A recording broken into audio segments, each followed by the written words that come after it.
Welcome back to Galaxy Battle. We have a long day ahead of us. Me and M&J here are going to be covering the first best of three. I'll be covering the last one as well. Do you have another best of three for today, M&J? I do. I have one a little bit later on with Danny. But yeah, you're right. It is going to be an absolutely ram day. I think we've got 4 today, right? So, yeah, cramming in all of these final Monte group deciding games. Absolutely. There's going to be that 1 and 2 Swiss stage bracket, so the loser is out. We already eliminated some teams, and it's a bit weird to see both Monte and Fireflux here, just because I liked what I saw from Fireflux in the previous season, and yeah, just one best of 3 win. Both of these teams will be trying their best to move forward. We can see Fireflux seems like they're somewhat ready to go. For inside of Monte, this strikes me even more, that they're here because they have 2 new additions. They have Haji. They have just players that I thought would really improve the Monte lineup that certainly has suffered a little bit recently. So hopefully that French injection of Haji and Afro just helps them today. We can see Haji is pumped. Let's go. Looking right into the camera. I am kind of looking at him as the difference maker. Yeah, I'm with you there. The thing is with this is obviously losing some of the firepower that they had on that AWP, having to bring in someone that could match that potential. I think Afro really does that too. Haji, of course, been around the French scene forever. Afro off of the bench from Fnatic, replaced by Jambo, and now here. Looking at those vetoes, Fireflux picking into Dust 2, Monte with Ancient, Mirage as that decider. It's pretty bare bones CS, right? Not too much depth in the veto there. Both teams pretty comfortable with 6 of the 7, so as soon as Inferno and Nuke's gone, then it's kind of an even playing field. I think the one worry is certainly Dust 2 for Monte. They haven't had the best of results there. The same somewhat could be said for Fireflux on Ancient. But what I'm looking out for, to be completely honest, is just Fireflux being themselves, because I was covered like a couple of their games so far in the tournament. They played against Monte a couple of weeks ago. That was in Challenger League. They lost it. But I think the one that really stuck out to me was their game here in Galaxy Battle against Sango just a week ago.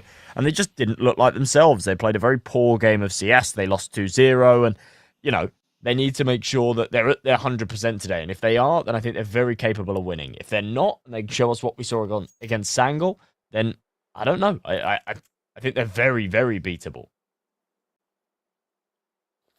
It really all depends. I'm a bit surprised to see Monte not banning Dust 2, because that is, in my opinion, the best map for Fireflux. From what we've seen, they're looking to go for this A attack. 2 on the other side. Gizmy hits the initial headshot, and now Smoke comes in as well to complicate things a little bit. He spots Skronk long range. Gizmy with another headshot, and now trying to push through. Ryu is there. The setup is beautiful, and so is the aim by the Lithuanian youngster. As Ryu gets 2, the British counterpart of Gizmy gets 2 as well, and that is a very clean first on the board for Monte here. Certainly is. Good start. Not able to ban out Dust 2 at all, though. With their permaban of Inferno, if they'd have banned Dust 2, Fireflux would have abused that. They'd have picked straight into Inferno. It's also a very, very good map for them. So, yeah, just kind of having to roll the dice with this one a little bit. When these two teams did face up against each other in Challenger League those few weeks ago, Dust 2 did come up in that series as well. In fact, it was the exact same veto. Fireflux won Dust 2 13-7. So at least there is a demo for Monte to go back and learn from. It went to that third and final map. It actually went overtime in the third and final map. So these two teams showing that they are of a very similar caliber. A full eco here from Fireflux. Just with the Glocks. Any damage would be great. A bomb plant would be a jackpot. I don't think there's high hopes to win it. No, I think that, your mission is to simply eliminate one rifle if possible. I mean, you literally have the full Glocks, right? And Haji now is going to press the issue. Well, that's one, but only the one, I guess. Haji loses the rifle, nothing too bad in that. And the M4 switched out for the MP9 as well. And Monte with what should have been and is a very comfortable second. Now we get into the fun stuff. It will be Fireflux on the rifle round. I don't want to, point my finger at him, but I do want to see a bit more from Dougie here. Like, he has been the new addition to Fireflux. I did not see him in the previous season, and at least the game that I casted, he played a little bit underwhelming. Could have just been a bad game. You know, I think there's certainly a reason why they added him, but yeah, I'm kind of keeping my eye out, hoping that he maybe pops up today. Haji has taken a very aggressive angle towards lower tunnels, though. Soulfly seems to be aware of it. Drops the flashbang, wants to drop in. The flash is dodged, and Soulfly is down. It's Haji to secure the first. There's no getaway plan. Skrunk wants to cut him out on this island as both of them, 3 of them move towards mid. Haji can just stay tucked. Has to worry about Paz, though. HG. Does do a little particular damage onto Paz, but Haji just in a little too deep, isn't he? The second he takes that contact with Dougie on short, knows that best case scenario, he's getting out of here with crazy. Yeah, Ryu's just flashed in. He makes so much noise. Wanted the refrag and under, but that's just a bold play. And it won't be shut down. Fireflux for now looking good. That's a great double from Paz, actually. Monte started to get a little bit antsy. They want to go for some pushes, and that's the only defender of the B side. Smoke now fades as well. Now Gizmy wants to get aggressive. But dude, they're watching this. The only problem is that the bomb is there, so if maybe Gizmy aggress there, things would have been different, but now they're already throwing util towards B. But they're going short. This is crazy. They're walking into the setup. B is completely empty for the time being. The Molly now comes in. At one point, they have to understand, right? And I think Gizmy now will catch out rotation. Now they know about both. Now they know about the third one as well. But it's 15 seconds to go. You got to get on the bomb plant. You got to plant. And 10 seconds. I mean, just playing on time here. The Molly burns on site as well. It's lean with the headshot. And now Banjo has to commit to it. The jump up. Oh, they don't actually stop the plant. So that will be some extra cash. Strong catches the first, but he's on 10 HP. And at this point, it will be Monte still winning it out. Bit of a mess there at the end, really, but it works out in Monte's favor. That's sort of the first one here that has some major weight behind it, doesn't it? You know, you pick up the buy round and you start putting your foot down a little bit here. You said Monte have struggled in the past on Dust 2. They struggled last time these two teams faced up on it, that's for sure. Just 7 rounds taken. Didn't actually realise Skrunk saw the head of Ryu there. That would have been a little bit of panic as he simultaneously took the fight with the player on site. So yeah, just down to pistols. I mean, these Tech 9s and armor can always be very, very potent. So you do need to be careful in rounds like this, but sure advantage to Monte here. They're already halfway to the round count they found last time.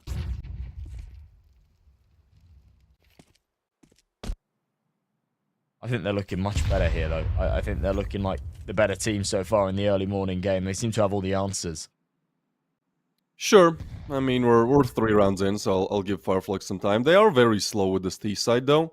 Like, they were... I get the point that maybe you're talking things over, but even with the Glocks, they were, like, you know, just, I'd say wasting time, at least in that round. In this way, they at least have some firepower. And Monte have been quite aggressive, right? We remember last round, so maybe they are just waiting for that punish that...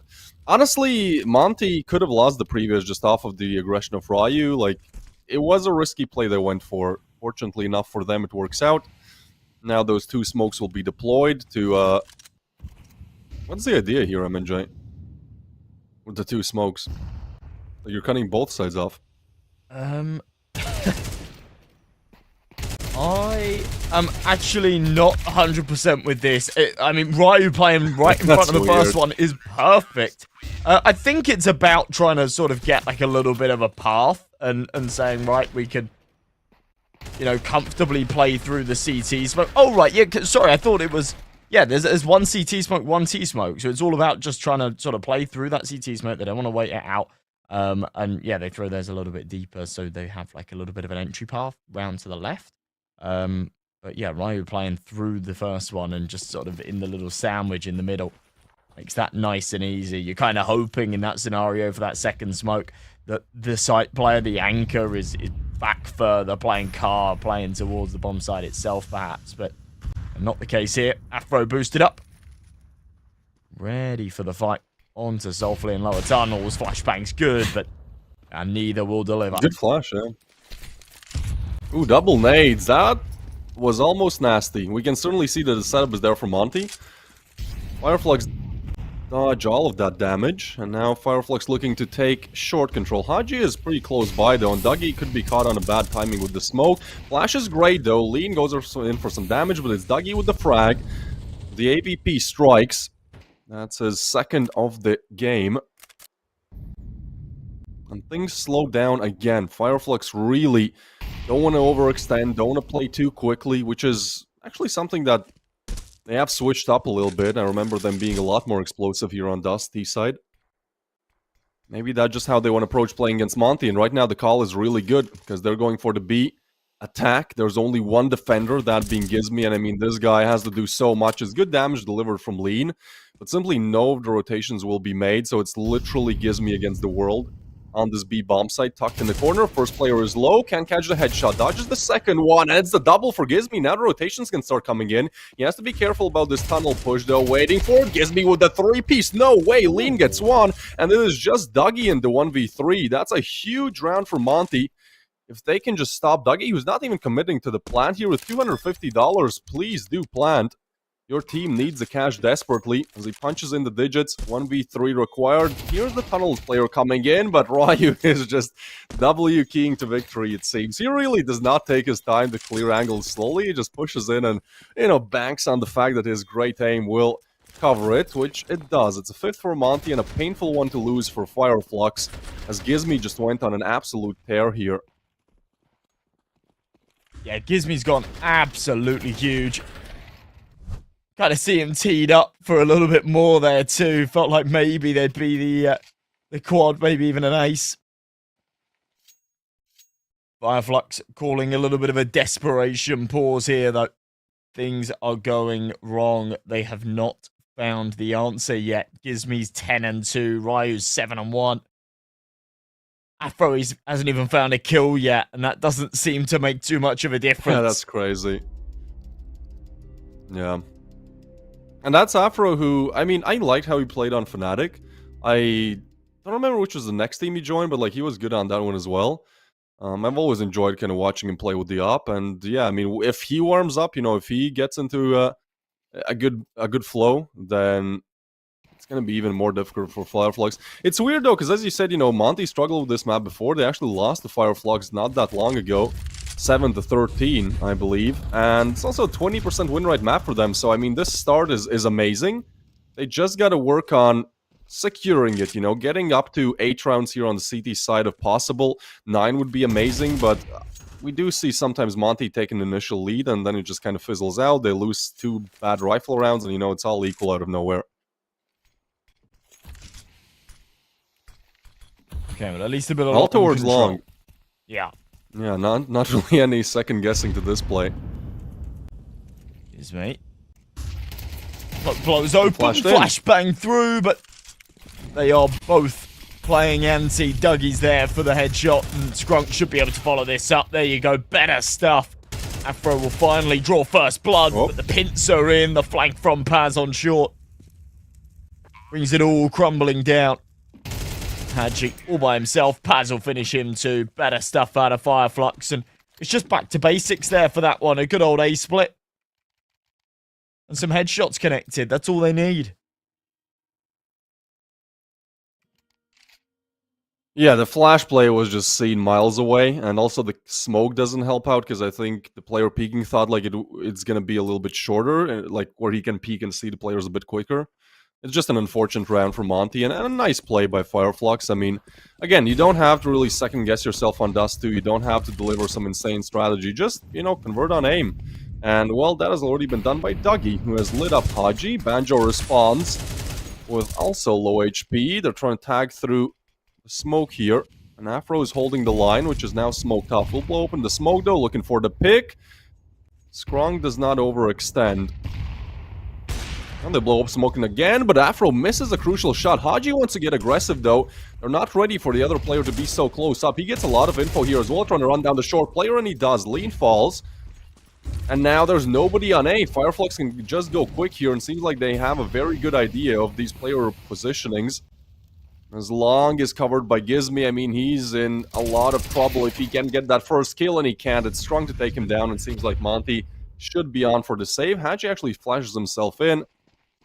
But just given the cash that they actually didn't really get a good chance to build up in the first 5 rounds, yeah, this is a full-blown save.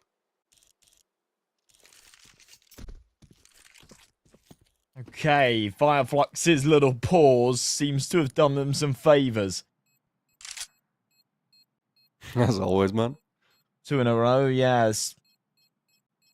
Doesn't surprise me, but it's always interesting that, like, you know, a 20-second pause, and it's not even necessarily an elaborate call, you know. To win the round prior, it was literally just a standard long take, but just sort of getting everybody woken up, everybody locked in a little bit. It is one of the earlier morning games. I mean, it's not as bad as it could be. There was a tournament the other day that I was covering, and the earlier morning matches were at like 8:30, and it was like, oh yikes, that's not fun. Damn.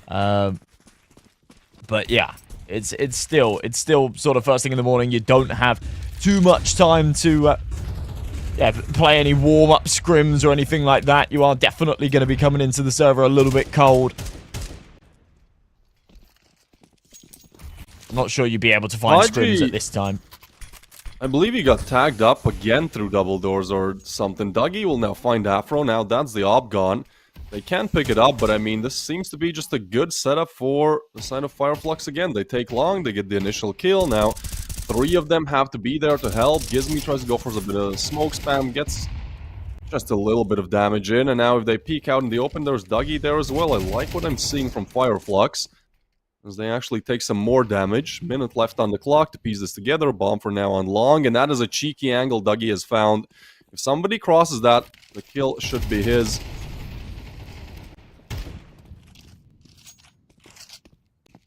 It's off the angle. Seems like they want to go back, because B is completely open. I just noticed that. Oh my god, Monte. How has that happened? I mean, they're going to make the rotation, and the big problem is that, like, they're all on A. They're still all on A. I mean, Skrunk is going to be backstabbing, pushing in from B, dude. This is the round done. This is the round sealed. He lets Ryu pass. Now, just kill him. Just kill him like that. Oh, Lean actually gets it. Now he should have an idea. They're, in fact, all going towards B. 20 seconds on the clock. They're looking to go back. They want to go short. Dude, this is 20 seconds. This could still get dicey. Haji is there with the op. Needs to hit the shot. They put down the smoke. Ooh. Haji hits the shot. And now they're all going back to A. It's 13 seconds to go here. You just got to plan the bomb. There's so many things to watch. And all that you have to do if you're Gizmy, just deny this as much as possible. Frag comes through for Banjo. But there's simply not going to be enough time to plan. That is a tough loss for Fireflux. Oh, that's just bad. That's messy, man. Yeah, that it feels a little bit unforgivable after what we've seen in the last couple of rounds for them, right? Everything looking good and then just plagued by the clock. And it really is the clock. I know they lose the fights towards the end there as well, but it's that time pressure that forces them into this poor spacing and just, you know, desperation up short. Is all the problems, leads to the downfall of what was a good little bit of momentum and a chance to string a few together. Oh, Haji back to winning ways as well with that opening duel. Afro follows up, and yeah, if you give Monte an inch, they'll take a mile. They've given him an in right back, and of course they take it. Yep. It's going to be 7 rounds by the looks of things. That's probably one of the worst rounds to lose as well, because they were right on the brink of breaking Monte's economy. If they won that round, where they really should have, I mean, they had all the advantages. They literally had an open site with a guy pushing through it and backstabbing on CT. I digress. They could have broken Monte's economy. That could have been 4-5, you know. Instead, it is looking more and more like a 7-2. Now, Monte are known to sometimes, you know, played weirdly in these type of 2-player advantages as well. But the setup is just looking really strong. They're all going to walk towards double doors. No util, no nothing. Lean is on the other side. Haji will be the first point of contact. But once they start engaging him, well, guess what? Lean will swing from the other side. He's being smoked off, though. And oh, Haji just... Nade is out. Skrunk will take the frag. Now Lean wants to get the refrag. They're expecting this, though. Paz with the frag. 3v3. It's Ryu on the bomb side, and he only gets 1. This 3v5 turns into a 2v2 where it's the most difficult bomb site to retake in all of CS, and Paz now getting away, but CT is smoked as well. Up in the picture. Damn. Big recovery from Flux. I'm not even sure. I mean, I guess they do. No, there's no money. Oh, this is such a tough call to make. If they find a kill in the next couple of seconds, then maybe they have a crack at this. The util setup from Gizmy's perfect. But yeah, realizes that once that util's deployed, there's nothing else left. And Afro, on that AWP, it's kind of the worst weapon for the job. So he'll play for an exit frag, does connect it. That is incredibly fast from Afro. Won't be able to find the second, though, and perhaps that over-greed on the exits is not worth it at all, because that's going to lose them the AWP. Gizmy does just about grab it, but there is not a lot of money here for the CTs. So prioritizing carrying those two weapons across. If you're going to save a round, right, save the round, especially when your opponents have got loads of money and, you know, that extra kill on the rifle wasn't too big a deal. But a 5v3 recovery there from Flux, and as you say, yeah, just a brilliant round. It goes the worst way possible as well for Monte there. Like, the setup on the left side gets smoked off, then the guy on the right side takes out a util piece right as the push comes through. Like, you can blame it a little bit on timing there for Monte, but at the same time, you know, you have two-player advantage. That should have never turned into a 2v2 with an open bomb site. So, yeah, some fumbles coming in from both sides. That allows Flux to draw this a bit closer once again and put Monte in a very bad spot economically, where if they lose this round, we might be very close to being tied up. I mean, next round is going to be USPs only, and be careful. Dougie has actually been hitting some nice shots in this game. 5 kills, but a lot of impact found for sure.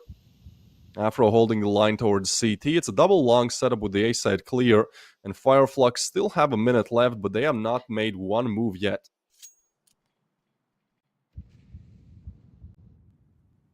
The money is bleak for Monte as well. So it's not just a weaker buy here, but it will be pretty much nothing in the next. And a real opportunity for Flux to tie things back up. If all they can do is overcome these pistols, but so far it's a struggle. Hadji with that second rifle in play, pulling off another. Rai will drop, but it's a 3v3, tons of damage dealt. Flashbang through the smoke. Surely Afro doesn't want to play through this. He won't. Paz and Banjo limping. Just a slither of health. They have got free reign of the B site. I really want to see Monte go for this.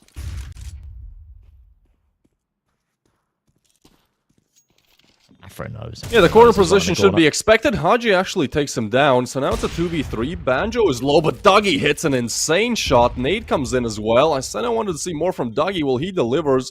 Holding down the line, almost hits another. They spot him, they don't. He misses the shot. Now they know where the opera is. Banjo has to assist on very low HP. Dougie hits another shot. Afro with the frag wants to push in. Dougie holding the line. Oh, they both miss. Afro trying to push in. I don't know if there's going to be enough time. He gets the kill on the bomb plant.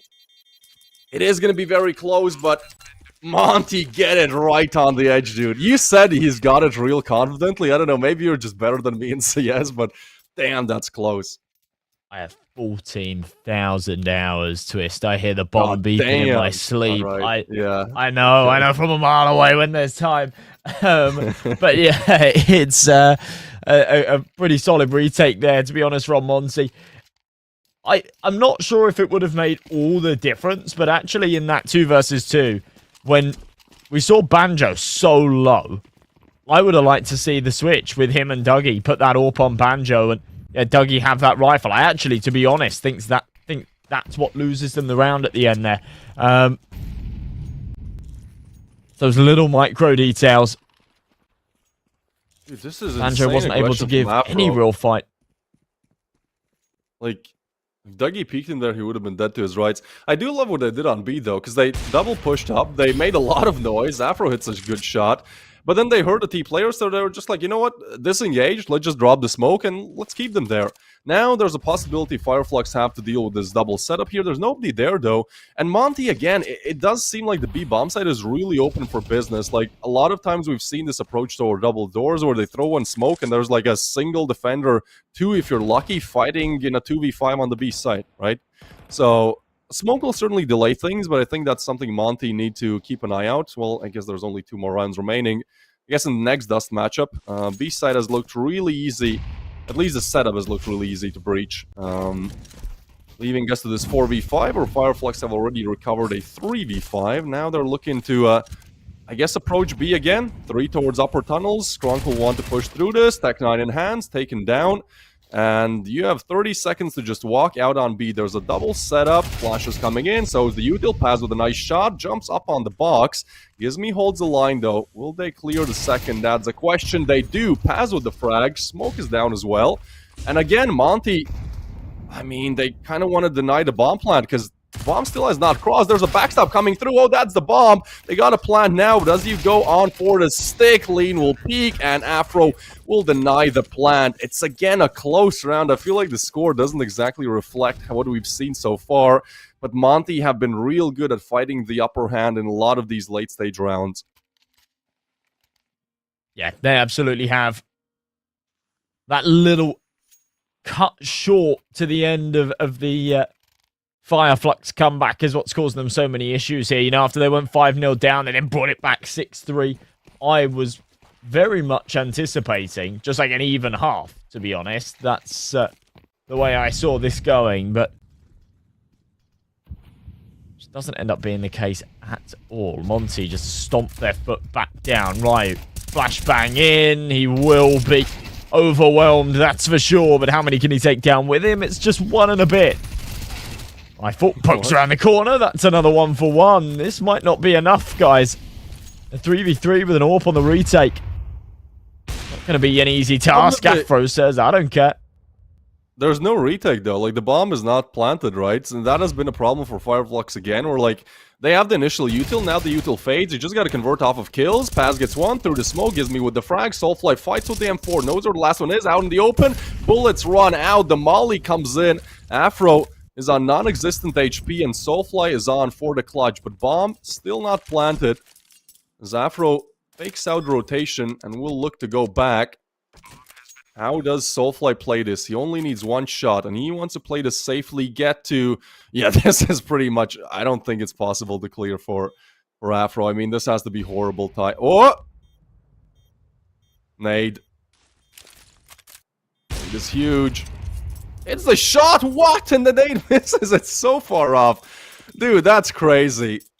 Why would you peek there? Why would you not just run down some more time? Like, you know he's low. You only need one bullet. Don't challenge him long range. You know it's the upper. That's crazy. That's 9 for Monte. Did not expect this at all. Yeah, I kind of felt the same. I mean, I feel like you do have to kind of entertain it a little bit. You do have to occasionally just poke your head up a little bit. Make sure that he's not walking all the way up and getting a wide angle on you. But yeah, there hadn't been enough time since the last time he'd peaked for that to have happened. So it did just feel unnecessary to give Afro the opportunity, because of course he takes it. Absolutely wild stuff. I think Fireflux went towards B like 9 or even, I'd say 9 times in the first half. Like, they kept trying to punish it, and for a good reason. Like, Monte's setup there wasn't good. They just kind of always found the upper hand, which, as you said, is wild. Hopefully we get a wild skin, though. Something good. We have been not exactly blessed, hasn't been horrible, but I feel like we could be on for maybe... I don't know, man. Last game of the day yesterday, we dropped a print stream. Yeah. Damn, okay. I haven't even seen print stream, like, be there, so you got me beat on that one. Yeah, it's not been too bad. But, yeah, bizarrely, I mean, it's not necessarily like Monte were playing a retake setup deliberately towards that B side, but I think it's the first time I've ever seen a team on Dust 2 just, you know, consistently have success on the B retakes and just continuously play a one-man defense and comfortably get back in again with the pistols here on the T side, making light work of this mid push. That is perfect.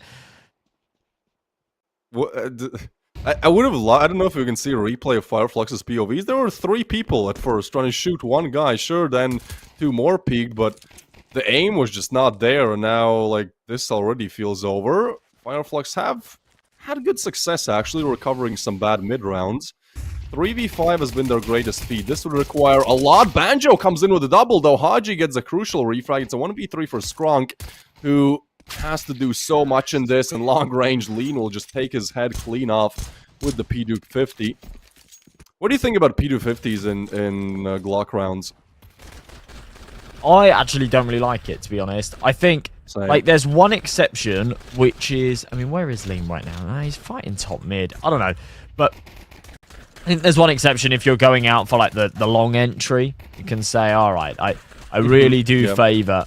Him getting 2 headshots there was nuts, by the way. But yeah, I really do favour like the P250 taking the fight from long onto sight or something of the sort. Very nice shot from Dougie. But yeah, not my kind of thing. Glock pissed around. I got the Glock out, man. It's best gun in the game. Yeah, for sure. I love the Glock rounds. That is crazy what it did with the USP, because I can maybe do that with the Glock. I actually clutched something similar 1v2 yesterday, but the USP is just impossible to do that with. I don't know what I'm doing wrong, but I think it's multiple things. All right, well, initial frag goes Dougie's way. That was a great shot, but Gizmy is expecting the push. Ready for the first. Does not seem to be aware of the second for now. Dougie will still get some damage, and that allows Banjo to now finish Gizmy off. They don't know about the second player, no. Monte know where 2 of these are, so they should just be going A. As Banjo is now going to pick up an AK, and Soulfly, all you need is one good headshot here. One good shot, get some damage in. That's going to be huge, because there's still a scout in the picture as well. Monte almost struggling to plant the bomb. With the molly down, it will now come in, and I guess they want to play for the long setup, which is a pretty good way to go about things here. You know, just if they get on site, there's still a chance. Dougie makes so much noise, not going to be clearing this. Oh my goodness, what lean! Dude! He gets the shot, now he's on for the 1v2. Reloads the weapon. I mean, the plant is for him. And there's no kit either. So you gotta play this quite simply. Tapping the bomb again. Lean stays stuck. And second defuse. Lean trying to engage. Yeah. Do you have to get him off the bomb? No way. What? Wow. Yeah, morning game for Lean, I guess. That's insane. I mean, it's a tough fight. It's a tough fight. I was sort of expecting him to move to the right-hand side of pit and try and just take a little bit more of a decisive peek to stop that defuse. We were at a point there. Oh, God, yeah, a morning game for sure. But, yeah, we were at a point there where, like, enough time had passed that if he just goes for a balls-to-the-wall peek, try and deny that defuse, then the round's won. But, yeah, just giving a little bit too much respect there to Fire Flux, and it ends up meriting them around. Either way, just to bring this back down to earth and contextualize this map a little bit, we came into this with the 13-7 history from a couple of weeks ago in Fireflux's favour last time these two teams played, and we were teeing this up as probably a 3-map series, and Fireflux definitely taking dust too, and that has been anything but the case so far. So, bad molly. Morning game, man. Soulfly long range with the AK, but he's getting flashed off the angle, so Monte just brute forcing their way onto the bomb site. Dougie with the frag. Haji's there to refrag. So much util comes in. They're all staying tucked. Soulfly still gets the headshot. You'd love to get the bomb down here. Haji, he'd love to get 2 kills just out of nowhere. 2 still arriving. Haji on the box delivers so much impact. Banjo gets a frag. Scout misses, looking for more, and it's Banjo to shut it down. It's a messy round once again, but Fireflux some way, somehow find the upper hand. And now they get a free round. Now they're up against Glocks. So this could have been 12-5. Instead, sorry, 12-3 actually, yeah. But instead it's 10-5. And it's Monte. Well, again, I've seen this team struggle when it seems like the game is already over. 10-3 should never turn into, you know, overtime or even 13-11 or 10. But I'm a little bit worried, man. Just from what we've seen. Yeah, I feel that. A comeback is perhaps brewing, written in the stars here for Fireflux. We're finding these feel-good frags against the Ecos. A flawless affair. Dougie picks up 3. That'll pad out the cash a little bit for him to upgrade into an AWP. I'd like him to do it here. There you go. All right. Tosses away the MP9 straight into that AWP. That's what you like to see. No fumbling around, no wasting time, especially not with Monte. So close to the finish line, you can't take those risks. They've got the firepower advantage. They're at a 4-round deficit. They've got the momentum as well. Here we go for the 17th. Monte also have a 55% win rate on the T side of Dust, so we are kind of expecting them to just close out the game stats-wise. Obviously, if stats were, you know, telling the truth, this would have been Fireflux's game, but I don't know, you can believe some of them, I guess.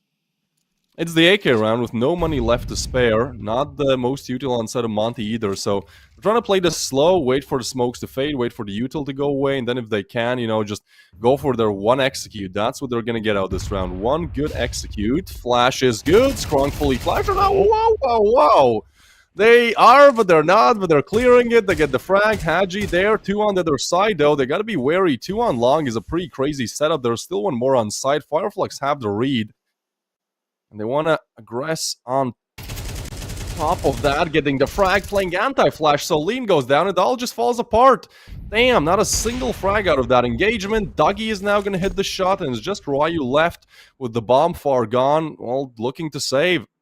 It's another round where it seems like Monte have the advantage, and then it kind of falls apart. Good read by Fireflux, though, right? They had 3 on A, they went for the aggression. Love to see that. Yeah, they were incredibly ready for that one. For Ryu, no real options here. That's just, I mean, it's difficult. I was going to say he wants to hold on to this AK, but arguably he doesn't. His team don't want to buy around him. They will have max loss, so he can hold on to this. The team will buy pistols and armor around him in the next, and then in the full buy round, I mean, he'll still only have 3,400 unless they get a bomb plant or a couple of kills in the next round. Then maybe he'll just about be able to afford that AK. But a decent chance he could be onto a Galil here in the follow-up. But yeah, this is the great response, the perfect response out of Fireflux. And actually, the dry peak was perfect. You got one player playing anti-flash, just doesn't know what's hitting when the flashbang doesn't come. This has been good. This has been very good from Fireflux. What's crazy, what's crazy to me is that if they just converted that round after the pistols, which was not free, but certainly a really easy one to convert, it would have been 12-3, right? Like at that point, you're done. So some crucial round misses here for Monte, and I love what Fireflux are doing. You know, they're looking a lot more competitive. They're winning out rounds, or maybe they don't exactly have the advantage. They're actually going for some confident peaks as well. And so for their great efforts, they get awarded a very weak Monte buy. You can even call it that. There's a saved AK and some Glocks. They're looking to go towards B, but Fireflux again have the read. They have a triple B setup. Soulfly is watching the angle, peeking in, lean with the frag. Actually goes down, excuse me. Ryu is the one to get it with the hero AK. Now they've actually split the map in two. They would love to retrieve the rifle, but it is a little bit far gone.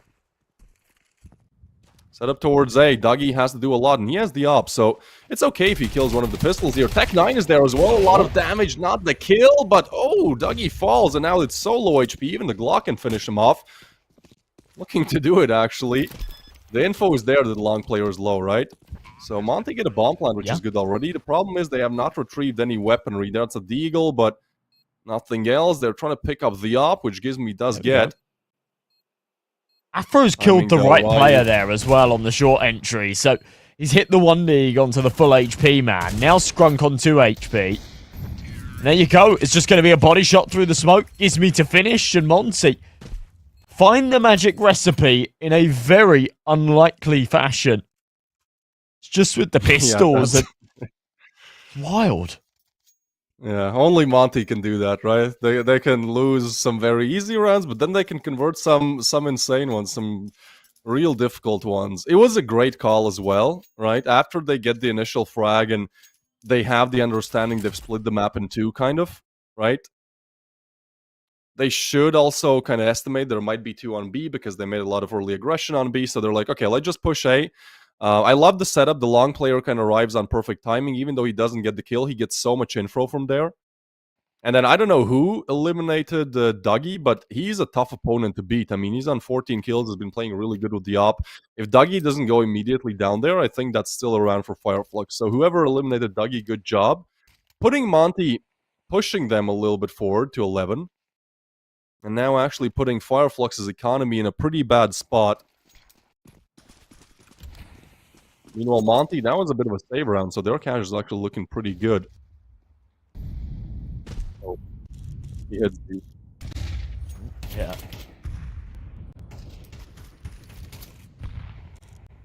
Like, he still wants to fight this dude. Yeah, he's hungry for it. Fair enough. Lean's gonna press up. We've seen some awkward moments out of him so far today, Yeah. but it's not impacted his numbers all too heavily. Still been converting when needed. Decent HE gives me tagged up. Seems insignificant, but those M4s now become a one hit to the head. Hadji wants to deliver his own one hits, and he'll do exactly that. Dismembering the long flank and a two-man advantage. Just so easy. On the push to 12. Hold on a minute. I think we've seen Monte lose a 3v5 twice in the game. Lean spots him, chooses not to engage, which I actually think is smart. You have the info now, you can just get away, try to go towards B. It's a double setup and perfect. They just walk into Afro. That setup is nice. I mean, it's Banjo against the world, really. Molly comes in, but he can't kind of play around it. Solo defender of the B side. Burns a little bit in the Molly out in the open. They were disconnected. If Ryu goes down, there's a possibility that Banjo is just good to readjust for the second. Unfortunately, Ryu has just been hitting all the shots. He's on 14. Haji's impact has been huge as well. I remember that round where he got almost a 4-piece just to kind of spearhead the A site. It seems like Monte, after all, after making it a tougher game for themselves, found a way to, damn, get 12 and get a nice shot off for Afro as well.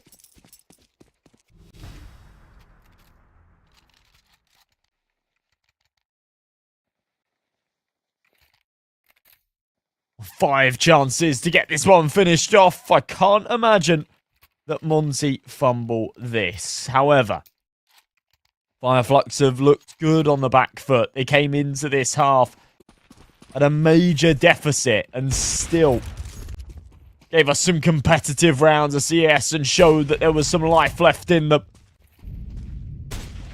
Further opportunity for it here. Dougie's been a little bit of a criminal on that scout in previous rounds. Maybe a chance again. Good flash. Good kill from Scrunk.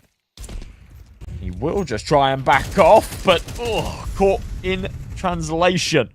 And back to a 4-on-4. This is Haji's favorite angle, dude. Just keeps holding it. Great impact from it last round. Got a double. Holding it now as well. Trying to play on the util, but Banjo will take some damage. Does not choose to lay down the util, actually. Monte playing a little bit disconnected now as they join everyone from the pack towards mid, blowing open the smoke. Just trying to find an opening, hoping that maybe Fireflux go for a bit of a gamble, as they did earlier on. They're on the lower weaponry, so maybe they get a bit greedy. Not even greedy, just antsy, you know, to get some information. It looks to be the setup towards B, though, and they're about to go as the smoke fades. Dougie and Paz are somewhat rotating in on this, though. At least they're clearing double doors. Because now Soulfly will try to aggress on long as well. Spot nobody. They see the mid is clear as well. I mean, Monte, they have to go now. Otherwise, they're walking into a triple stack here. They do throw in the util. Smokes come in, and it's the first position of Banjo. Again, has to be big here. Has to get the frag. Ryu is the one to get it. Haji actually clears it. Passes enough time to tuck in the corner, going for the double, but it's Ryu to shut him down, leaving just Soulfly in the 1v3. With the Molly coming down, this seems rather impossible, and Monte, even with the fumbles we've seen, have just looked like the better team on Dust 2. Have had better aim as well, better engagements, better understanding how and where they want to finish these rounds. An Afro player that certainly has to be highlighted for this matchup. Gets up to 16. And honestly, it's a team effort. We'll get to the player screen in just a second. For now, this is kind of how the rounds went.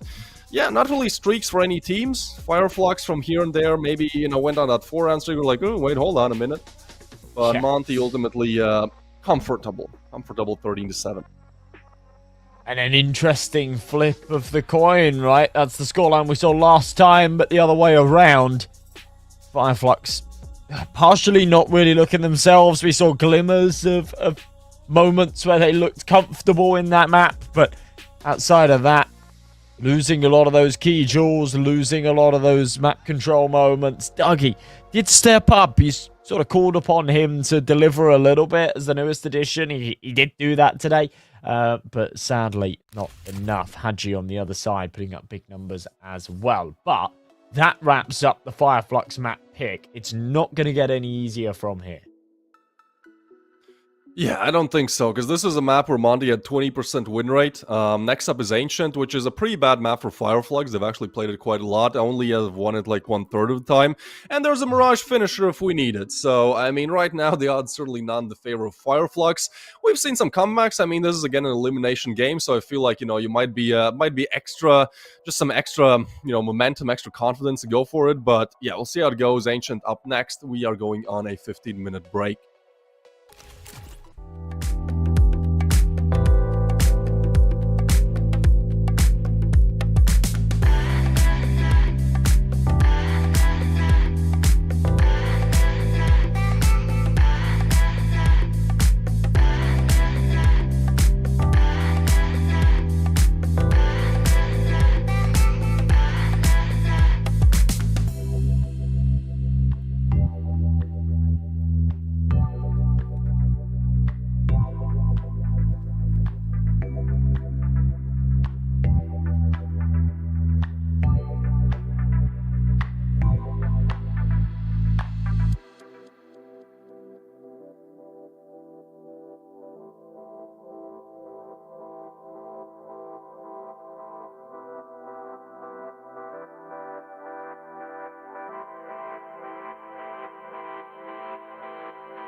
A day of opposites, it seems. Just a couple of weeks ago, Flux beat Monte 13-7 on Dust 2, and now the opposite is true. It's Monte with the first map conversion on the pick of Flux. We're moving on to Ancient.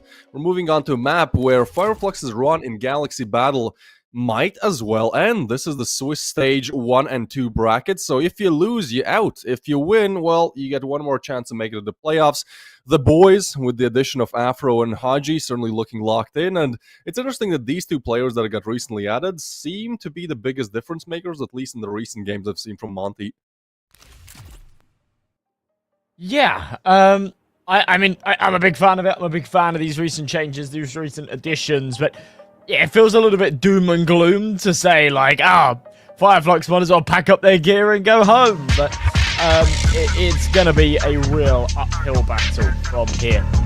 Obviously, losing Dust 2, that was supposed to be a little bit of a staple, was supposed to be a solid lock for them. Now things grow exponentially harder. Ancient, one of Monte's best maps. It's one that Flux really have had rough results with. They do play, they have often actually pick into it, at least they used to, but yeah, the last 8 times they've played it, they've only been able to pick up 1 win, and that was against GTZ, who have been on a horrible loss streak over the past month, so...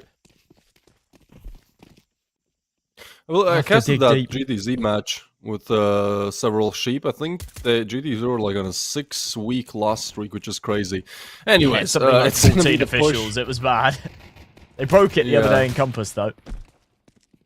Good for them.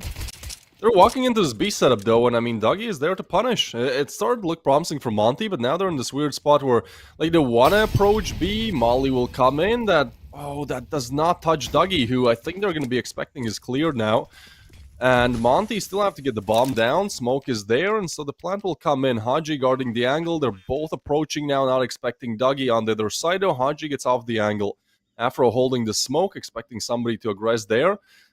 They should be expecting 2 Donut, sure, but 3 from Donut, they're all just going to be pushing out at the same time. This is difficult to deal with. Nice shot from Afro, only the 1v2 for Haji now, as he's looking to deliver some damage. 20 seconds on the clock, they're going to tap the bomb, fake it, and there's a backstab coming through.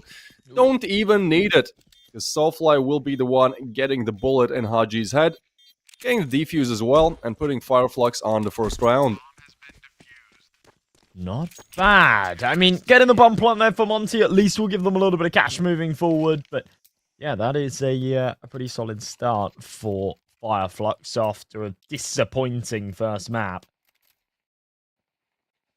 Seems like they're coming into this one with a bit of brute force.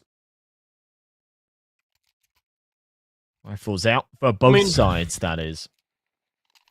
I feel like when you've lost your map pick, quite badly, might I add, like, you want to start the second map as hard as possible, because if you're down on your opponent's map pick now, 0-5, like, it's just really difficult to get back in the game mentally.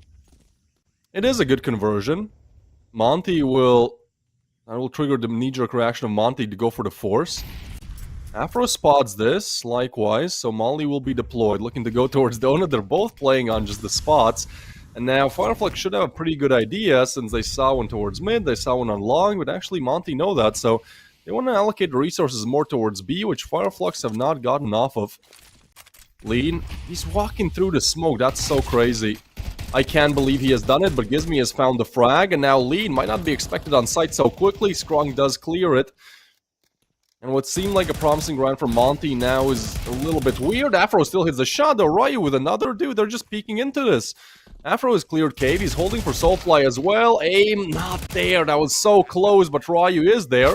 So now 1v2, MP9 long range, how is that an insta double dink?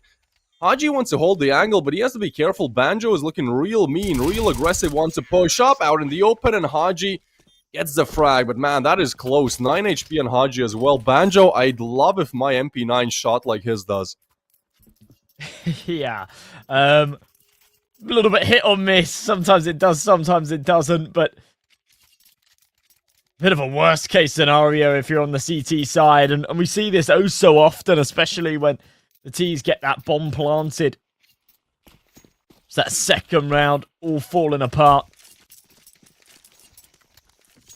And then the money is broken. Double eco here. such a difficult position to find yourself in.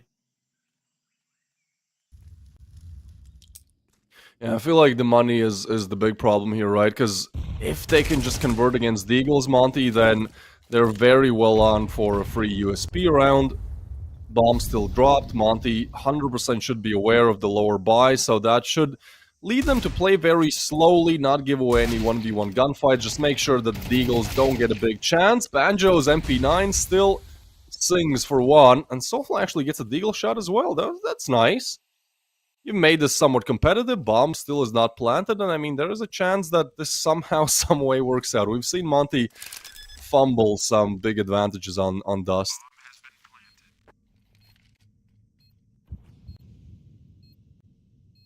Strong makes noise. Yeah, I mean, there's no chance of them getting back into this, surely. If they can take a couple down with them, then it'll be somewhat of a consolation prize. Lean. Here in Donut, little jiggle out. Will spot one. There's Paz gone. Ryu finishes. And all three staying alive there in that final situation. Absolutely perfect for them. As they go 2-1 up and snatch back the reins of a game that started off a little shaky, but it really didn't last long. I mean, talk about a complete U-turn here from Flux. Starts off hot, drops off big way in the second round. Third is easy for Monte, and the fourth should be even easier. Somebody dropped like a symbol stack in the chat of the Megamind meme. I don't know how you actually make these. Like, surely it's not AI, right? At least before. So somebody has to manually find the correct symbols. You know what I'm talking about, right? You just see it. Yeah. There's no way somebody sits there with just the little dot symbols and just builds Megamind. But before AI, though. Like, AI now, I understand surely AI does it. But, like, before AI, I know this is popular as well. So I bet there's websites. I bet there's websites where you can upload a picture and then it makes you a thing. I'm gonna have a look.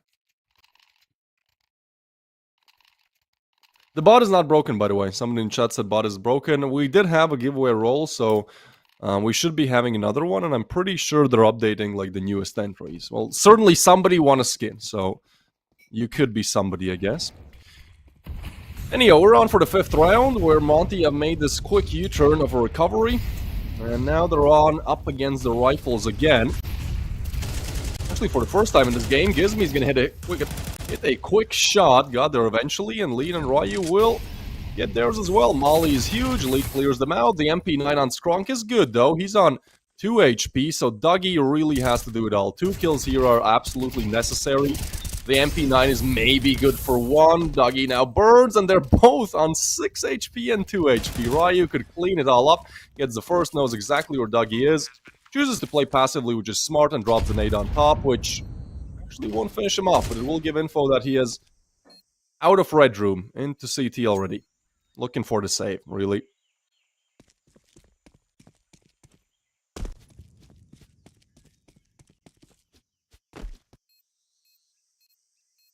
I'm cooking right now, but yeah, it's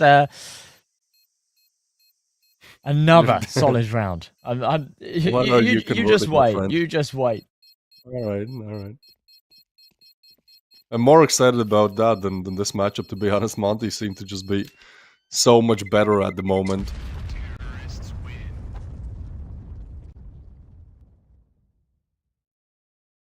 Let's go back. Let's do 200. Attack pause for Flux. Certainly need to talk some things over. That is exactly how they imagined things to go, to open things up, and then the worst possible scenario afterwards. 4 in a row for Monte and Flux on a map that they don't feel comfortable on either. I think you said they've won a single single map out of the last 8 played on Ancient. 20-something or 30-something conversion rate as well. For Monte, it's a 50-50 map. 50-50 T and CT side as well, but it's their pick, so we're kind of expecting them to, have something in the store for us. Why they picked it. For now, they've just kind of been playing default, converting off of aim.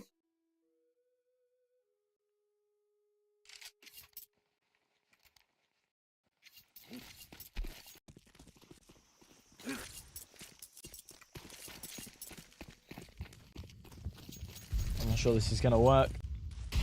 There's a Twitch character limit. It's not detailed enough. I tried to make a portrait of you.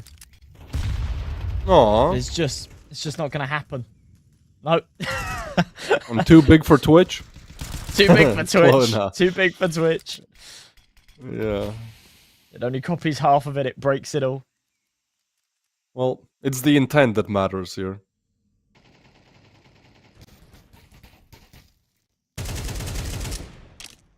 Five sevens, 3 of them to be exact, and 2 M4s, 1 located on Donut, and 1 to be a heavy hitter on B. Paz wants to get aggressive. Or some warning shots as the smoke fades. He knows his time there has run out. Has to get away. Now it's Lean to try to take place. Drop in a flash. Peek on it. Good flash. Spots 2 though, and Paz is there to punish together with Skrunk. So now Monte looking to head towards A, but there's 2 set up on Donut. Frag does not go his way. Dougie with the 1, Soulfly with another. It's a 2v4. They've picked up an M4 now as well. And Monte seemed like one of the easier rounds to convert, but they just kind of, they don't even peek alone. I mean, Lean may be over-aggressing a bit there on Cave, but yeah, good recovery from Fireflux. Smoke coming in. They're still looking to convert this 2v4, Monte.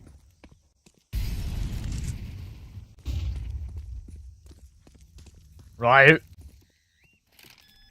Charging up. Yeah, I mean, Banjo's got a 5-7 no Kevlar, but still making it work. And now it all just comes down to Ryu. Can't double it up. Soulfly with a tiny little drive by. The 5-7's doing all the lifting there. It's a second on the board for Fireflux, and not bad. Not bad. They're still just trailing, you know, chasing their tails here on Ancient, but convert as and where you can. Give us a serviceable half, and maybe there's still hope here for this second map. All by out. Ops on both sides. Rifles to go around it. A whole lot of AKs for the CTs as well. At least 3 of them in play. They're ready to rock.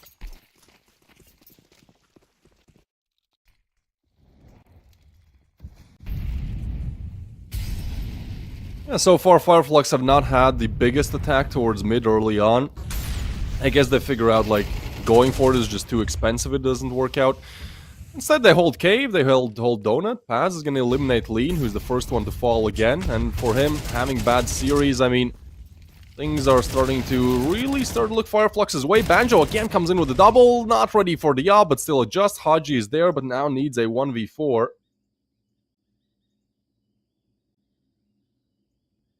And that is going to be real difficult to do at this point, just looking to cause some more economical damage if possible.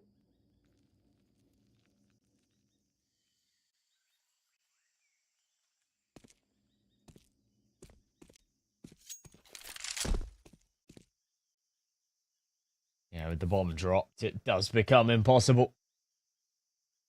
Fancy Haji's chances otherwise, but has to give this one up. So 4-3, Fireflux back in the driver's seat. Monte's money not completely broken yet, which is kind of crazy, but a pause will be called before going into round number 8.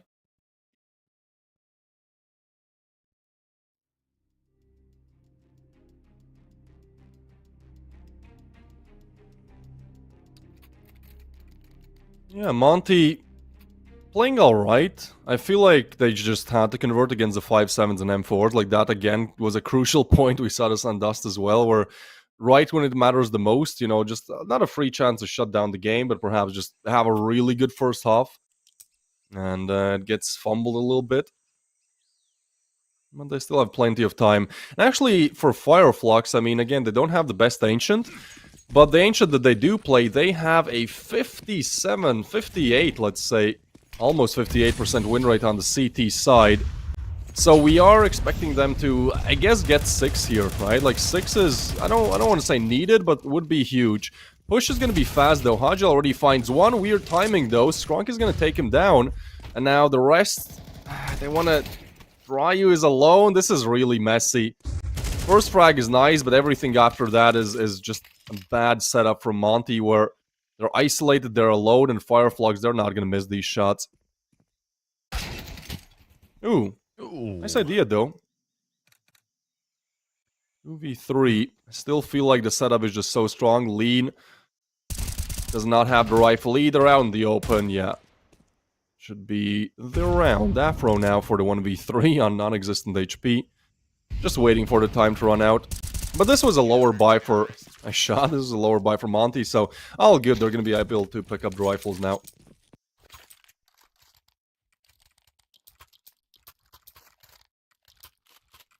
Those bigger guns will come out here, Ryu.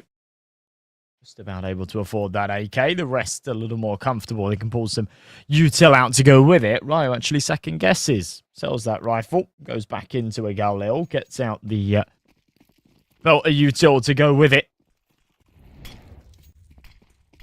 Smoke into Red Room. Softline's going to try and play right through it, but leaves him a little bit isolated on an island here with no support from Red. Has to be careful. Backs it up into Donut instead. Just smokes all over the shop. Fireflux will just take a back step. They don't need to overcommit. Ooh, what? Skronk with the damage. Banjo now gets another, and that setup towards mid just falls completely flat. They go for the peak. Soulfly still gets the frag. And yeah, just nothing Monte can do in this one. The rifles are taking down completely. And now it starts to get a little bit weird, because for me it seems like Monte are not really sure how they want to approach these T-side rounds. They had some luck early on, but since they've started losing, and I believe 4 in a row that is exactly, has not seemed to me like they have a clear idea. You know, they're just kind of, okay, let's try to play map control, but the setup is really good from Fireflux as well. I don't even know how the players took so much damage early on. I guess maybe somebody from Red Room did it. It has to beat that. But good stuff from Fireflux. Certainly looking a lot more alive than Dust 2, I'd say.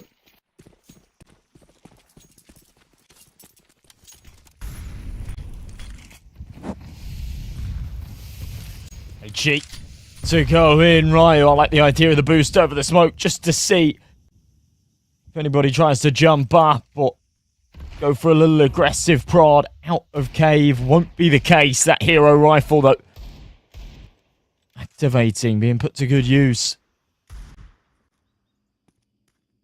I always like to see it, you know, taking a bit of initiative in rounds like this. Oh, God, Paz. It's filthy. No, he knows the lineup. Yeah. Oh. Yeah. Missed opportunity there. Damn. Dougie has been hitting some nice shots as well. Maybe a bit slow on Ancient, but on Dust 2, he was just a heavy hitter. And yeah, he's up against pistols. It's fine. Still a nice headshot wallbang. Monte at this point just, you know, they have the bomb dropped. Nothing has really worked out for them in these last 4 or 5 rounds almost. Like, hasn't even been that close. It's great to see Fireflux with this type of recovery. Hadge actually hits a headshot, but so low HP is taken down, and Dougie seals the deal. Alright, Fireflux now for the first time in the whole series with a 2-round lead. Nice, man. I don't think there was a sound cue either. He just picked the perfect time to go for the spam. Beautiful.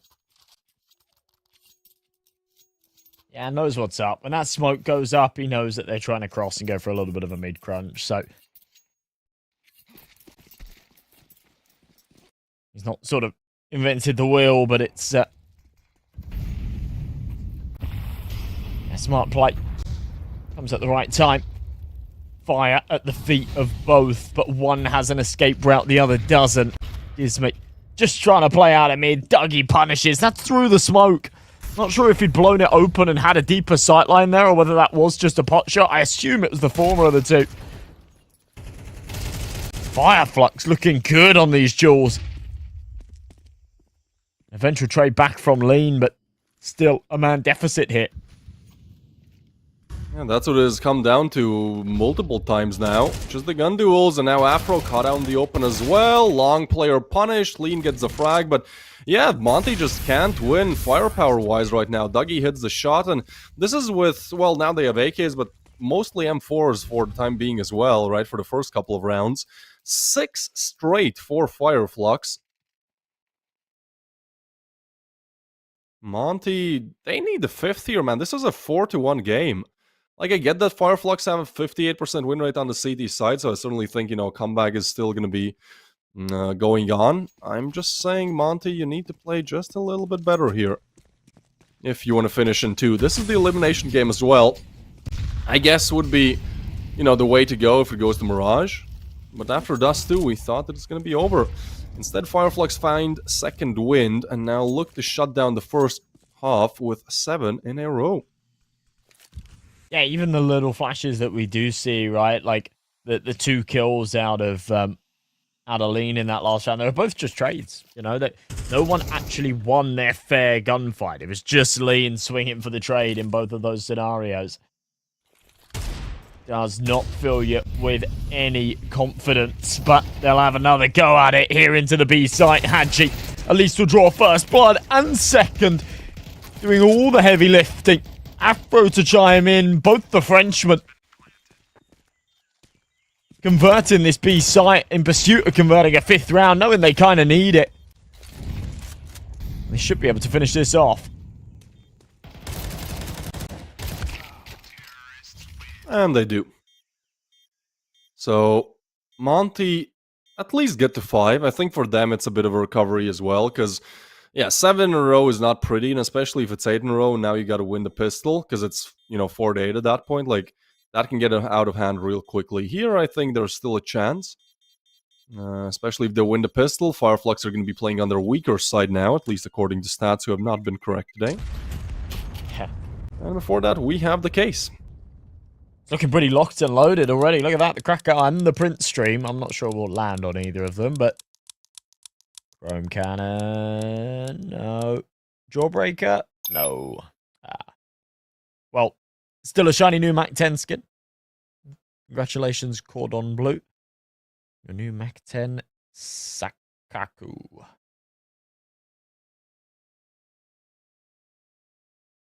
7-5 though. And a very good half for Fireflux, especially considering how this game started.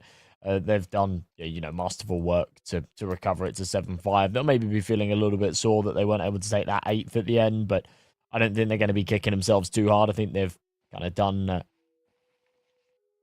everything that was expected of them. Now they've just got to follow it up with their T half.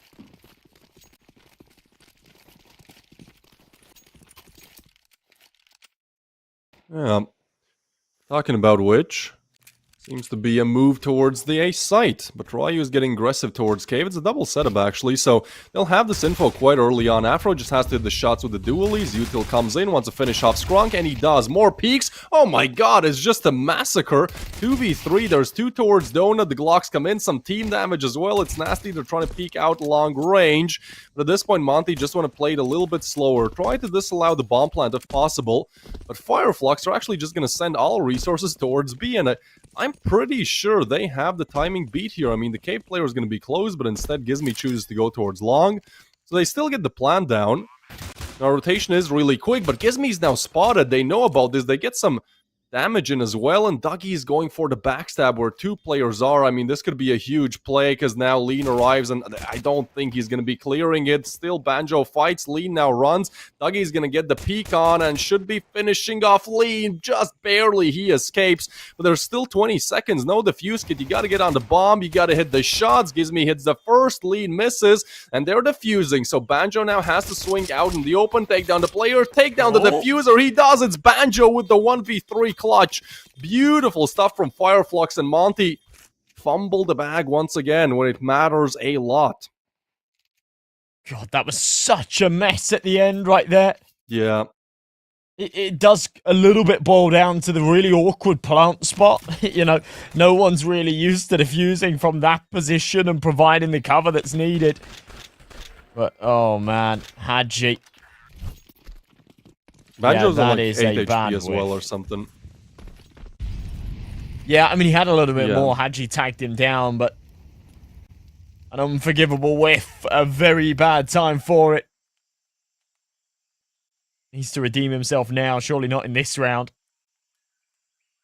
Maybe in the follow-up. I mean, Monte did struggle on Dust 2 on T side a lot more. Their CD setup looked a lot better. And, maybe we get Afro on an AVP.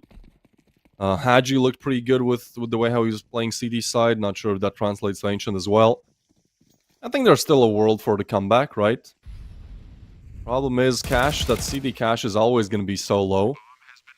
And even with the full eco here, I don't think AVP will be afforded for Afro.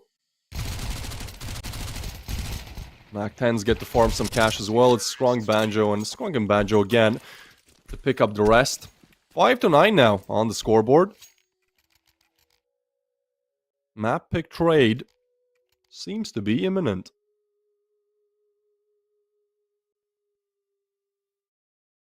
Well, it kind of comes down to this one here. Yeah. Monte can win this round. They sort of stay relevant in the game a little bit. If they don't, then it goes 10 and beyond. And I think we are then looking at probably that third and final map decider. But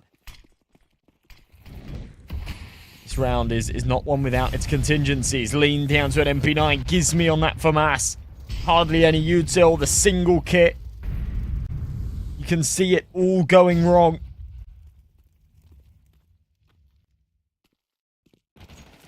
Start to walk up mid. It's a good start from Skrunk. Damn.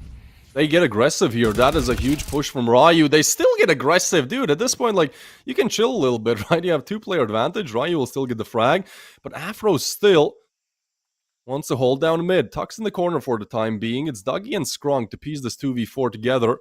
But as you said, Monte really need this round to stay relevant. Molly comes in, out in the open. They try to run him down. Real low HP. Dougie knows and expects another. Skrunk gets one. The punish is there from Ryu, though. And now Skrunk is on for the 1v2 with 21 HP remaining. He has 50 seconds to piece this one together. Cash is definitely there, so I think he should be going for this for sure. If he gets a plant as well, I mean, Fireflux's economy is going to be a pretty tough beat here.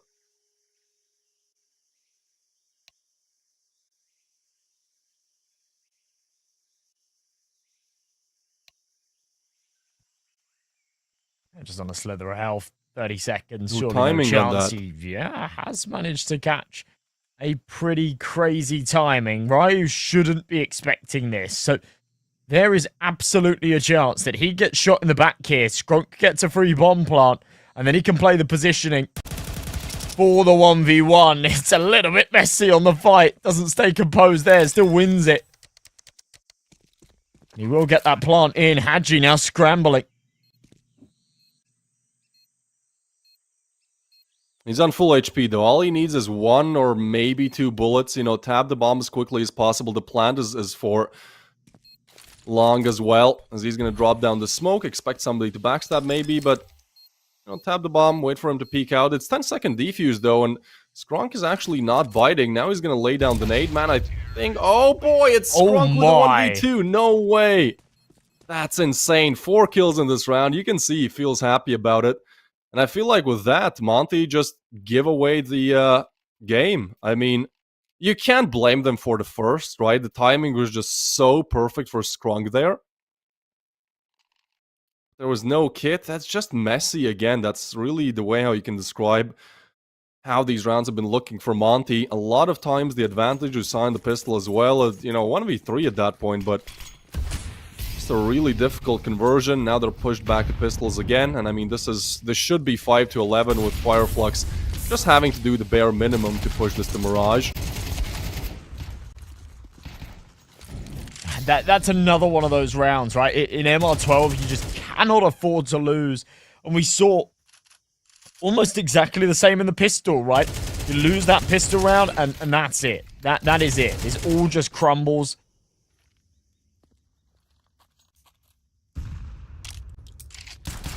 Oh.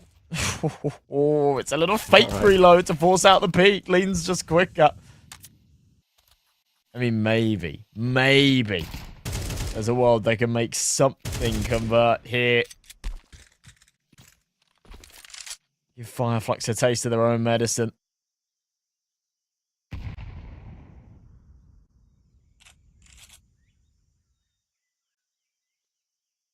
Waiting for Soulfly to arrive. Once he does, they will try to go towards B, it seems. Maybe they want to rotate over. They're still not decided. 40 seconds to do so. But with the player now moving towards Heaven, Monte seem to at least have the stack going. 5-7 close range can be punishing as well. Soulfly is low, but he's not going to be the first point of contact. As the double walk towards long is happening. Long should be clearing. They should be getting the frag. Now just the Deagle in a 1v3, and that is eliminated just as quickly. So 11 on the board for Fireflux.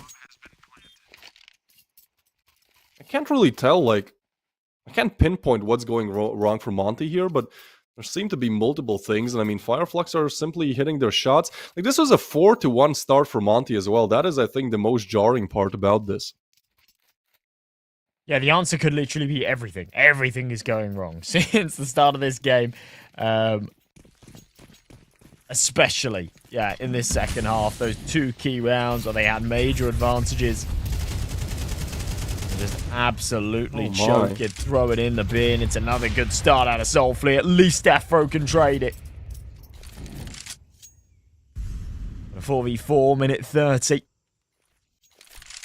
Fireflux are just going to regroup. They're not taking any chances. They've been really, really good, really consistent in the mid-round. Hazard's trying to find space here on B. Yeah, and I mean, this is just a common angle. Lean, I think he's pretty dead to his rights. He has not been having good aim all throughout the series. We saw that kind of comedical choke on Dust, comedic rather, and yeah, it seems like there is just nothing that Monte can do. They've lost 2 players. At this point, they have to save. There's no other option. Map point reach for Fireflux, and the reverse sweep is on. Trading maps as well. That's like, especially with the scores. You know, that's just about what you come to expect from this tier of CS.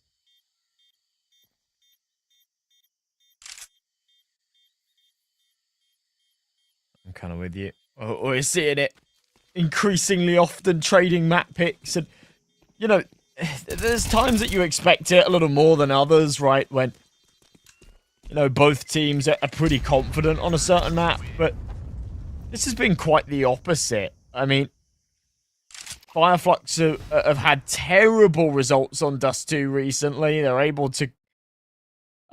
Monte have had terrible results on Dust 2 recently. They're able to convert here. Fireflux, maybe not so bad on Ancient, but they've not had a very good time here as of the past couple of weeks either. And you know, all of a sudden, it's like wildly confident. We go 13-7 and then potentially 13-5 the other way. Just typical. Here we go. Last hurrah here for Monte. Might be their last round here on their own pick. Seems like they just lose a player and then it's, you know, save time, and now obviously no saves are going to come through. It's still the same angle from Lean. Obviously that's expected. Dougie punishes as well, so it's Kaji actually in the same spot. But there's like just no util, you know, no stopping it. We're 25 seconds into the round and Fireflux simply walked out on B and, well, got all the frags. It's going to be 5-13. Fireflux certainly the better team in this one. Monte looked like, you know, a shadow of their former selves on Dust 2. Which leads us to a third map decider of Dust 2. One thing I have to say though, like Monte have now I think choked 4 of like the most important rounds, like the rounds that are gonna change the outcome of the next 2, right? They had the problem on Dust, but they had just such a big round lead they were able to cover. But here as well, that 1v3 pistol is nasty. That, what was it, a 1v2 where Skronk was literally a bullet away from dying. I think Skronk deserves the MVP, it was right? kind of worse than that as well, because it was like a 4v2, like overall too. So yeah, there he is though. There's your MVP. Right. That 13-5 scoreline sort of feels a whole lot worse than it was. I think you're right. Had Monte have converted a couple of those swing rounds, we probably would have seen a much, much closer final score.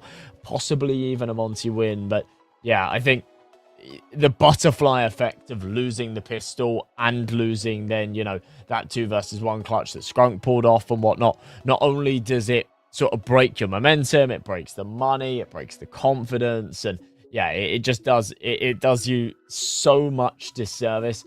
And yeah, I think it loses them the game there. So they've got to focus up and try and win this third, because it's an elimination game. It's the decider match.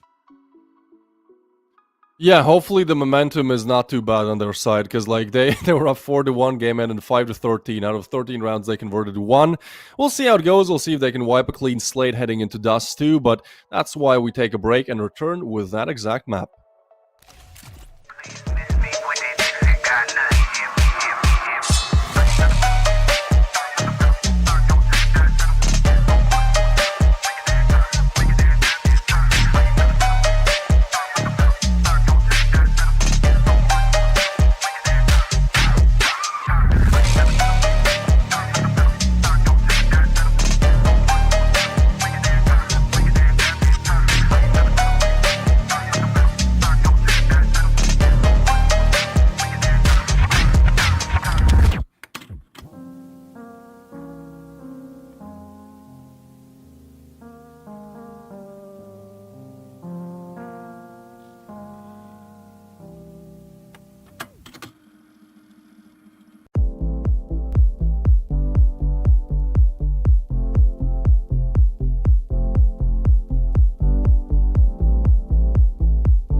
It's an elimination map, match going the distance of the third map. So far, the stats have been just completely thrown out of the window. Both teams, that being Monte and Fireflux respectively, converting their opponent's map picks. And now we arrive on Mirage, where I feel like all hell will break loose. 40% win rate for Monte, 41 for Fireflux. And I mean, it's Mirage, you know, this is the puggiest map that there is. I think we're on for a banger of a finisher. Yeah, I think you could be right there. Both of these teams have shown a lot of grit and determination to actually, well, I think more so Fireflux to convert that second map. But just in general, you know, this one's going to be a tough one to call with the way it's gone so far, trading map picks as they have, and doing so in such a bizarre and convincing fashion as well. Mirage, it will be a good break-even point. I'm not sure how you really call this. I don't want to call anything, man, with what we've seen. Like, yeah, every time I try to bring up stats, I got proven wrong. Monte looked so flat on that CD side. They actually had like a 58%. Sorry, Fireflux had a really bad win rate on the T set of Ancient. They did great there. Yeah, knife round is going to be underway. Seems like Monte are going to win it out, so they get the chance to pick the starting side. We have Evolution cast back as well as the Observer, so switching out for Wander. And 4 best of 3s today. We're only getting started. I'll be taking a break until the late evening game, PARIVISION versus Sashi. But for now, we still got to figure out which team is being sent home here. Elimination match. Monte. I personally did not expect them here so early, especially with the recent injection of the French talent in the form of Hadji and Afro. But they're here, and they certainly did not look good on Ancient. I start to understand why they perhaps are here. And now, pistol round comes up. Last time they had a big advantage to win it out on Ancient. We're not able to do it. Fireflux are actually quite good in terms of pistols. I think they've won 3, perhaps. So now, approaching the A site, Afro starts with a clean headshot. They're trying to go towards B as well, really just the explosion towards mid. Nade laid down, but Ryu catches another USB headshot. Haji is in the mix, and that's a 2v5 where Ryu seems to want to finish this off. Paz will still catch the headshot, but now an impossible mission, really. A 1v5 necessary. You said that they've looked that little bit better on pistol rounds. You weren't lying. This has been as tidy as it gets. If I'm on, say, surely nothing the Paz can bring to the equation. To counter that, they've looked pretty bad on those second rounds after the pistols. Both sides, actually, right? Because Fireflux actually won the pistol, then just lost the second. Was a 4-1 start on Ancient, but we all know how it ended. And Monte as well, I believe, on Dust 2, they, the second half, they won the pistol, had the chance to pretty much put it on 12-3 and lost. So you got to be super careful here if you're Monte to convert this round. Now, all the previous times, I believe those were the forces. And actually, Fireflux go for the force here. That's going to be Tech 9s. I don't like the skull. I don't know about you. Yeah, it's difficult. I've seen a lot more teams sort of try and force the issue in rounds like this and throw themselves into somewhat questionable buys. Falas will connect for the first at least. Ryu, oh, follows up for 3. I don't know how he's just connected a third there. But these Tech 9s will fall completely flat. They won't even get a plant. Yeah, that's pretty big for Ryu, right? Because if he went down without the double, that's already a big problem. If he goes down with only the double, well, there's still a world where they pick up the FAMAS, you know, it gets a little bit weird. So good stuff for Monte, starting off hot again. And as you said, no plant. So, best of luck, Fireflux, with the Glocks. As Max, old caster likes to say, just make it quick. Please do. Please do. It's the Glocks, boys. You don't even have much to talk about, you know, you're just getting started. They're gonna move towards under.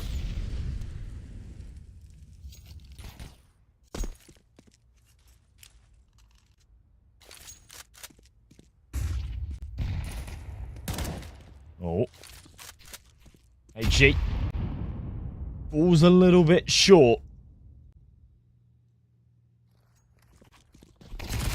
Repeat. Oh my. Yeah, Afro says, oh yeah, yo. Don't want to be facing back into that one.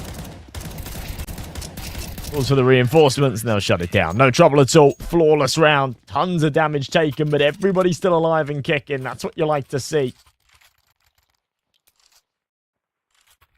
Nice and comfortable. Monte for 3.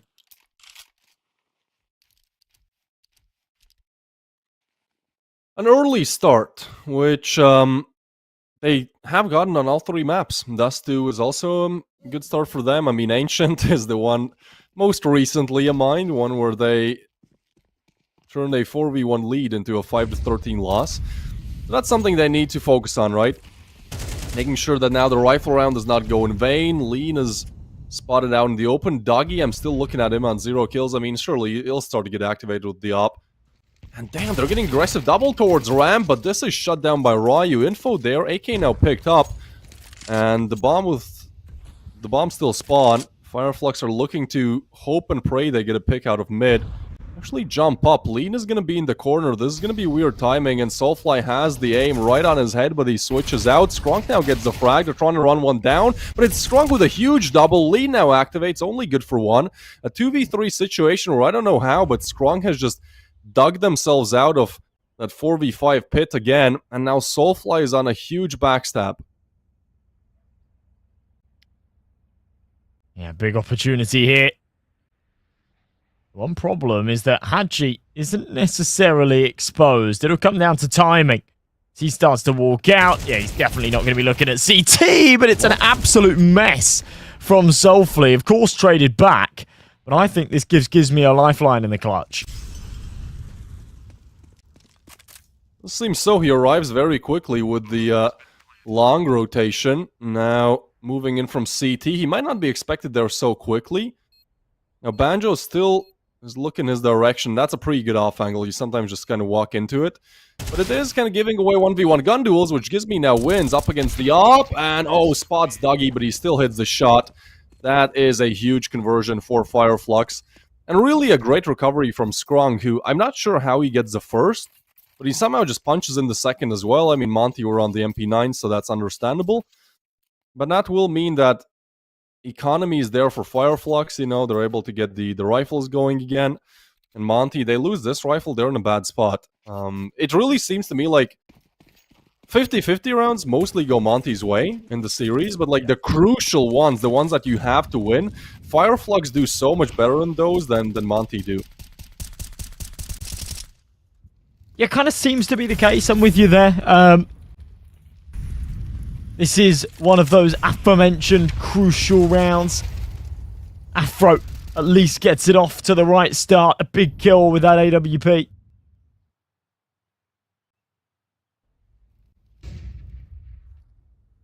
They're keeping this mid-aggression. Haji is certainly hurt, and so Soulfly will punish again. Yeah, Lee not expected though, but Soulfly kind of gets away from the angle. There's still a world where he can be caught off guard. Big nade takes a chunk of his HP away. Ryu dangling on the edge. This was a great setup. Oh, they're not ready for it though. Soulfly gets a headshot on Lean. And now again, a player advantage. Now they want to push in. Want to retrieve. There's the first, and the double spray down from Ryu is big. But still a 2v3 where they decided to head towards B. Afro just lets him pass. Well, that's information. Now Dougie dropping in on the side. Checking towards short. Misses the shot though. Lays down the molly, 40 seconds to go. He has the bomb, and Gizmy's burnt. He just burns in the molly. That's crazy. Smoke now comes in as well. Again, around that is... Wait, did he see the gun barrel there? I think they might have called it out. Well, he's going to be holding the angle. Dougie, I don't think he'll overextend. Just go for the plant. Taps it, actually. Waits for the peak to come out.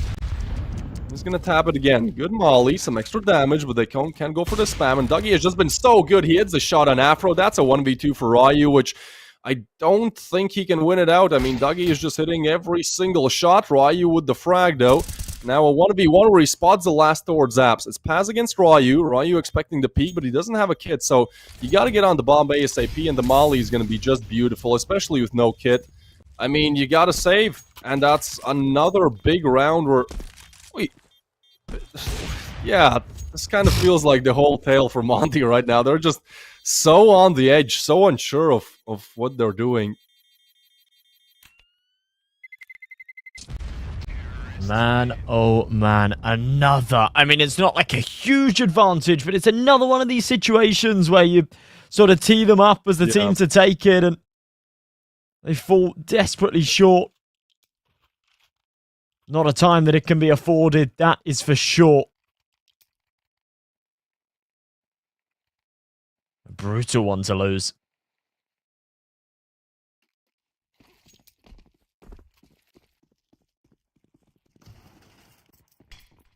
It all seems too familiar. Monte really got to figure out what's not working for them in terms of converting advantages. Good flash, 5-7 in, but Ryu easily shut down. Some extra damage delivered. Haji actually gets the frag, but again, it's just the refrag, and so still a player advantage for Flux. So is there the rifle advantage. As they're looking to take this one slow, heading back to spawn, we'll be picking up the bomb and deciding where to move to next.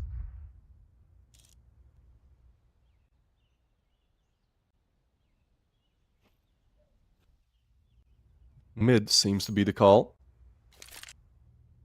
Yeah, also somebody in chat just said, the fact that, like, the guy on short burns completely in the molly, like, that's insane. Lean is gonna get past, though. 3v3, and now they do move down towards mid, but they're kind of walking into the op of Afro, which, if there is impact to be found in this round, I mean, it kind of has to be the op. But Afro, I mean, this is a spot where if you miss the shot, you might be dead. Gonna go for the boost up. Banjo now in window. Afro obviously not aware of this. We have Lean in T-spawn with the AK. 30 seconds though, so Lean, I mean, he's kind of in the worst possible position to be in. He's gonna go back towards A. Some information given. A good setup. Smoke comes in towards short though, so Afro can't do much. And there's a USP, which I think Banjo will find in a matter of seconds. So side now open, but Lean is in a huge position with 10 seconds left. We just try and deny the plan, but damn, can't get it. Banjo is so sharp on it. So Afro just left alone with the op. Has just been holding angles for 2 minutes here. Just a little too tall a task for him, I think. Having to give this up, but AWP sat in the corner, could be given the opportunity to just get out of this untouched.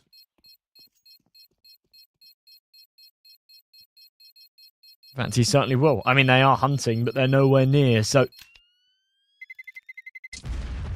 get out of there scot-free. But not bad. Again, from Fireflux. It's very reminiscent of what we saw early doors on that second map of Ancient. It's a good start from Monte. You think, all right, this is what we came here to see. And yeah, very quickly, Fireflux just bite right back. Yeah, I mean, I get that it's like somewhat of a new team, right? The core stays, but they've added Haji and Afro, so obviously the comms will not be there from time to time.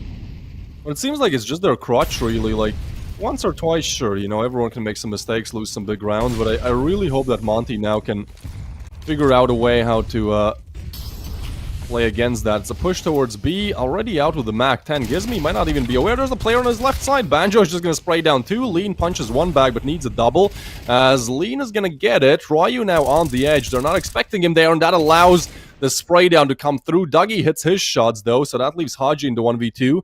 But in a position where there's no way they're expecting it, and I think he spotted the first, gets the shot. Last player short, Haji on for the 1v1. This is the type of round Monte should finally win, where it seems like all the advantage are on the side of Fireflux, right? They have not really had these conversions so far. And so Paz now just runs towards A, which is the smarter call. Oh, what? Oh, yeah. I thought he was going to go back to B or something. Yeah, okay. I don't know. Like in this game. First time in a little while that there is a proper advantage, a proper opportunity. Paz starts to cross. Haji getting a little bit desperate. Zooming over through CT. Paz is just sat on Tetris, so hasn't, you know, utilized all the time that he has to get himself a much better position, but just jiggling for the info. Fires the shot a little too early. Bomb's not planted for him, but Haji doesn't have a kit, so this one's done, even if he does win this fight, which he won't. So, all wrapped up there. 4-3, Fireflux still pulling ahead. And that's a round where they kind of get a little bit disrespectful. Like, I get that you have a MAC-10, so you kind of want to go for the fast push, but they literally just run out on B, right? And if not for the heroics of Lean and Ryu kind of finding a good angle as well, like, that should have been the round immediately. Tac pause now called by Monte. I mean, they can feel that, yeah, it's really a similar Faith of Ancient. And so far, they just don't really look to be there for the challenge. I mean, how many times is the question? 5-round streak now for Fireflux should be there, as... Oh, they do go for the... Oh, they go for MP... No, they do... Wait, dude. This might be an economical wipe that they can't recover from for, like, 2 more rounds. if they can't win the round. 4 MP9s and an Afro AVP. Ryu is on 10 kills, Haji is on 9.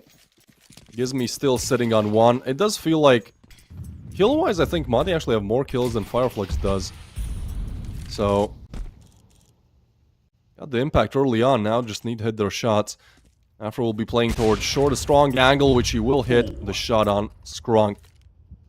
Alright, Monte have a player advantage. Do they convert this round? Your predictions? I'm gonna say yes. I'll be optimistic. Yeah, you believe it. Alright. I'd like to believe it. But, well, they just walk into it. Lean does get one bag. They try to run down Doggy, and Lean gets the double. That's huge, but there's still a 2v3 going on. AK now recovered. Afro still in play with the op. And Lean is actually, I mean, pretty close to these last two players.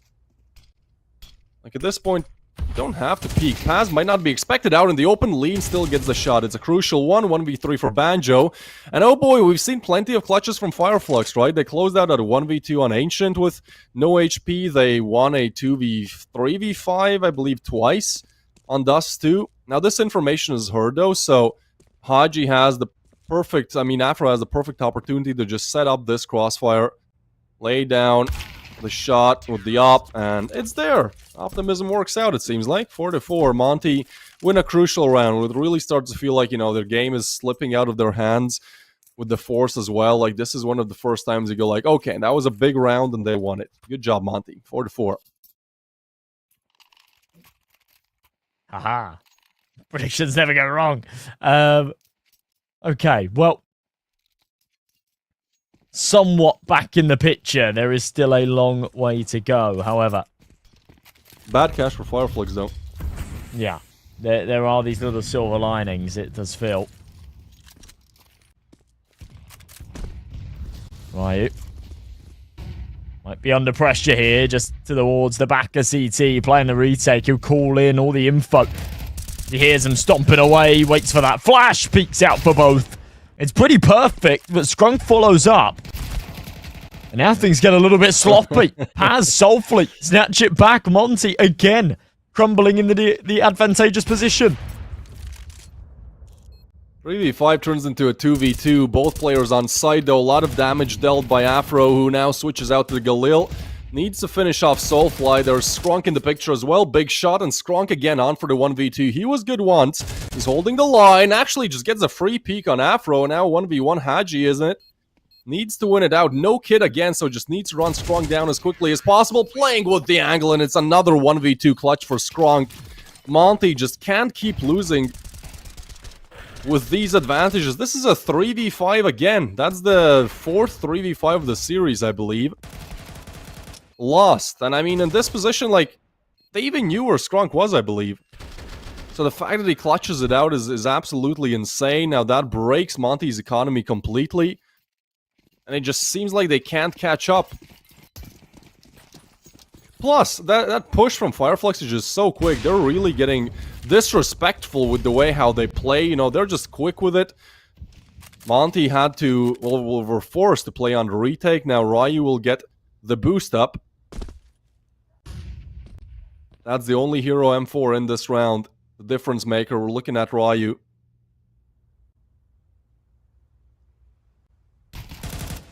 Oh. Decent pick out of Banjo. But yeah, I mean, in that last round, it felt like the initial trades were inevitable, right? You know, you don't let Ryu find 2 kills in CT without that being traded. But then it all starts to go really wrong, right? The extra pincers that are coming in lose all of their individual gunfights, and it crumbles very, very quickly. So, not a confident position for Monte to be in at all, that's for sure. Ryu with that hero rifle, but at this point, with the 2-man deficit, I think he's kind of eyeing up the idea of just saving it.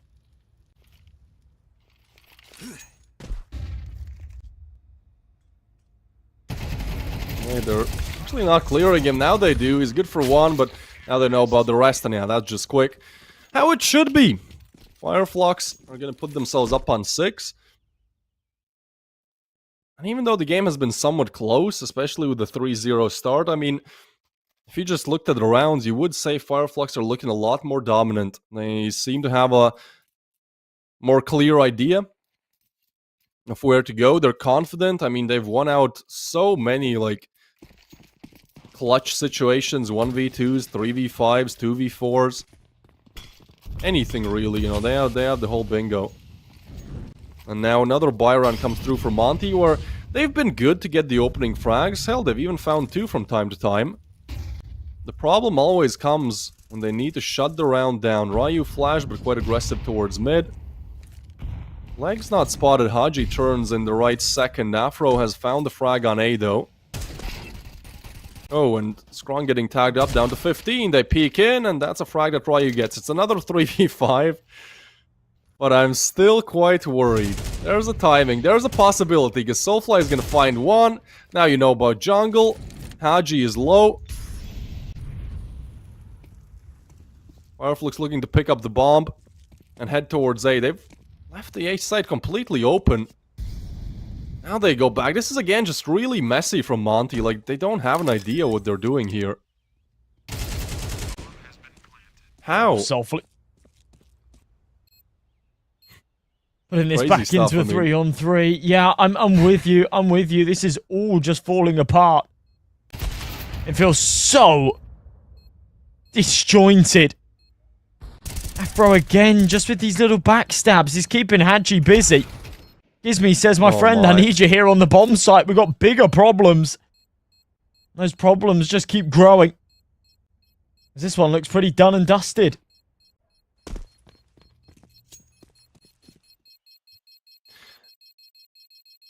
Yeah, there's no kit either. There is absolutely nothing that Monte can do in that round. It's a 3v5 again. That's the crazy part. Like, I understand it happens from once or twice, but this has happened now to them twice in 3 rounds. And I believe 5 times or 6 times in the best of 3. And we haven't seen the same from Monte, right? We haven't seen them show up in these big clutch situations. I feel like I'm really putting them down. I don't know, maybe I'm just woken up with a negative mindset, but I just feel like they are the clear favorites in so many of these opportunities. They're not capitalizing on. At the same time, I mean, hats off to Fireflux for playing how well they are, especially after being a map down and then 1-4 down on Ancient. I mean, this recovery is something that almost needs to be studied. Haji again with the opening pick, but as we know, that means nothing. Ryu playing aggressive on ramp. Oh. Afro comes in with the spam, and there you go. Soulfly and Banjo with the refrags. Now Paz will be taken down, but a connector push comes through. Ryu stands tall with a double, leaving Banjo now in a 1v3.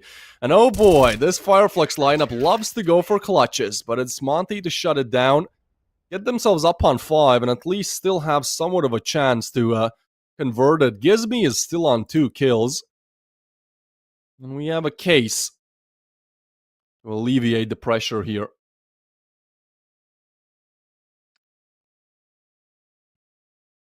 Maybe. Feel a little bit better about it, right? I don't think any of the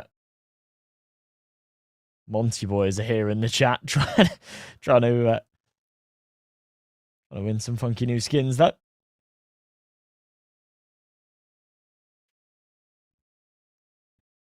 Maybe one of you guys can.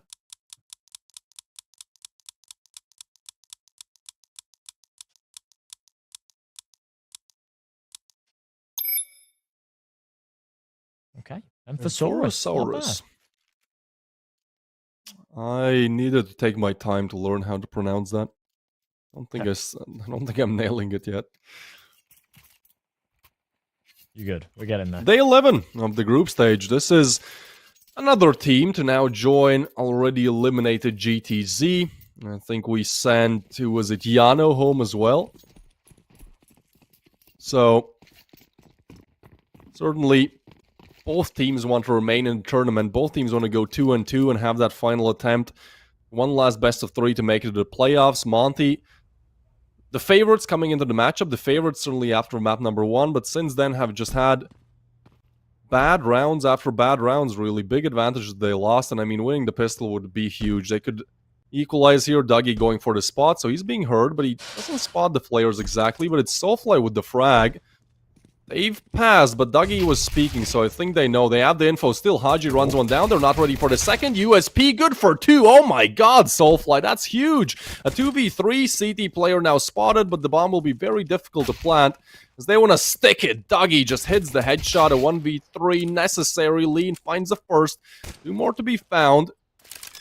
And he will fake out the plant, which just gives Banjo another crispy USP shot. They don't even get the plant down, so can't force here either. The fact that Soulfly gets a double there is so insane. That's a 3-piece round for him as well, and another big pistol going Flux's way. Yeah, it's pretty perfect. What a time to snatch it away as well. You know, these boys have come in bursts. They've been pretty good at stringing together rounds, so Monte right here will definitely be feeling like they are majorly on the back foot. Lean has certainly been heard. He's got to try and lead the charge out of B, but he's through the molly. The rest of his teammates are stuck behind it, so a little bit of a gap here. And yeah, Banjo will just take advantage of that all day long and isolate those two. Well, that is a clean shutdown. I love that Monte didn't go for the force. I feel like that's something they might have figured they have to do, but yeah, I mean, it's gonna be 5-9, and again, it's this crucial point where if you lose this, you're pretty much out of it. On Ancient, it was the same scoreline, 5-9. And Monte lost, I believe, a 2v4, which turned into a 1v2 clutch from Strong, who was on like 20 HP. So, surely, at one point, you know, at one point it's enough. At one point, you just win the rounds that you should be winning. This one's still a 5v5. The AKs are coming through, and Fireflux staying on the MP9s, the FAMAS, and now Banjo buys an M4 as well. So, yeah, it has to be this round for Monte. I mean, there's no other way to put it. Now or never, guys. Time to pick it up. No more fumbling around. No more chances. Afro. Big pickups on the double. The 3v5. It's this fight or flight instinct. But yeah, you're right. It's the cursed number, isn't it? Oh. Okay. Alright, they deal with it. I mean, it's still doable. It's a 2v4. The bomb is arriving. They're clearing connector, catching Lean on the jump up, which leaves it into a 2v2. Paz peeks, gets the frag, and dude, Monte, they can't keep getting away with this. It's a two kills on Gizmy. He needs to double his kill tally here. He's completely lost where Paz's went off to. Low HP though, so he gets the damage in. Minute left to clutch it out. Has the bomb as well. It's absolutely insane that it comes down to a 3v5 again, but that's the reality we've been seeing for the 7th time now. Gizmy still holding the line, waiting for the peak maybe. They don't spot each other, but this could be bad timing. Paz, oh, he gets away from the angle. Expecting maybe a backstab, still 40 seconds to work with here.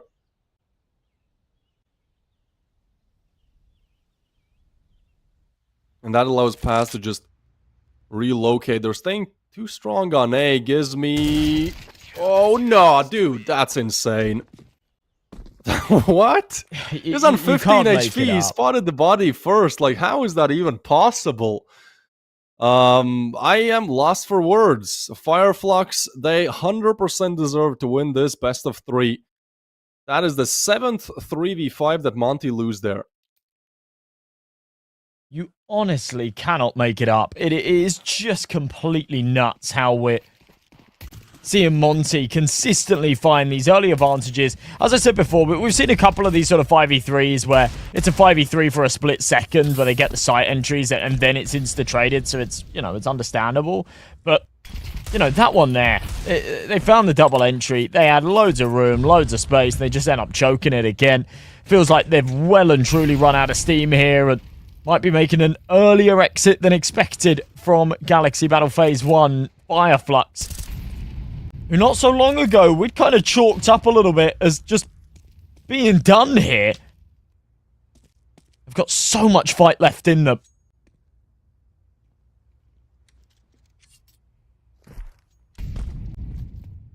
Yeah, and there's not one thing that would make me think, oh, Monte can make this comeback, right? They're actually the ones who are always losing to the comebacks when you look at the rounds. You know, they're always just nothing has been going their way.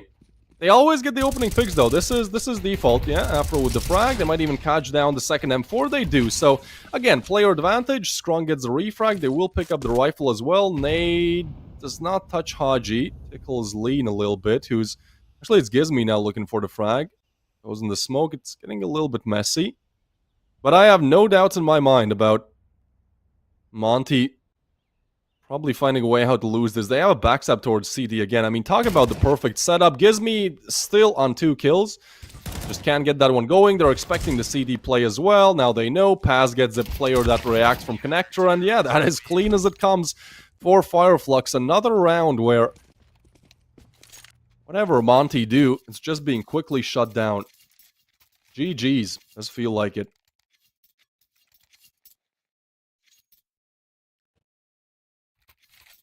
Yeah, I don't know. I don't know what the answer is here, I'll be completely honest. This has been a pretty miserable showing out of Monte these past 2 maps. Their map pick, then going on to Mirage, another one that they're supposed to be confident with.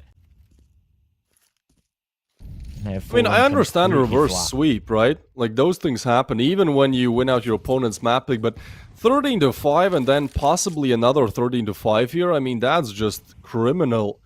And again, it wasn't like Monte did not have the chances, but just, I guess they at least get a good demo to take a look at. I mean, Fireflux are playing very well, sure, but you can't tell me that this is all that Monte have got. Afro, guess what? Finds the opening kill. But Soulfly finds one back. Monte have found 10 opening kills, 11 actually, 11 opening kills in this map so far. Dude. Oh.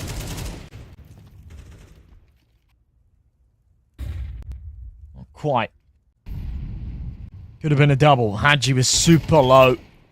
Toki doesn't fire the shot. They're missing opportunities here. HG's now going to come too late. Still fancy their chances onto 12, but...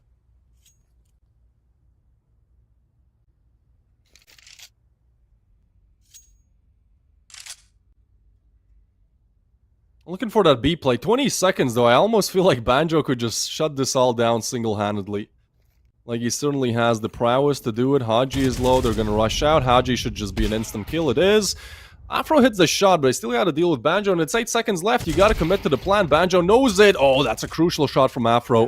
If he misses it, that's game over. Now, Monte perhaps have found a very small lifeline. It's a 1v2. Gizmi. This would be the round to get your 3rd kill. Afro can't do it all. He's low HP, and there you go. Gizmi has found his 3rd, and Monte have found the 6th. We just took so long to get there, really.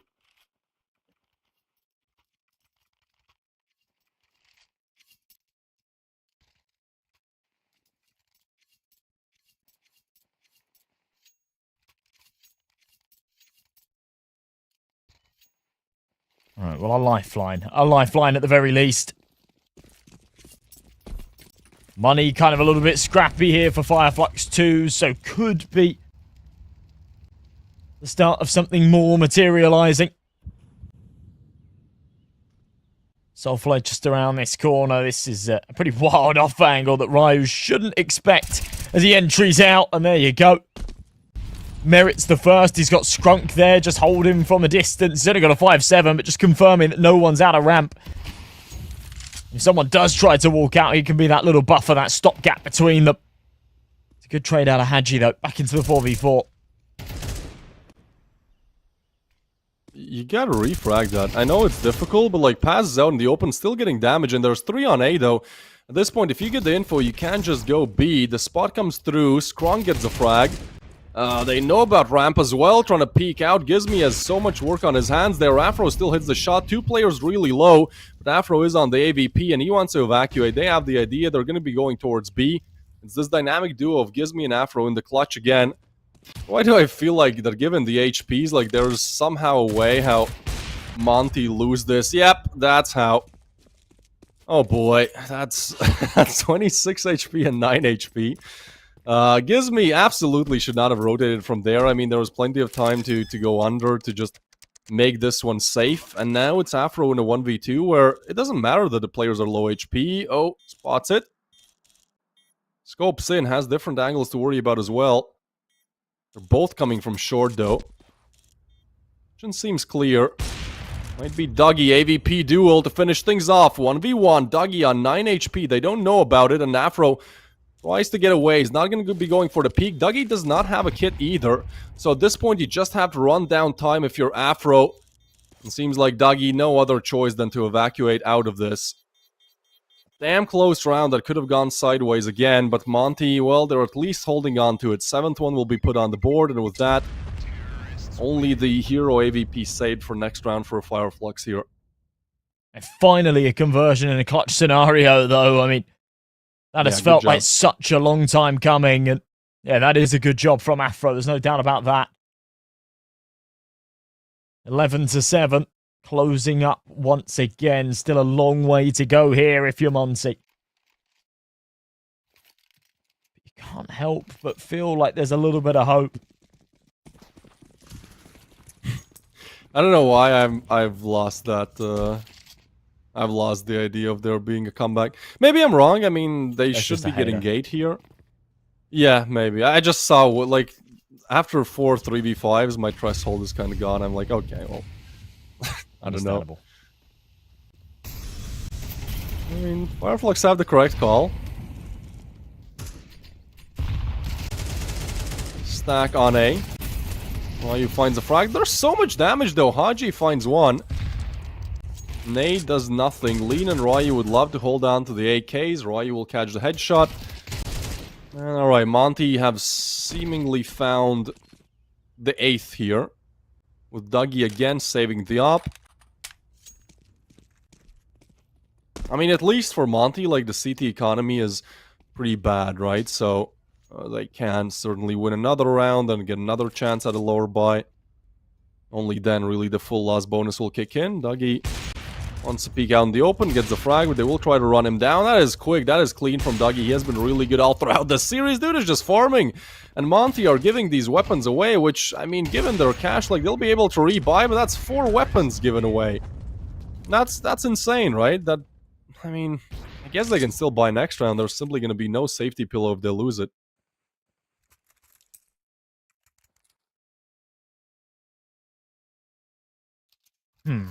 Okay, well, this is where things start to get a little bit worrying for Fireflux now. Monte are going to call a pause as well, just to put that little bit of extra pressure on, talk things over. Money's not great on their camp either. I think the biggest concern for me is the fact that Fireflux are pretty much down to 0 after this one. They'll have a 2,900 loss, so it would just be, you know, a couple of pistols in the next and then a buyback after, but only then it would be 11-10. Bizarrely, Monte have found a little bit of life, like right at the end here. They've not left it quite too late, but they've left it very, very late. They could have found this little resurgence over on Ancient, got this done without complication. They could have continued their streak at the start of Mirage and not had the stress, but they've always kind of lost the really impactful rounds, and this is certainly the one, right? You have 2k heading into the next round. If you lose this, at that point it feels like it's truly over. On the other side of things, you win this round, not only your economy avoids disaster, also Fireflux have to go, and I believe USPs are like 5-7's best case again. So, a crucial round. If you really want to come back, if you really want to avoid relegation, you gotta face your demons. You gotta face what you were not able to do on Dust 2, you were not able to do on Ancient. Converting the most impactful round of this whole map, of this whole best of 3 really yet.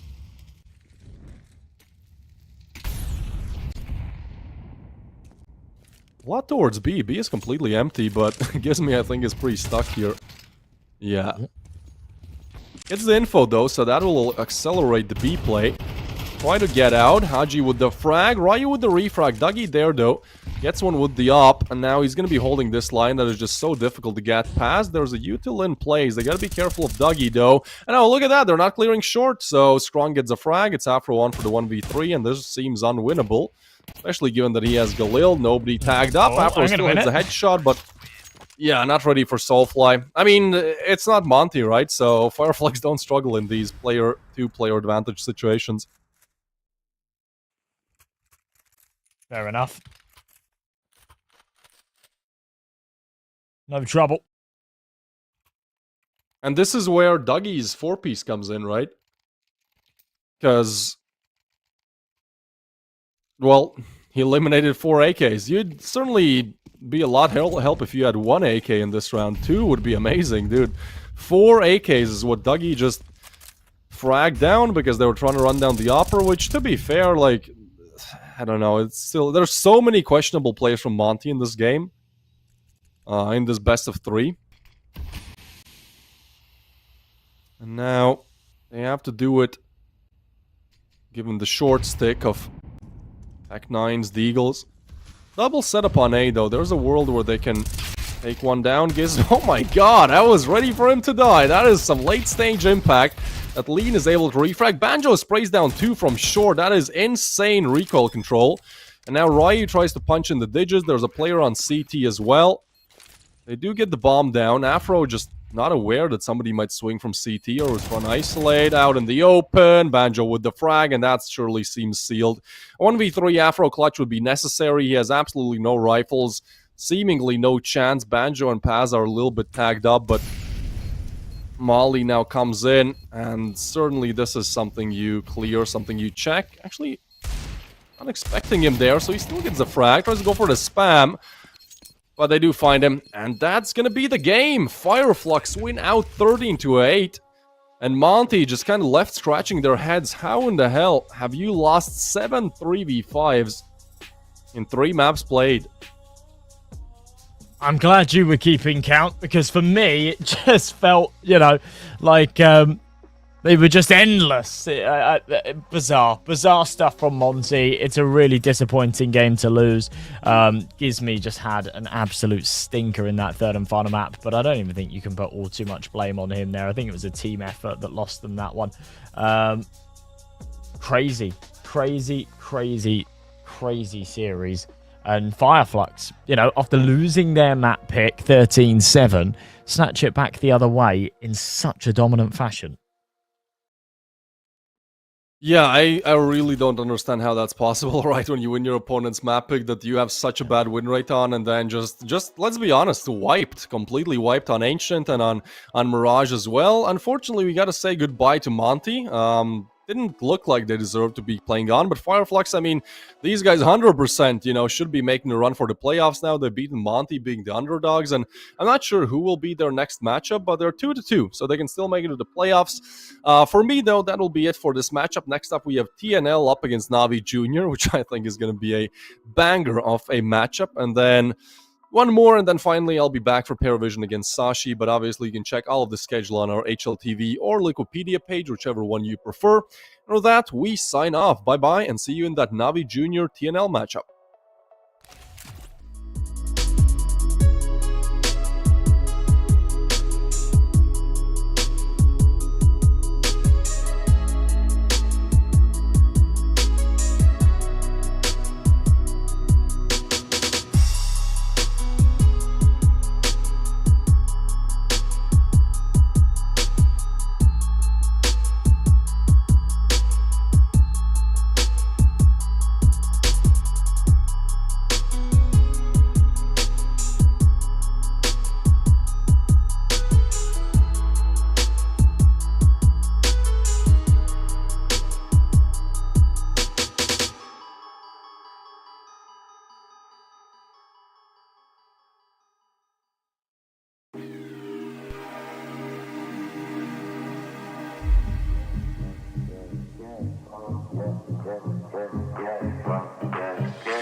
Ladies and gentlemen, welcome back. After quite a bit of a break, we are back to bring you the action of our second best of three of today, setting our sights on TNL versus NAVI Jr. Yuba here, and I might get a co-caster joining me for this cast. Who knows what the future holds? TNL already missed one chance to get to the playoffs, losing to Cybershock a few days ago, while the Academy team of Nadas Vincer have been in a streak of good form for a while, even winning out an event in the process. So this is going to be a fun ride.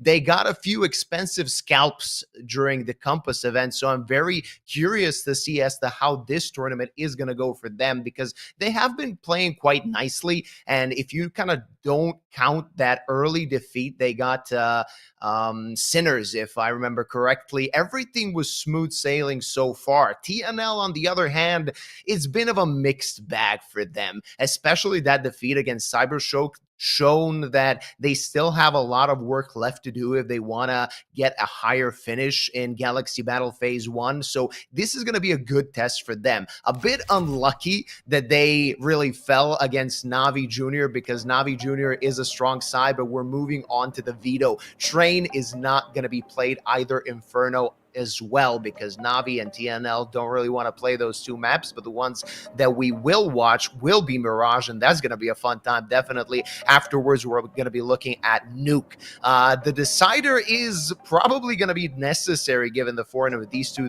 sides, and Ancient will be our deciding map if, of course, it comes to that.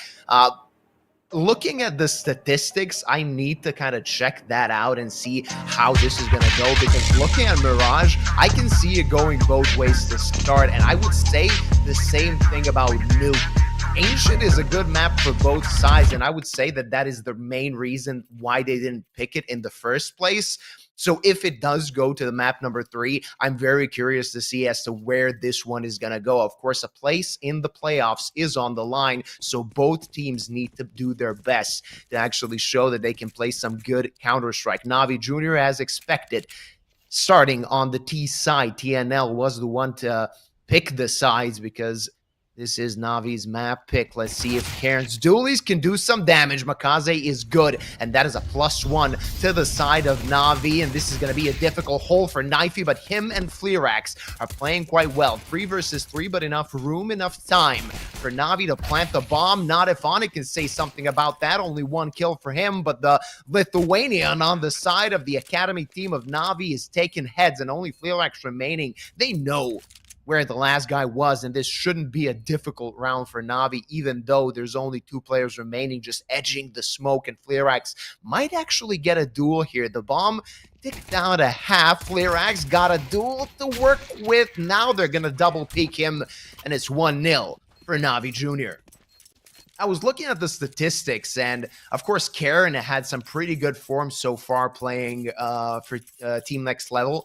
The problem with him was he didn't play as well when they played Cybershock. Not a great first map, not a great second map, even though he's shown up on the Dust 2. It was, of course, a tight game to decide that best of 3. Of course, on the side of Navi, we can expect some good clickers. Individual plays are expected from these boys because they want to prove their worth. Maybe throughout this year, we might see some of them in a tier 1 side eventually.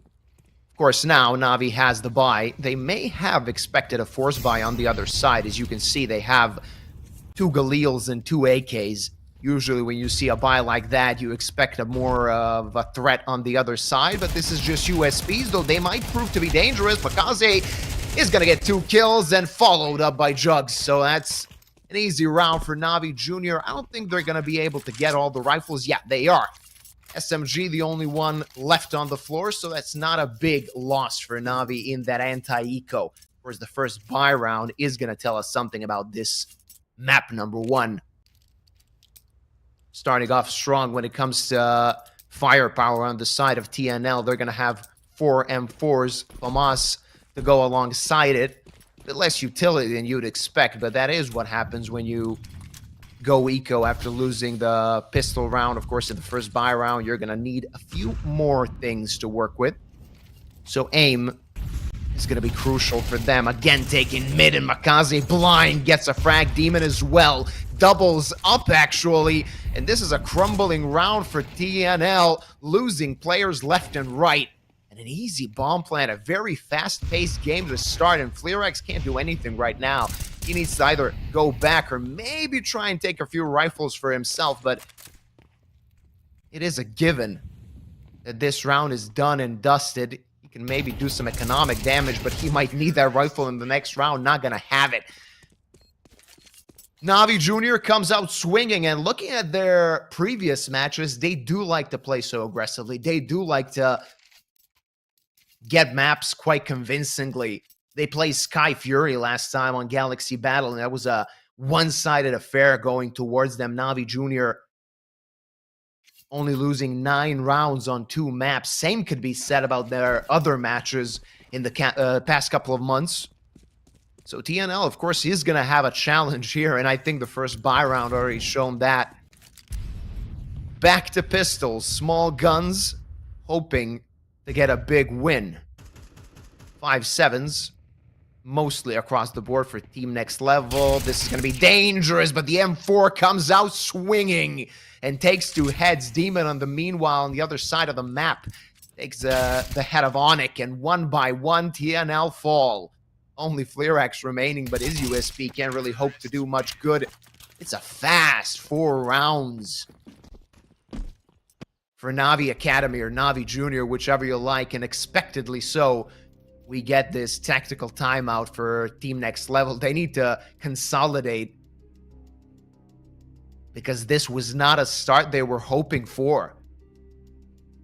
Tac pause. They're going to have an op in this second buy round of map number 1, and that might help them a little bit. An op can be a strong weapon to have in your arsenal on the CT side of Mirage. So they're going to hope that Flerex can do something. He was quite good opping against Cyberstroke, so here's hoping they can do something more. Finally get 1 on the board. Of course, 4-0, not a big lead, but definitely something that has the prospect of growing. Of course, full guns, full utility on the side of Navi. They might even get themselves an op if they win this round. Defensive smoke comes in with those offensive smokes that Navi thrown to try and take mid. Flerex fast, but faster is the side of Navi, getting that trade on Nick just on the backside. Will they expect him? Karen gets a kill, and Onyx as well. Jug's in trouble. Symmetry helps him out. Still a +1 for TNL, but Symmetry with that op is going to get them the bomb plant. Both CT players coming from the market position, and this is going to be an interesting turn of events. Let's see if that combat op can do something. Also, that M4 can also maybe try and get a frag, and that's the only hope for Navi, but Karen is good. 3 kills for himself in this round. He is on the board. His team is on the board to start off Mirage and not let Navi go so far into the lead. Navi Jr. is going to have to wait to get that 5-round advantage, but they managed to build up some cash, so losing this round, at least in the economic standpoint, shouldn't be a problem. As you can see on the graphic on the screen, don't forget to join the giveaway on each half. That includes overtime as well. You can get a good skin at that second qualifying best of 3. We even saw a knife get delivered, so you know the prizes could be quite nice. All you have to do is type Galaxy in chat, and you could get yourself a pretty nice looking skin. Op battle could be interested. Flerex not yet taking the pixel gap. Symmetry doesn't want to go so deep into the apartment, so they're just going to be staring at the wall for a while before at least one of them gets the courage to go quickly in. Flerex is going to be faster. That's a good start for the side of TNL. Still, though, an active round for Navi Jr. There's 2 guys on A side. A quick rotate from Onyx as well. Oh, that's unlucky for Demon. His mouse jumped, and Jugs doesn't want to go forward now, going through the smoke. Knife is ready. 1 by 1. The T side is crumbling, it's falling. And right now, you don't really have a straw to grab. If you want to win this round on the T side, you need to hope for the CTs to make a mistake. And currently, TNL doesn't seem interested in hunting for frags. So Krabani and Makaze are going to have to be the ones to be active, proactive, maybe try and get a kill. But with 30 seconds on the clock, even they know that this is over. There's not much they could do to make this round possible. TNL tying 2. Still 2 left to go to tie the scoreline. That op did help. Maybe not in the round before, but most certainly in this one, getting that first frag, maybe. Not letting NAVI get the momentum they were looking for in this round. Speaking of the Academy side of NAVI, they have had, as I said in the introduction, a very good run of form. The Compass tournament went well for them, not losing all but one map and winning the event. So that'll give you some confidence coming into Galaxy Battle, fighting for the playoffs. Even though they lost their first best of 3, everything else seemed to be smooth sailing against the Finnish side of Yano. And as I mentioned before, Sky Fury, they also clapped them on 2 maps. First tactical timeout for the youngsters. See if that could bring in something more. Their economy is still in good hands, though. 2 players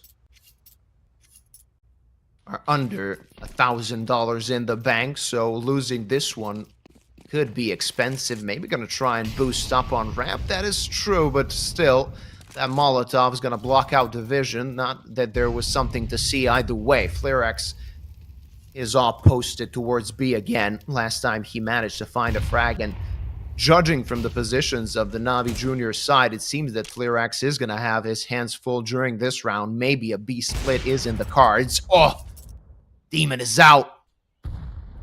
Knifey is also going to have a 1v1 duel as soon as this smoke dissipates. Just a matter of seconds. Maybe an A split now as a B player fell. Symmetry just waiting with his op, hoping somebody on the side of Team Next Level is going to make a mistake. Oh, Dawi! They didn't expect that. It's a cleanup on mid. 3 frags in just a few seconds. Not losing a single player on the side of TNL and whatever NAVI Junior wanted to do. That's long out of the picture. Now, if you're the sole AK here, probably is best to keep it. He also has utility to work with. I know he's having a good game with 11 frags, and he did get some very important kills in the rounds his team won, but with the stuff he has and with the little money he has, maybe saving it might be smart, but not before he takes a gun off of the CT side. At least something that TNL are going to have to invest back into in the next round. Some economic damage. Not bad. If you're going to lose a round so convincingly, at least try to make them pay at least a little bit. A 1-round game. The way Navi started explosively, you wouldn't expect it. A TNL fighting back. Definitely not going to lose their second chance of making to the playoffs, at least without leaving their opponent with a bloody nose.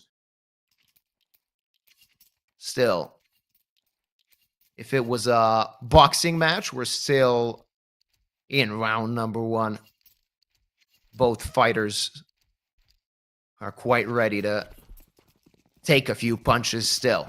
After 7 rounds played in Counter-Strike terms, Navi Junior maybe want to speed things up a bit, judging from 4 players towards the A-bomb site. Maybe TNL is not going to be expecting this. They can go through the utility and definitely try and do something, get that opening frag. That's what's been lacking in the previous rounds. They're swarming the site, but Flarex waiting. Symmetry falls, but so are falling the defensive players of TNL. Flarex, can he do more? He needs to if he wants to make this an active round, but his head is taken clean off his shoulders. Onik and Dawi remaining, but not with a hope, not with a chance of actually trying to get to this retake, and Demon is hunting. He wants to take another gun away from the CT side. He might actually get a chance. Bomb's been ticking for a while now, and they know a player is in connector. They can clean him up. Onyx might actually use that to his advantage. Maybe still a timing left to be found. They have diffuse kits, but the bomb has ticked up so much that they need to speed up if they want to do anything. And with Onyx falling, Dawi knows that he has nothing to look for in this round. They overstayed their welcome. And with open arms, NAVI Jr. welcomed them in their crosshairs. Finishing this small streak of TNL's rounds, NAVI gets one more gun round for themselves. Possibly putting TNL in front of a force buyer, putting TNL definitely in front of a reset economically. This time out, NAVI Jr. not deciding to invest in an op. Again, a heavy lean towards A, but this time the defense might be ready. FlearX. That's always a good setup towards ramp. If, of course, NAVI is waiting for him. A good flash, Makaze falls. Again, a +1 on the side of TNL. Losing the previous round is not gonna hurt their confidence, but now NAVI are gonna explode onto the site. FlearX waiting on triple. He managed to get a frag. This is messy, and Knifey's still alive. He managed to get a kill. Demon with 2. Giving his team a chance. A -1 for NAVI still, but the bomb is gonna be planted. That gives them something to work with. Onyx, even though he was blind before the flash fell, he saw Demon and took him out. Dawi with that final frag again. A one-round affair on Mirage. This is gonna be an interesting one. Of course, when the map began, I told you about the percentages. NAVI's is slightly better on this map. TNL definitely without a chance. Definitely not without a chance, excuse me. As we've seen so far, they can send a few punches the other way. And losing the previous round hurt NAVI's economy a little bit. They can invest into AKs. A few grenades missing. That one Galil, I would say that they would want something better on that top-rated player. Still something to play with and something to play for. Taking mid control at the moment. Of course, Smoke's broken and Care gets the first frag. Still, of course, something to find, but only FlearX finding a kill. His op is smoking. First 2 kills went into the side of TNL. NAVI trying to find the next one, and the next kill could be crucial for them. Karen, that op is gonna miss. Maybe it would have been better still in the hands of FlearX. They, of course, changed the guns because Karen is low.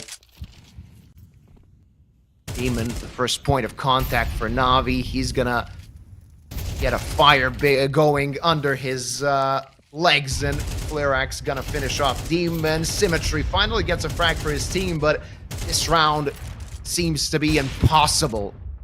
Look at the HP, 40 and only 2 on Krebeni. So we got a boost to finish things off. A tied game after 10 rounds.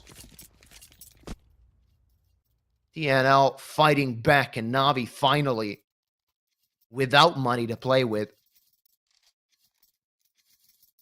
They're going to have a few deagles. You can be sure of that. With the loss bonus they have, they can invest a little bit into some pistols. And so they are doing. You can see the dualies. Not a Tech 9 on Krebeni. It's going to be a P250, actually. 3 deagles on the other players. Of course, not a lot of utility. Not any utility to play with, actually. We'll see if that's going to prove to be costly. They had the money to invest at least in a smoke or a flash more.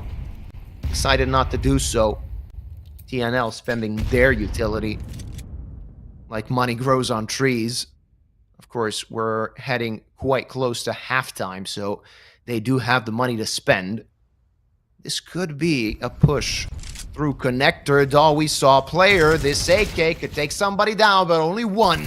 That's a 1-for-1. Karen ready with his M4 to take down 2. And FlearX, of course, finding a way to be helpful with that op. just a cleanup, only losing one guy.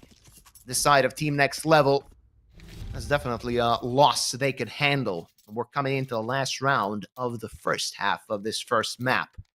TNL with a minimal lead, and they want a minimal lead on halftime. Of course, winning their 7th will achieve that.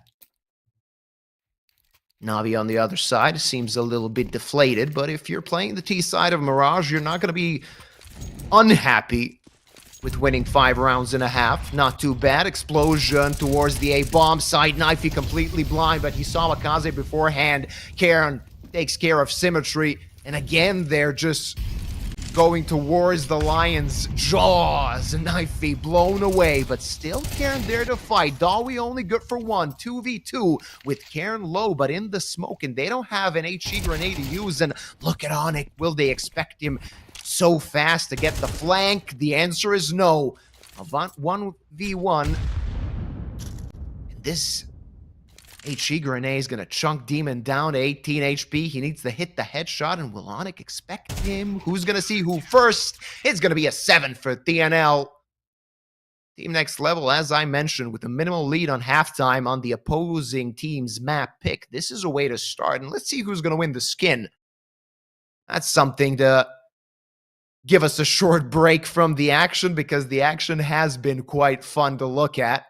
Somebody from the Twitch chat is going to be rewarded with a nice skin, or maybe a nice looking skin. All of the skins look quite good. We missed the Firebird, but we're going to get to the FAMAS for HE Marl.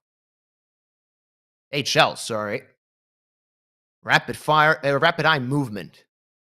Congrats on winning that skin. Of course, if you follow Galaxy Battle on Twitch, just type Galaxy into the Twitch chat and you get a chance to win yourself a nice skin. Knives are also in contention, so be sure to follow this program. You might get something for yourself. Of course, watching good Counter-Strike is a given. Heading into the second pistol round of Mirage, TNL played quite well. They have 4 players with Kevlar, NAVI with utility on the other side. They split the utility that mostly Demon and Jugs bought. 3 guys are ready to fight, having body armor on themselves. This promises to be an A split from what we can see on the minimap. Onyx boosted up, but he's not going to be able to find the frag, at least not right now. Symmetry between a rock and a hard place. He needs to go away, and away he goes, also finding a frag, just as doing so. 2 for 1, not too bad for the side of NAVI Jr., but they know they still have to fight and not let anybody get the bomb plant. Onyx on half HP, even less than that, and Karen's going to have to be the main man with his Glock. Demon misses, whiffs, but manages to finish off Onyx, and Karen's the one that falls last. Again, a 1-round game as NAVI Jr. get themselves the second pistol without letting TNL plant the bomb, and that is a crucial bit of information for you to have. Demon, he missed all the shots, but Onyx basically walked into his crosshairs, and maybe a CS2 moment as he wasn't even looking at the player, wasn't even aiming at the head, which he shot off. He's still going to be quite happy with that. Glocks across the board for the side of TNL with that 1 deagle. A little bit of chunk damage from that HE grenade, not too much. Karen hoping that maybe his deagle can find a head or 2. And don't forget, if he finds 1 frag, that can tilt this round completely. Of course, when you get 1 shot by a deagle, that tilts you as well. 3 SMGs on the side of NAVI Jr. They have 2 M4s to work with. They spent a good chunk of their utility so far. That could be crucial, of course, against Glocks. These MP9s are going to do a lot of work, and the lean, from what we can see, that NAVI is going for is quite good. 2 guys on the B-bomb side, 2 guys on the fast rotate, and While I'm talking about that, Karen's gonna fall, and Demon just waiting with his MP9. Him and Symmetry are gonna clean things up to tie this game up, and of course, a lot of money that Demon just pocketed. Easy peasy. Maybe Symmetry didn't even need to do all the shooting. Of course, his M4 grants only $300 per kill, and $600 is a kill reward of the SMG. But, of course, when you're in the action, you don't really pay too much attention to that. Full AKs on the side of TNL. This is going to have to be a fast round because they don't have a lot of grenades to work in. Look at Symmetry. That is smart. He knows that his opponents bought in for this round, so he knows that if they're not going to attack from ramp, he can go through and find a frag on NAVI, and this could completely destroy the plans of TNL. NAVI not missing a beat. Macro play to get 2 frags. Sometimes you don't even need to shoot better than your opponent. You can just be smarter, and so they were to get the first 2 kills of this round. Of course, when you're playing with SMGs mostly, you do have to do those high-risk plays, and this time they... Oh, no, no, no, no, no! Onyx didn't check the angle. Autopilot. Angle checking has just cost him his head, and maybe even the entire plan of TNL. Only 2 AKs left, and I think Karen and Dawi know that from what happened so far, they can't really do much in this round number 15. And Krabeni on the hunt already. He wants to take those guns away, and he knows with the fact that he has an MP9, losing it isn't that much of a loss as much as it is for the T side to lose AKs, armor, and the utility they might have, and have it they do. Krabeni also upgraded on an AK. Of course, he got the information there was a free AK on T-spawn. Of course, Dawi and Karen just waiting out the clock, hoping that they won't lose their guns, and TNL doesn't seem too interested to go for a full hunt with the money they have.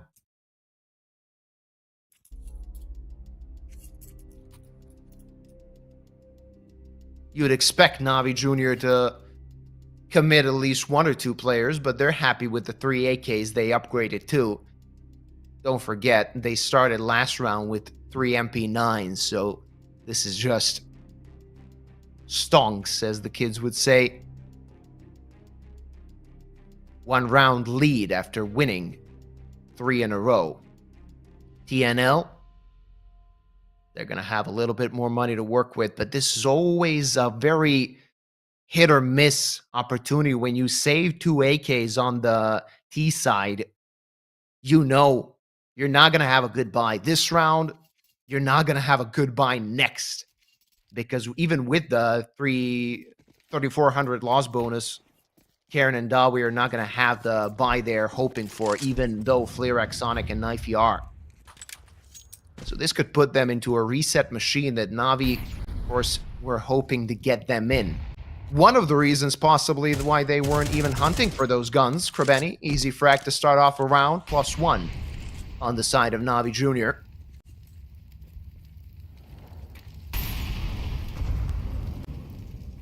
Of course, they have the utility to spend. Oh, Krabeni wanted too much, and Karen ready, even though the flash wasn't bad.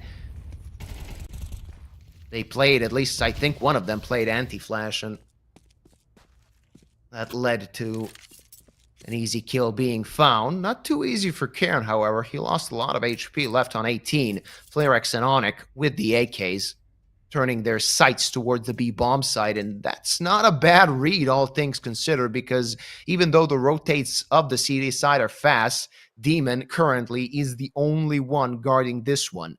Might get an easy kill to start with, and then he can just waste time. Makaze, good rotate from him. Manages to get 2 frags for himself, and only Onyx remaining. And Demon, they didn't even check him so far. A bit of a whiff to start things off, but the second burst got the head of Onyx. And NAVI on the CT side seem impossible to beat, impossible for TNL to get to the bomb site, and they're going to use their last tactical timeout for this map, maybe grasping at straws, talking things through.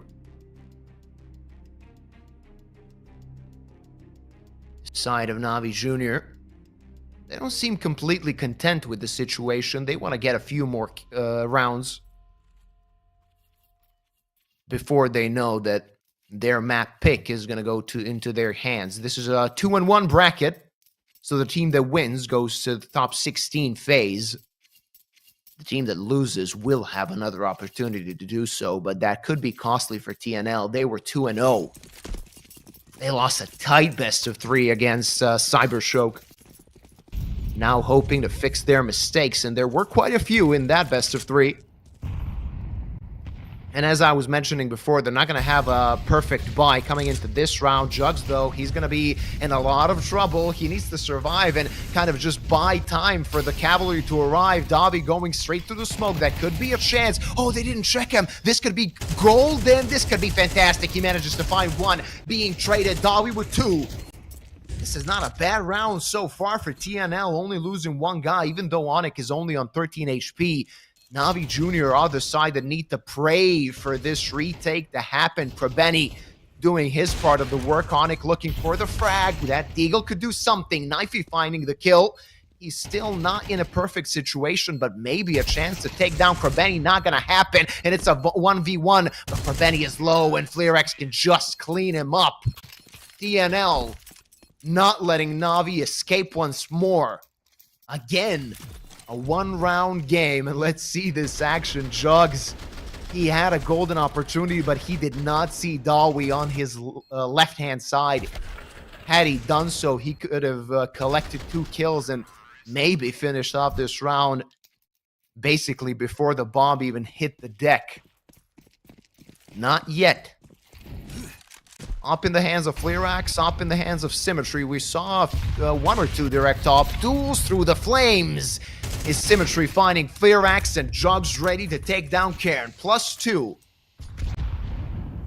for the Academy side of NAVI. Of course, their senior side is in Australia at the moment. We'll see what happens there. And the first 2 fast kills have completely silenced whatever plan TNL had. Still looking forward to trying to get to the 8 bomb side, maybe splitting it. Of course, they do have an active round, a bit less active if that HE grenade hits. Didn't do that, but the op is going to hit its mark. Knifey falling for Benny. He's going to check connector. Is he going to be thorough, though? The answer is no. Onyx, easy frag for himself, and one player is quite low. This could still be possible for TNL with that fire going into dark. Dawi finds Symmetry. Jugs, he's going to miss his shot, but Demon is there to take down Dawi, doubling their lead once more, the side of NAVI Jr.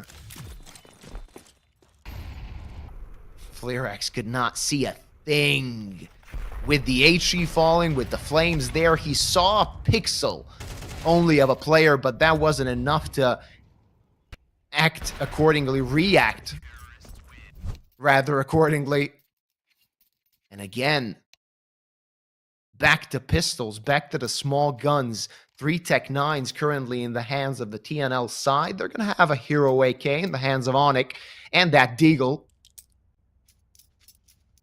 With a few grenades, with everybody having armor, this is still not an easy round for TNL, and we could see a tight game once more.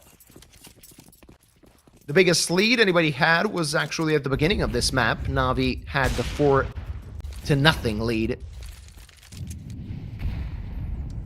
Of course, TNL brought that back. Even had a lead on halftime, was not enough. Now, after 18 rounds, they're still in a deficit. TNL still with a few grenades to go. They're going to spend all of their utility and try and take mid. Makaze from short, going to get double dinked by Cairn, but Jugs doubles up. could get something more. In the meantime, Onyx is active from ramp. He needs to get the next kill. Smoke, I don't know if it landed where they wanted to, but it's going to do the work. Benny whiffs it, but Jugs is there. He's playing quite well, the Lithuanian. With 23 kills on the board, he is carrying his team to victory. +1. Without the bomb on the side of TNL, they need to get a frag, but I don't think NAVI is going to be going to look for these kills. They know the importance of this round. Knifey, I don't think he can even get to a gun at this point. Just waiting for Flirax and try and maybe trade towards ramp. That could be important or not. They don't even need to trade with Knifey shooting that 1D like that. Symmetry waiting with his op. Misses his shot. 20 seconds. This is now everybody's round. So they can still fight for this. They know they can still fight for this. Knifey was quite good on the pre-aims. Legged is Flirax and taken down by the USP. Demon activated at the correct timing to take out Knifey. But TNL, at least with the bomb plant, that gives them something to work with coming next round. They're going to have a really good buy. A perfect buy, I would say. At least with Knifey having 5,800. Symmetry knew that he legged the guy and finished him off with the starting pistol. Going into round number 20. TNL, not going to have a perfect buy, as I mentioned, but are going to have a solid one. Of course, Onyx, the only one, not with an S-tier weapon. He's going to have to satisfy himself with the Galil, everybody else on AKs. They don't have an op, but maybe they're going to try and play something faster, and Makaze has been like a dog off a leash during this match. Very proactive, very aggressive, only one. And that's not enough, but with Symmetry's frag, Navi Jr. is going to be happy with this turn of events, but the lean towards A, the lean towards mid is going to lead to an empty bomb side B, and now TNL are aware of that. As long as they can get the kill off to Demon, 1 for 1, good enough for the bomb to swoop in towards the side and get the plant. Navi Jr. is going to have to go for a retake, and Knifey wants to fight. He takes down 2, and it's only Symmetry remaining. With the fire, with the flash, he knows his position is blown and that he can't really go from short. Bomb has just been planted, but already ticked down to half. Maybe he just wants to take him out, play an exit frag position at the very least, but this round is going in the hands of TNL. Navi wanted to be aggressive, and that aggression did pay off for starters, but it left bomb side B unchallenged, unguarded. TNL is still alive on Mirage. Next map is going to be Nuke, their map pick, so they have what to fight for. If they can actually win out Mirage going towards Nuke, could give them a chance to go to the playoffs. They won map number 1 against Cybershock a few days ago. They lost the next 2 maps, which led to them falling into the 2-1 bracket.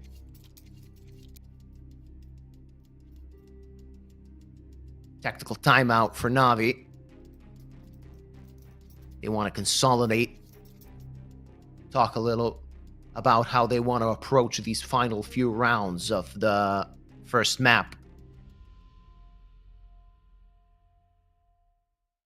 Always a welcome addition, the fact that we can see players Onyx, as is tradition so far, without a shirt on playing Counter-Strike. Though, as he played against Cybershock, frag-wise, not looking too good. This time, a lean towards the B-bomb site for the side of Navi Jr. They want to maybe take apps as soon as possible with that smoke, or with that Molotov, rather, they can, with Symmetry's op. But this could be a fast split towards A, and are they expecting it? A fast rotate comes in, but will it be fast enough? Only one player guarding it, Knifey. That's early, but Jugs managed to get the frag. Been traded. Makaze gets the trade back. Player advantage for Navi Jr. as Flirax falls as well. Onyx gets An important kill for his team, and they know that one guy is still in CT spawn. Symmetry good with his op, and Onyx only remaining. Gets the frag, and this clutch is possible. The op shot missed, gives him time to reposition. With a minute left on the clock, he has time to even go to the other side, but they're swarming him, and Demon coming from behind. Easy as you like. You'd expect maybe Onyx to check his back, not this time, and map point. Navi Jr. TNL are going to have to try a bit harder if they want to force overtime.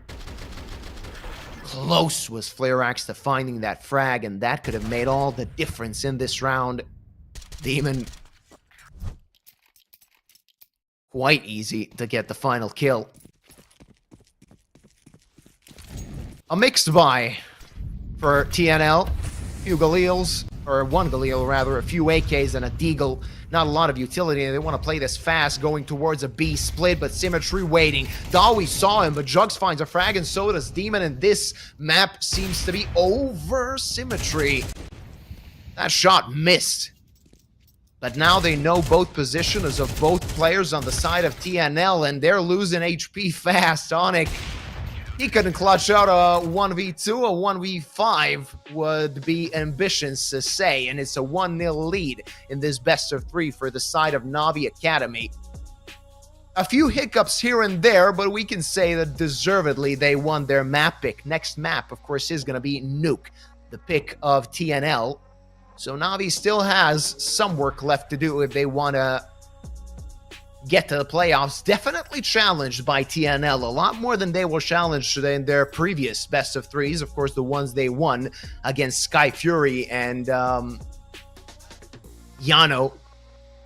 I would say TNL challenged them a lot more than during the past event that Navi Jr. actually won. And you have to say, the boy from Lithuania is playing quite well. 25 kills, and I would say a lot of those kills were quite high impact. That's what led to, of course, Navi getting that early lead. They did kind of waste it during the first half, but afterwards it looked quite well. Second half, absolutely perfect. There were a few unlucky situations, I would say, but Navi kind of controlled everything they needed to, and it seems that they are a force to be reckoned with, even though they lost their first best of 3 in this Swiss stage. Of course, now they're playing for the playoffs, and only one map remaining for them to actually go to the top 16 phase. We'll go on a short break, 15 minutes. We'll be back with Nuke.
Ladies and gentlemen, welcome back. Mirage was an interesting map, and I finally got a friend to cast with me. M&J, how are you doing? I'm good. Yeah, excited to be jumping in for this game. It looks like a pretty spicy one. Two teams that have been on great form recently. NAVI Junior have been NAVI Junior, and TNL have really been on the up, haven't they? Great win streak. They won that Lundland a couple of weeks ago, so sort of off for the high of that as well. In fact, I say a couple of weeks ago, it was last weekend.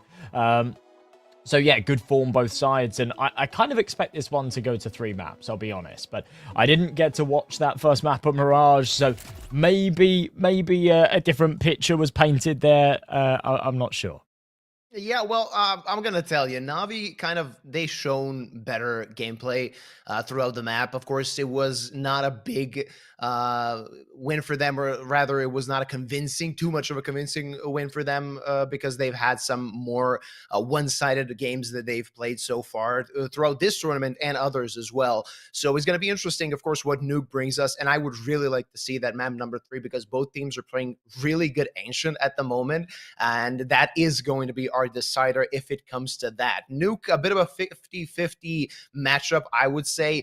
TNL have been hit or miss on it, and that is something I'm kind of afraid for them because Navi Junior have been really grinding in the past 3 months. If you see how many maps they've played, it is an insane number basically on all of them, including, of course, Nuke with like 16 played. Of course, when you see Asian, there's like 35, 36 maps, if I remember correctly. So they really have been on the up and up. Of course, as you know, they won an event like yesterday or 2 days ago. So Yes. They are really doing quite well. And individually, they seem very interesting because of their kind of aggressive gameplay they've shown in map number 1.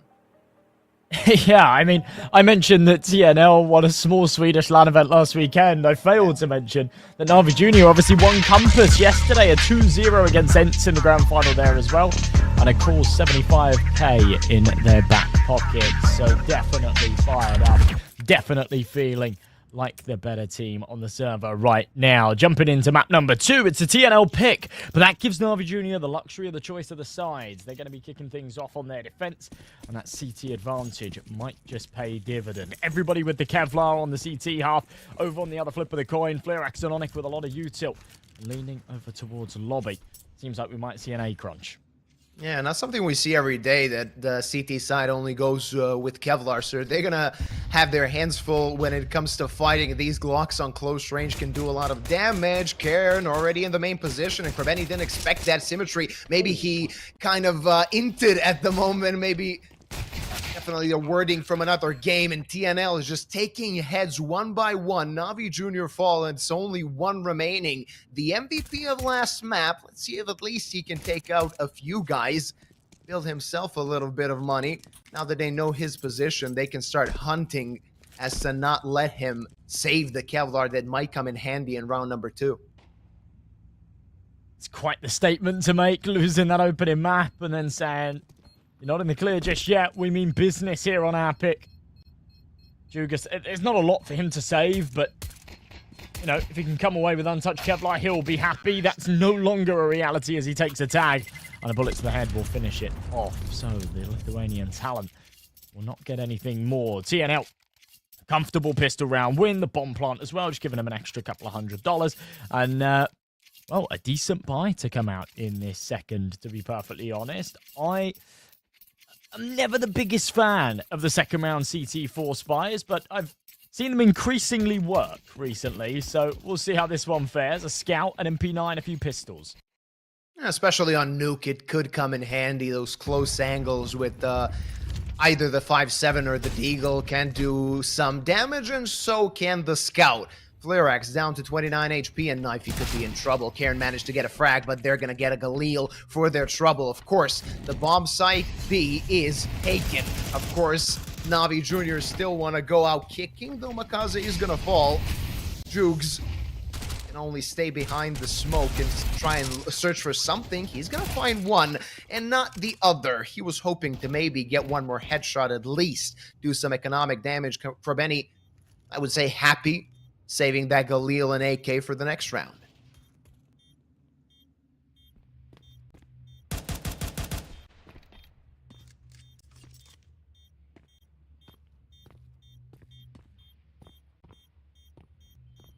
And not a lot more that Krebeni can really do here. Of course, saving this Galil is something in itself, so better to bring it into the next round than nothing, but they will be on an eco. That force bite falling flat on its face. So TNL will make it 2. They should be able to bring a 3rd as a result as well. I wouldn't be too confident about that, of course, with the Galil, with possibility, of course, of buying a few pistols. NAVI Jr. can still muster up something to do some damage, at least start this round off. And if you get 2 interesting headshots, if you take out a few guys, even though your buy is a mixed bag, you still have a chance. As I say that, they didn't really decide to invest in much. Of course, they want to have a full buy in the first buy round. That Galil, the only point of contact that can do a bit more damage. And TNL, expectedly so, decided to play it a bit slow. Poking and prodding, hoping to get some information before they pounce towards the site. Look at this! Krebeni with the frag, Makaze with one more. And this is now a difficult round. Yeah, a round that really NAVI Jr. should have no equity in. Instantly, they're about to take it to the moon. Demon with another on the P2K. It's not even the rifles doing the lifting. This AK from Flareax has to do it all. Doubles it up, but down to 18 HP. He's taking a decent chunk out of this. If his teammates had done the same kind of damage, then maybe, just maybe, they could have converted. But NAVI Jr., what the hell is that? An eco round win. And TNL sort of kicking the curb a little bit, going, what has just happened there? And I was saying they just played it slow, and that's always a good idea when you're playing against a small buy, when you're playing against pistols and maybe one rifle, and then the lobby crunch comes in and completely deletes their game plan. There were 2 guys on the outside, but they were hoping for the boys in lobby to do some damage and be the first points of contact towards the A bomb site to kind of split it well. But when you lose control of lobby, the guys on the outside, they can't really do anything except maybe get a few kills before the round timer ticks off.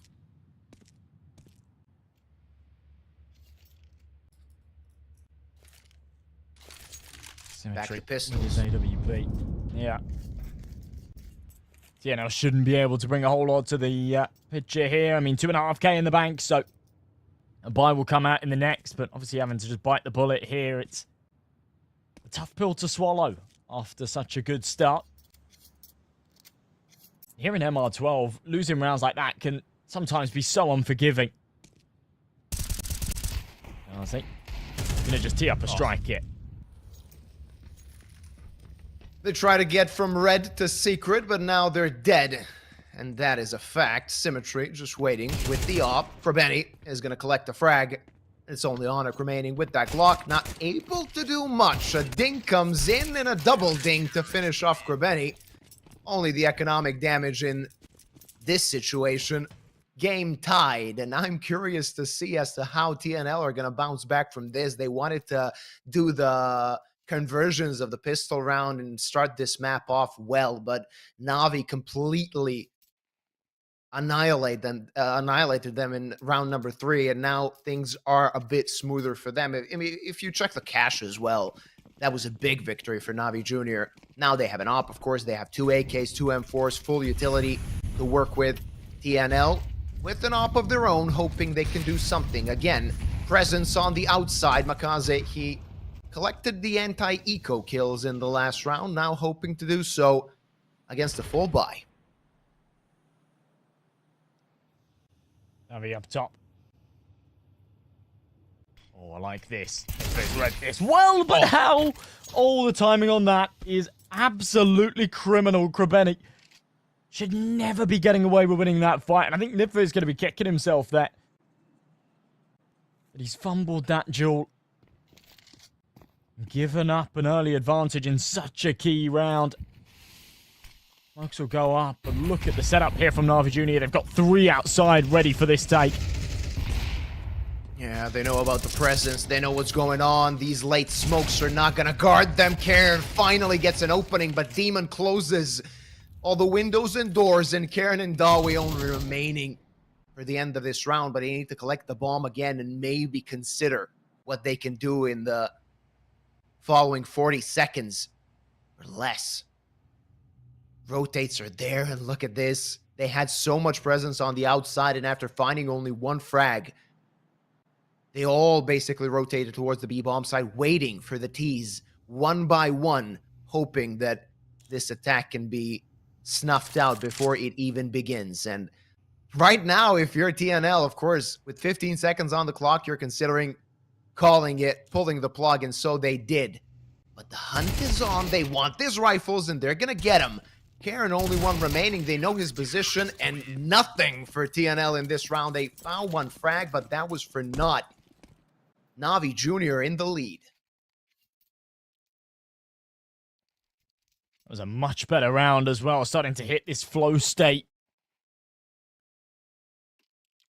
But it sounds like what you saw on Mirage.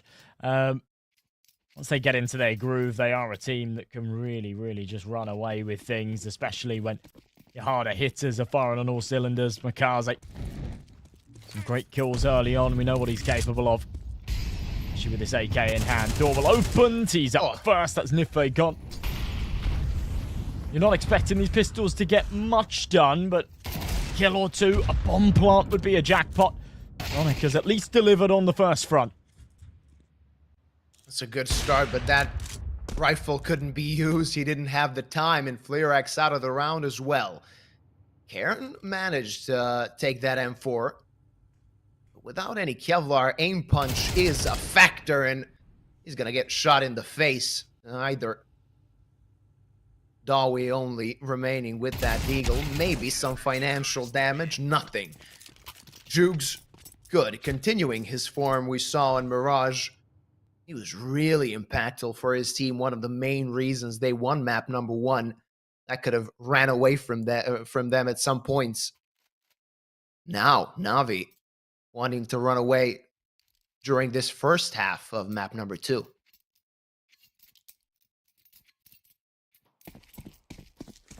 Okay, he's back in play here, but TNL looking like a little bit of a shell of themselves. Haven't seemed all too confident these last couple of rounds. Again, the wall of smokes to give safe passage out of secret, but it's all a ruse. Instead, they're going to bomb it through the ramp smoke. They're going to take space elsewhere. And they have at least taken the space. Ramp is theirs. They can get comfortable. They can stretch their legs. Minute 25 on the clock. NAVI Jr. aren't too keen on trying to take it back. They'll just sit put for now. Yeah, TNL has some room to play with, and this does seem like a good split. Demon struggling to find that frag and finish off Dawi. The HE grenade is not gonna land, or is it? Makaze good, and he doubles up, finding the head of Cairn. Do they expect Nife? Yes, they do. On it, good for the trade, but is it too little? Is it too late? HE grenade not falling enough. 7 HP only left on Makaze. He's still alive and kicking, at least enough to finish off the frag. And 1 by 1, the players on TNL are falling, only Onyx remaining. But with 17 HP, even that bomb on the back doesn't really seem like he can clutch this round out.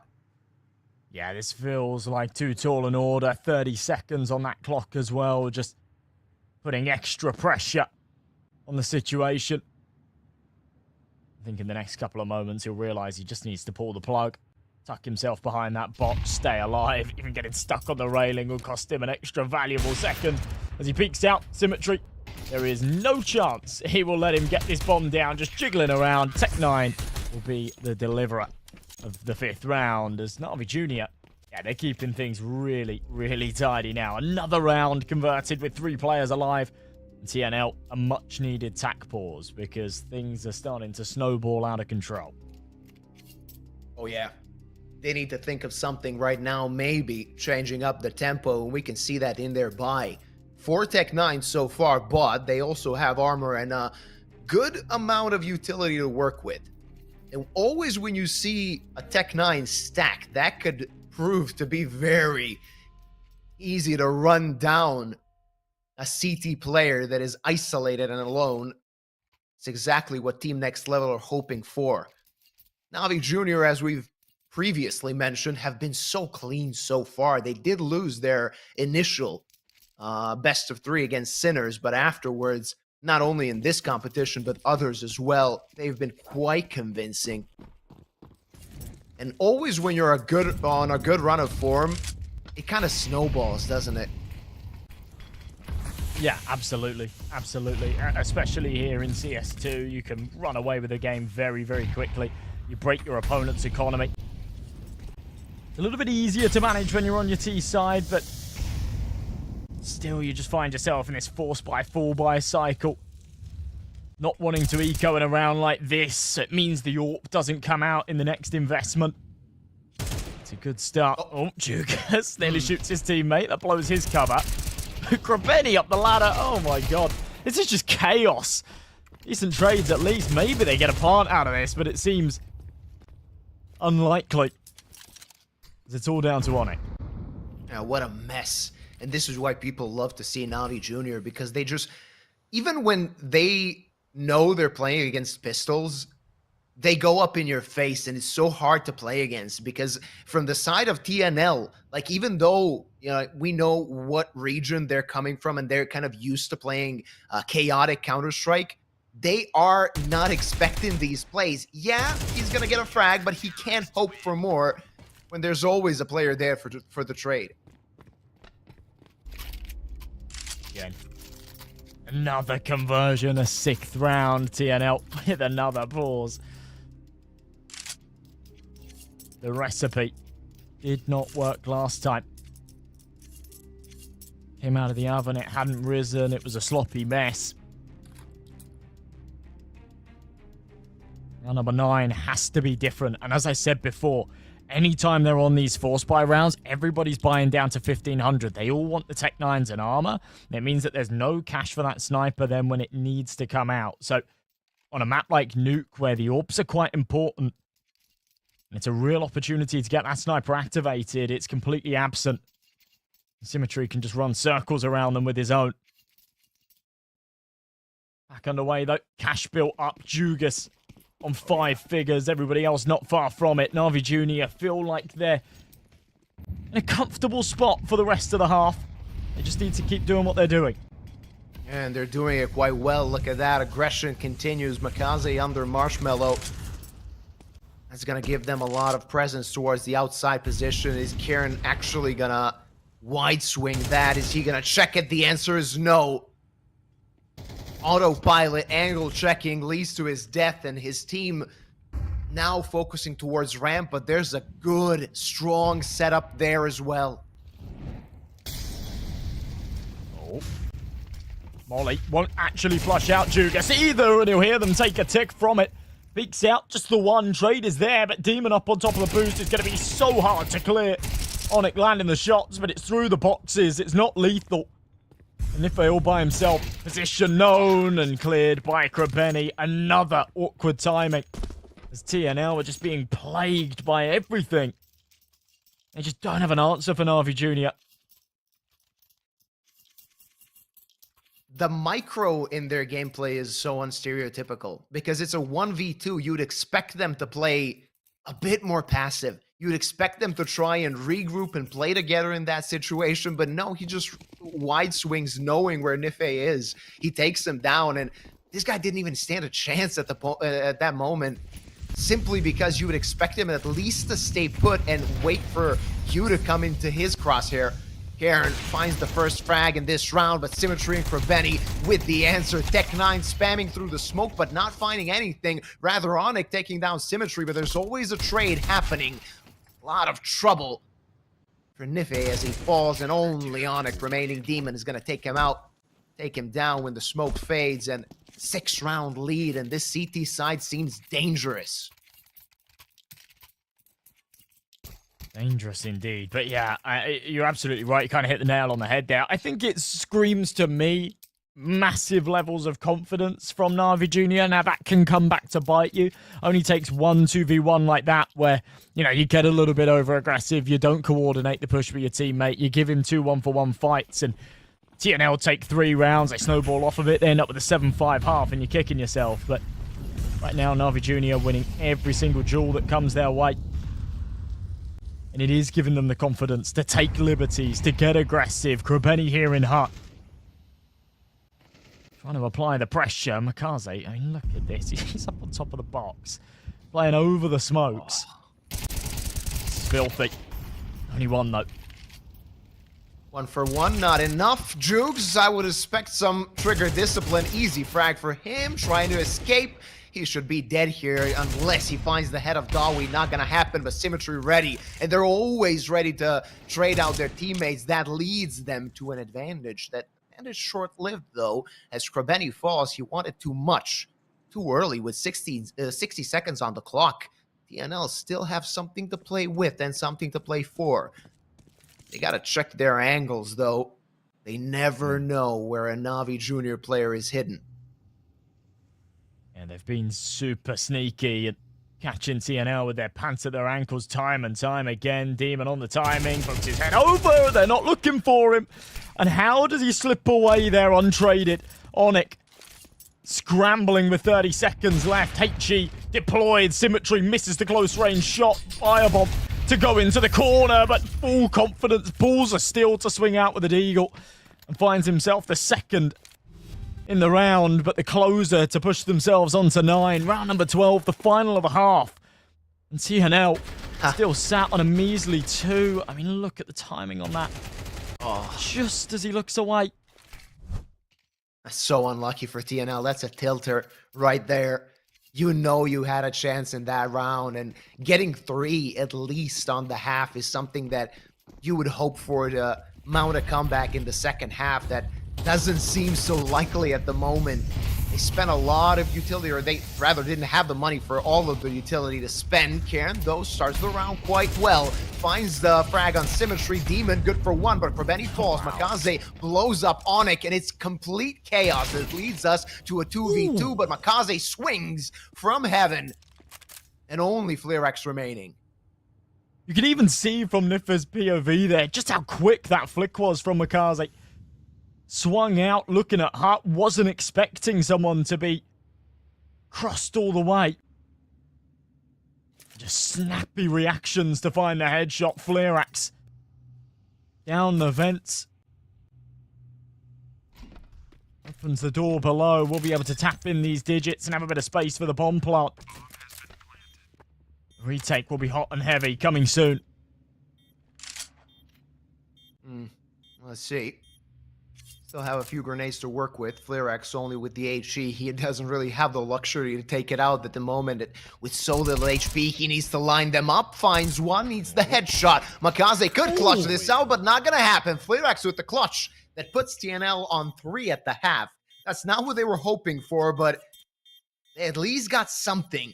And with winning the pistol round in the second half, they could mount up a comeback. But before that happens, let's see who's gonna win what gun. We've had some, well, we didn't have very good luck so far today. We've had only blues. But yesterday, we gave away a Deagle Print stream, which was pretty nice. Not bad. So best of luck to you all. See Ezot there. One of the wonderful Twitch mods.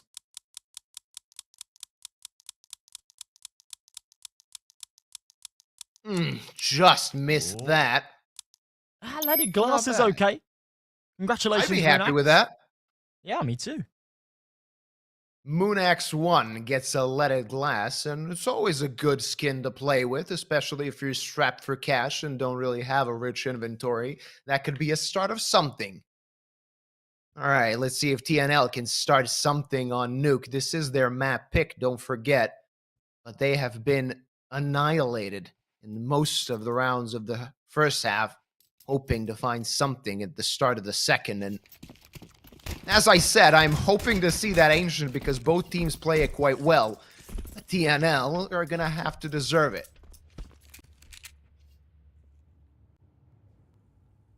A long way to go to claw this back. It was an amazing half from NAVI Junior, but it did feel disjointed in areas. We saw even in that 2v1 at the end, the spacing so off. It was an incredibly individualistic half. Lucky for them, every individual was winning their fights. Will that continue as we move over to the T side? Onyx under all of the pressure here. Drops down ramp. Doesn't want to overstay his welcome. The second he dies, they're in trouble. So wants to take a new avenue. Has his teammate there on the bottom side to support. And him and Can are doing it all. Onyx with a triple, looking for a quad. Runs out of bullets. It'll be Davi to come in for the support on the sideline. TNL make it 4. It's a statement, an important statement to make at the beginning of the half. NAVI Junior completely taken out, cleaned up towards Splitter. Onyx and Karen were fantastic. It's important to see something from them as well. Of course, Karen being the top-rated player of Team Next Level, he wants to show that those fingers can click some heads. And so he did in the pistol round. Still 5 left to go if they want to tie this up. This one should be clean and simple, and this MP9 is going to clean them up. A lot of cash for Nife, though only 2 kills found. Flux. Okay, there we go. Mopping things up. Making a bit of a mess in lobby, that's okay. Navi, yeah, well aware. A nice little closer. So, 9-5, TNL slowly but surely closing this gap. Still need another 4. That's easier said than done, but at least NAVI Junior will have the tools to work with to try and bite back. 5 AKs. Symmetry, lacking the helmet, prioritizing that utility. Does make sense, but of course vulnerable. So those M4s or even Onyx MP9 on the other side. I'm interested to see what they go for here. We haven't really seen any outside control from them so far. Been very oriented towards lobby and ramp. This time that could change. Yeah, here it starts, here it comes. Makaze, will he expect the player so early in secret? Starting damage towards Dawi. He is on 41 HP. Makaze is going to want to get the secret. Will he get spammed out, though only 4 HP? And Flux should clean that up, but the flash from Kurbeni was fantastic. And Flux didn't stand a chance, even though Makaze was so low. He had an easy frag and a +1 to start things out for NAVI Junior, and Kurbeni is just sneaking through the lines. Completely mistimed is the side of TNL, or rather the players on NAVI Junior that are basically everywhere you don't want them if you're playing the CT side at the moment.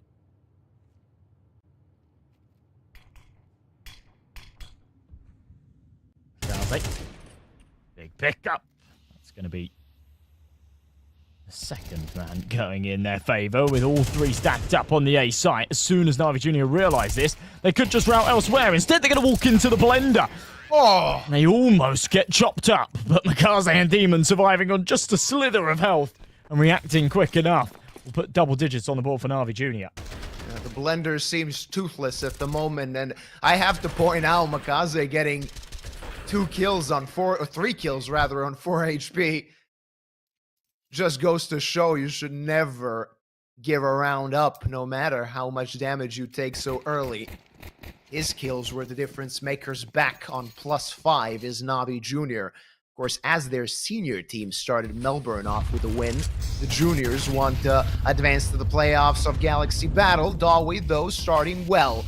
This mixed buy could still do some damage, and it did to take out 2 players to start with. The lobby crunch worked out well. Oh, Makaze. Just managed to find one through the smoke, but that is about it here. They've just been run down.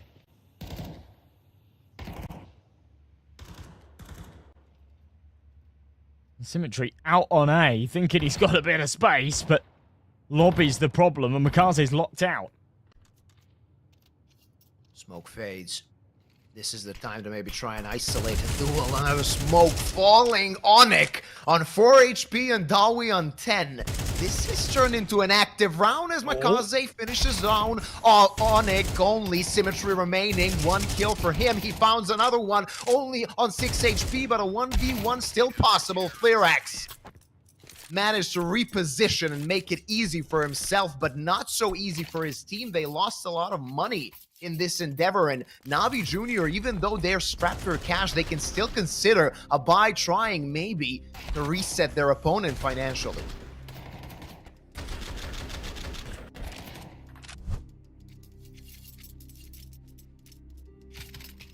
This is actually starting to get a little bit worrying here for NAVI Junior. Very clearly shown that they don't really have a grasp on their T side.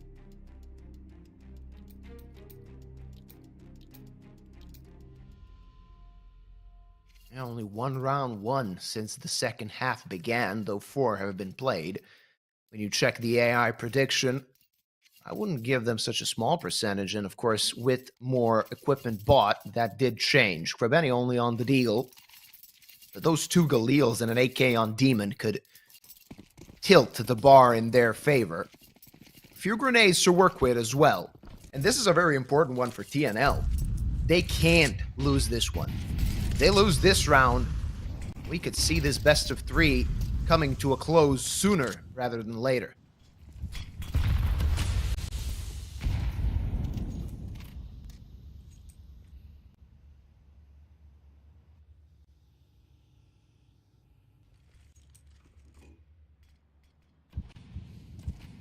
Yeah.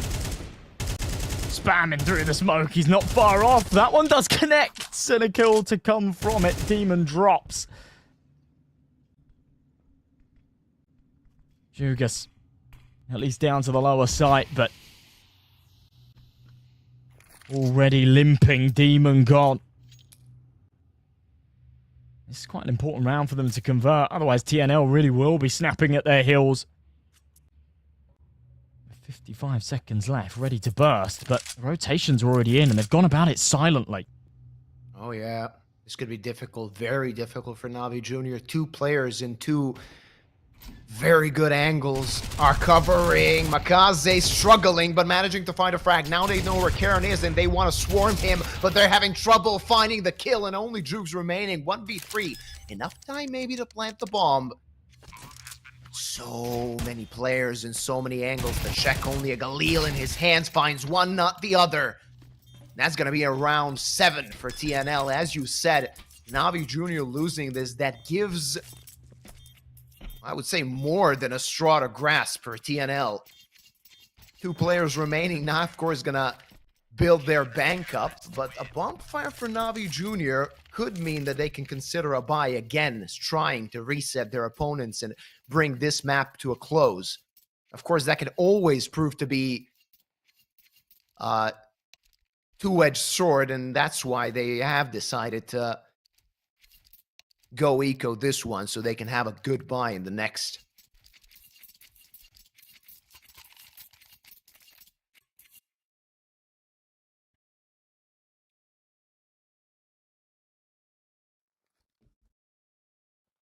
At what point do you really start to get concerned for NAVI Junior here? They have looked, I think the thing with it, right, is they have looked just flawless throughout this nuke. They've been winning every single fight. They've really looked quite unfazed, quite unchallenged. And all of a sudden, we're finding these moments where they're just a little bit lost, you know? They had a game plan in that last round. They lost Demon through the smoke spam, and then everybody just went stagnant. They kind of hit this point where they tap the brakes and they're like, what do we do now? We're at a man disadvantage. They know that we've crossed a B. They've probably rotated, and it all just gets a little bit messy. They end up executing a site that, you know, is doomed from the start. Not a perfect situation to be in. Of course, you'd rather have a 3-round lead than a 3-round disadvantage. But still. Sometimes just, you know, posting a good T side on your opponent's map pick, and especially when it's one that you don't play very much of, can just be a really big challenge. Oh, yeah. Still waiting for the Lithuanian to connect back. Of course, today is a busy day for you, especially. You casted the first best of 3, and you still got a long way to go before today's day ends, right? Uh-huh. It's going to be a long one. It's going to be a long one.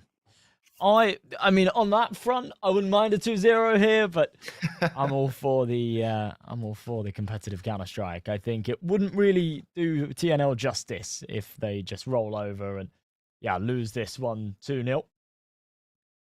Even though they would still get a second chance. Remember, this is a 2-on-1 game, so yeah, our opening game of the day was an elimination match. A little bit more on the line, I guess, for TNL. I'd still be confident that if they do lose here, they could still bite back and end up qualifying for the playoffs. But obviously, both of these teams want to do it on easy mode.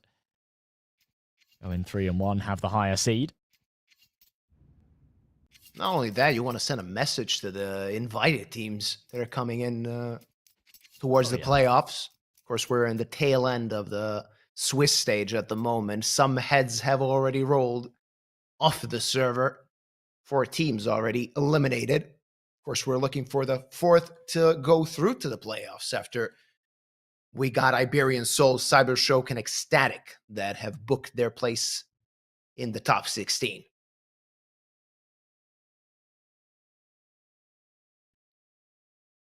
Well, everybody seems to be there. So we should be getting underway any moment now. Did you actually have a prediction for before this best of 3 started? Who's your favorite?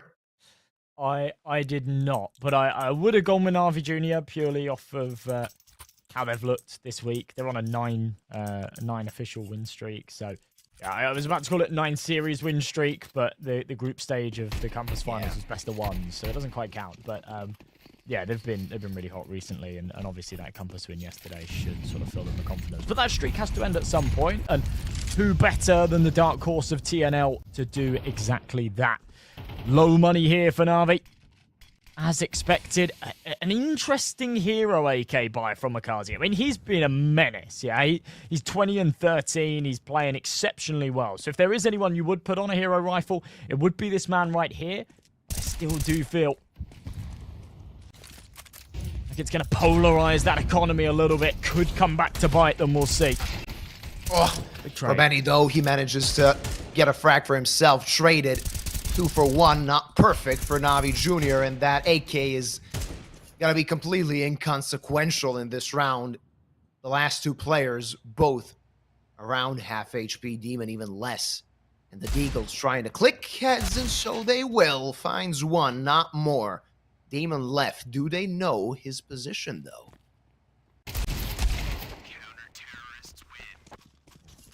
Okay, well, all things considered, it's not bad damage, but yeah, it's the hero rifle buy from Makazi that doesn't pay any dividend, and then we go into the buy round where you want Makazi bolstered up on something powerful, and he's down to a Mach 10. Now, an opportunity that maybe he flies in and plays for the entries here, but if he doesn't, then I'm always a big fan of that. We're going to see if that Mach 10 can maybe come into somebody's face. He's been quite good at that throughout the first half, maybe trying to reproduce it in the second. Flearax is off. He's going to be a bit messy. 1-for-1 trade, counting the entire map with Flearax on 5 HP and Onyx on half. NAVI Junior is still having something to work with, though Demon is falling. Let's see if the timing can be on the side of Makaze. Nade in hand for Cairn, but gun in hand at the correct timing. 4-on-2, but still an active round, I would say, for NAVI Junior, especially now with Cairn falling down. For Benny. Out onto the site, smoke will go down and Symmetry tapping in those digits. It's such an awkward plant spot that I've been seeing more and more recently. It's to give you that cover from the main spam. But it does mean that, yeah, post-plant, if you decide to go into lobby, play from hut, it's really awkward to deny that defuse, especially if you're outnumbered. That's what we're seeing here, but not for long. Grabeni with a big headshot. Flux drops in a 2v2. Zonic from above, creeping around the rafters, spams. Not connecting, and they still don't know where Symmetry resides, but Onyx deals with him quickly. Krabeni, this is exactly what I was talking about. When you're outnumbered, it's so difficult to get one off the bomb. He's just about able to do it off of the back of Nifu whiffing his shots, and Navi Jr. make it 11. Oh, that was so close. That was so close. He knew what he needed to do. Take out the guy who's defusing, and just at the correct time, he managed to do so. A bit of a whiff from the last player of TNL. And Team Next Level now in trouble. Look at that buy. That is not what you want to have in a position where your opponent can get to that magic number 12 and match point possibility for Navi Jr. That was so messy, but it seems that in chaos, they managed to find a way. Flux out of the picture, and so is that op. The best gun they had in this round is no longer there. Symmetry, great trade. And as Cairn falls, Navi has so much room to work with.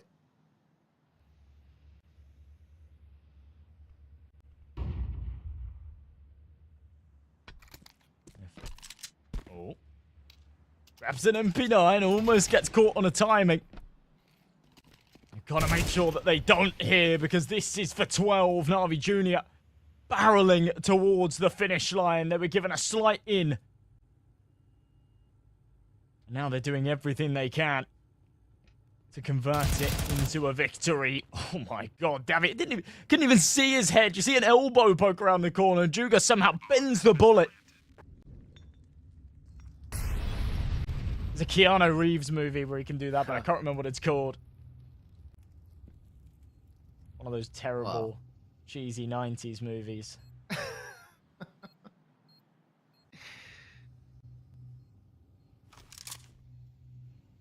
I think you heard a few older people in the watching the stream. All right, Onyx got a rifle. Not for long, maybe. Gets taken out. Upgrades to an AK, but Demon has none of it. He doesn't want to let him save it. Onyx still kicking. He's going to be able to bring that gun into the next round, but a Pyrrhic victory, just a consolation prize, I would say, for Onyx, as Navi have 4 match points, 4 playoff points, rather.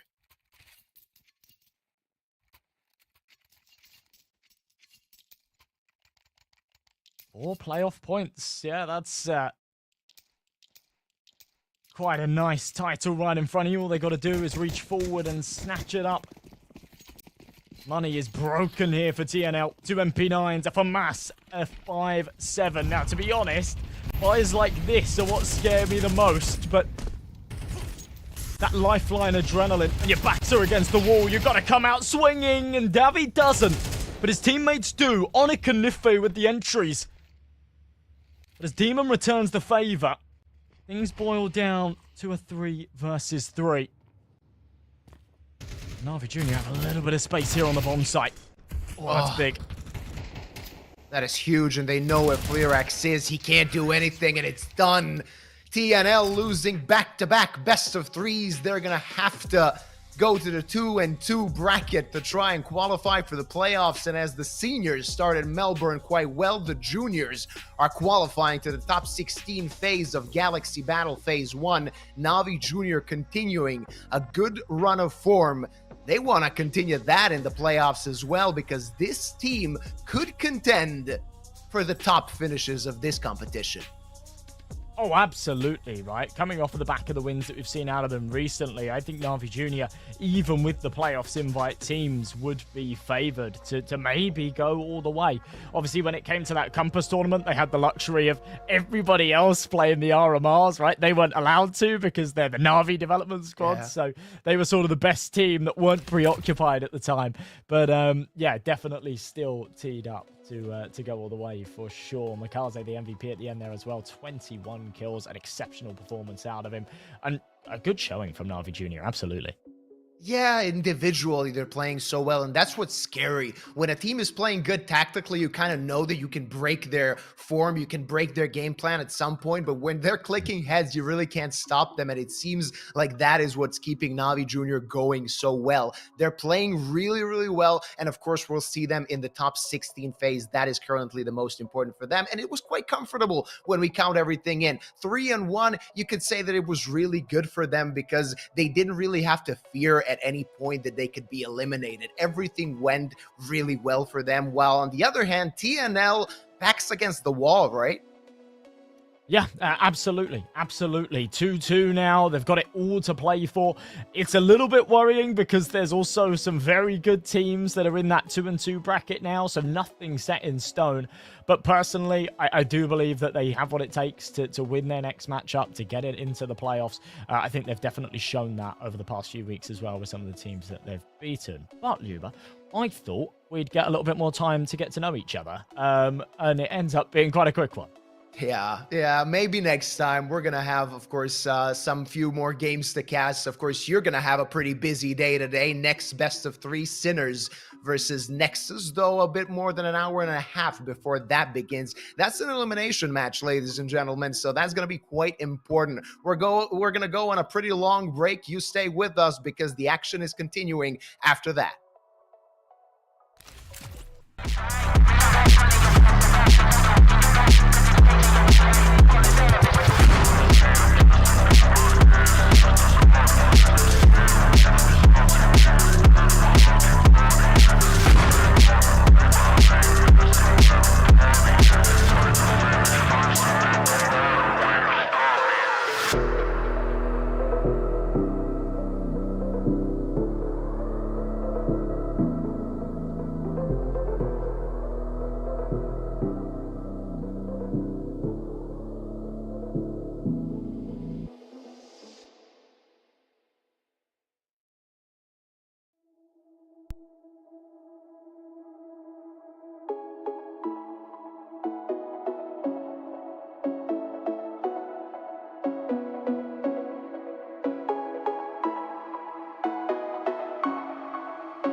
Amigos on the beat, we'll be rolling shit.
Got the amigos on the beat, we'll be.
Try to keep up with the wolf pack. I ain't never looked back. Got a couple bands and I flipped it. Try to keep up with the wolf pack. I ain't never looked back. Got a couple bands and I flipped it. Try to keep up with the wolf pack. I ain't never looked back. Got a couple bands and I flipped it. Try to keep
Hello there, ladies and gentlemen. It is Galaxy Battle 2025 Phase 1 and a lot more Counter-Strike, but obviously this is now Swiss Round 4, so some of the teams have trickled down, but now we're just separating the wheat from the shaft. And to continue the process, you've got some new faces. It's me, Sir Danny, joined here by MNJ, and well, the first, or shall I say the third, actually, best of 3 of the day is going to be a banger one, man. I feel like we got a really cool game on our hands.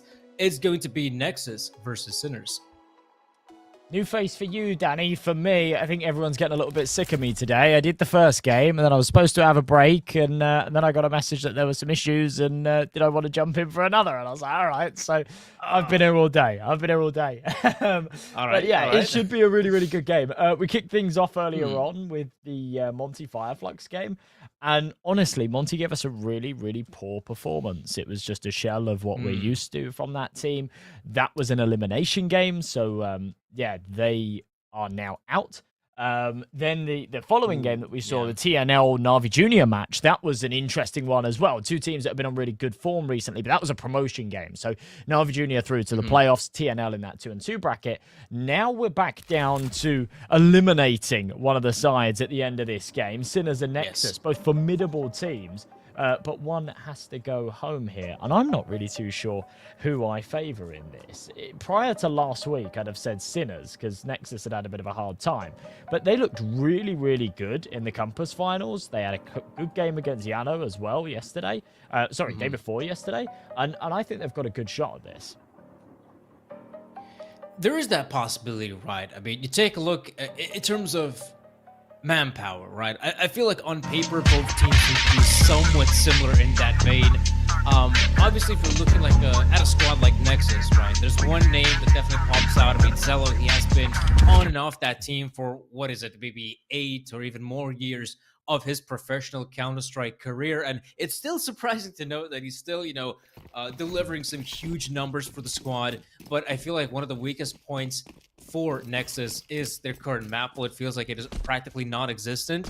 If they're able to go to, let's say, the Bayo ones, yeah, they're able to do some damage. I feel like in the best of 3s, this is where they struggle. And the first one to kick it off, it's going to be the map pick of Sinners Inferno. So it's no wonder we get to see Nexus here on the CT side and Sinners kicking things off on T side. Yeah, BTN, the second longest standing player in any professional team. He is just behind on the record, narrowly behind Rain. But yeah, absolutely crazy. He's approaching his 9-year anniversary with this squad. Got some interesting insight from him the other day in an interview. He said they've been busy grinding out tournaments, and whilst everyone else has been preoccupied with the MRQ, they've used that opportunity to get some reps under them. Bringing in Launix as well. Extra bit of firepower. Might not be able to have too much bearing in this pistol round, though. Insta-dinked down to 5 HP. And they've gone with a heavy stack on this A site. I think they've made the right call here. A lot of pressure here on Lonesome Sound. He has to make the right call and not be afraid of a single player coming his way, but he does make the call. Rotations are in. However, this is all part of Sinner's game plan. Right about now, the main goal is to hit the A bomb site. Zello stuck in no man's land is an easy target for B-Stick. And Zetko and company, yeah, they'll make sure to get that bomb planted. And yeah, it's always such a scary thing if you're the lonesome defender on B side. And once you see even that first player coming in, you're already making the call. Guys, it's B. There are players coming in B. And we saw a swift rotation from Nexus. And Sinners, they managed to take that one.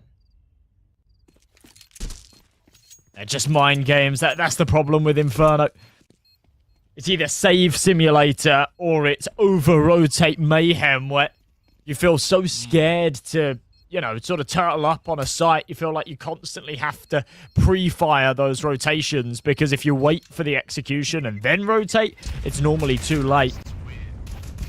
Right here, we see a prime example of it. Trying to save in the pistol round. I mean, for BTN, he's literally saving nothing. It's a flashbang, but I guess it's just about not giving them the kill reward. It's a round that's completely unwinnable, so no point in feeding your opposition. But a first on the board nonetheless for Sinners. Very little to take out of that round.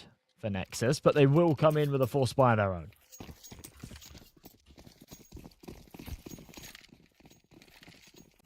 Yeah, fair enough. Inferno, this is a map that has a lot of good angles, a lot of engagements that are suitable for pistols and SMGs alike.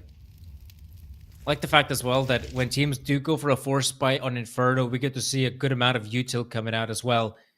Because just like on every other round, you could still stall the push, make sure the T's make a mistake, but as we can see, Sinners keeping up the pace though. Very quickly, they will explode on the B bomb site. Love the fact as well that they're not prioritizing these smokes as much as Molotovs, incendiaries being thrown into the bomb site, clearing out all the necessary angles. And I love this as well. I mean, they're not going for any fights. They're just holding on to their positions. And for Nexus, I mean, like you said, Josh, this is Save Simulator. I mean, they have a perfectly good buy to go into the next round, so they might as well save what they have here. Yeah, with the weaker weaponry in this round, they went for the bold call of just going for a stack. Gambling on a bomb site, it did not pay off. Now, yeah, I mean, they have to face the reality of that, but instead of being on an eco in this next round, they do still have everybody alive. Now, for Sinners, absolutely the right call not to go hunting. You could have sent B-Stick and Peppo out for something there, but yeah, just, you know, everybody surviving. It's a rarity in Counter-Strike, but it is something that does kind of make sense. And in the current state of Counter-Strike 2 with the economy, and especially on a map like Inferno, I like that kind of discipline. That's the thing, when you're in an elimination game like this, you can't take those major risks, especially not here in the first map. Hello. On the angle, it's actually Launex's nade to draw first blood. Lots of damage inflicted from the get-go. Bound of control still in the hands of T-side. And we might even see some more counter-aggression coming in from the CTs. Look at the current setup. Sound and Laux. They're waiting for a flashbang. It pops, and a headshot comes through. Great one for Sound. Stuck in an awkward position, but a smoke comes in. The CTs, they're fighting for banana control, and Sound has swooped through the smoke. Oh, this is going to be lethal. 2 huge frags. Lonesome Shock remains. And after all that, he's alive, but man, oh man, this is difficult. Finally, Nexus make the right call and get the opportunity to take those aim jewels.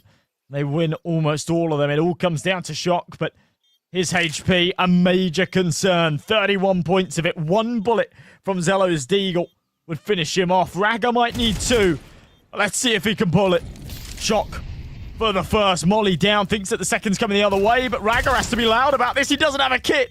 And as he swings out, it's the headshot. It's overkill out of the $500 pistol. He'll get on the bomb in the nick of time, and that's a first round for Nexus in such an unlikely fashion.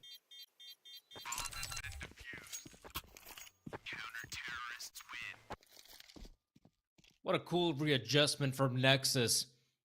In a round like that, I was so sure they're just gonna keep on playing it safe. But as we saw here, Sound and Lounge just ready for the flashbang. It pops just in the nick of time. Good damage inflicted. Sound with a really great readjustment. Hides in the smoke. The T's unaware of it completely. And Shock to win that round.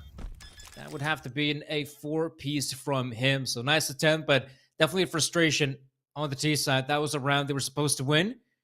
Whereas Nexus, yeah, they're feeling all right.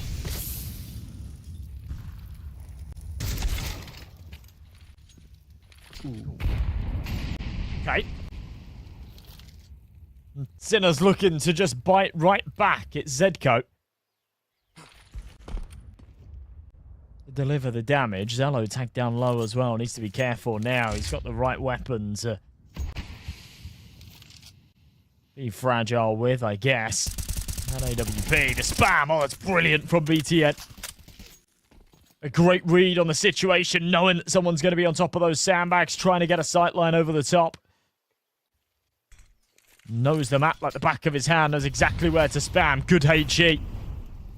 Actually, going to tag Morisco and Peppo up for a fair bit there.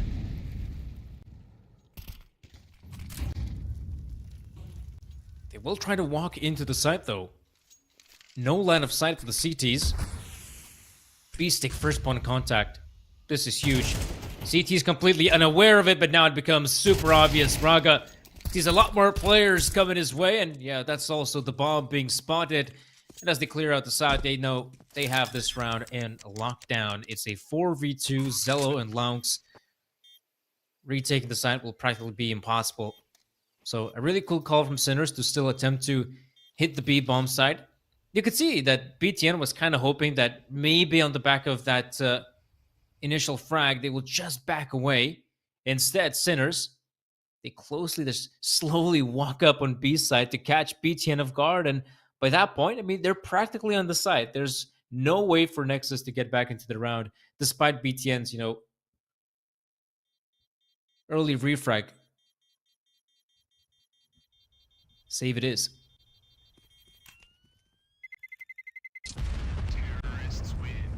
You can kind of see it coming from a mile away as soon as Sinners found that early round advantage as quick as they did. Trading for Nexus doesn't do them any favors, not here on Inferno. Thinning out those defenses.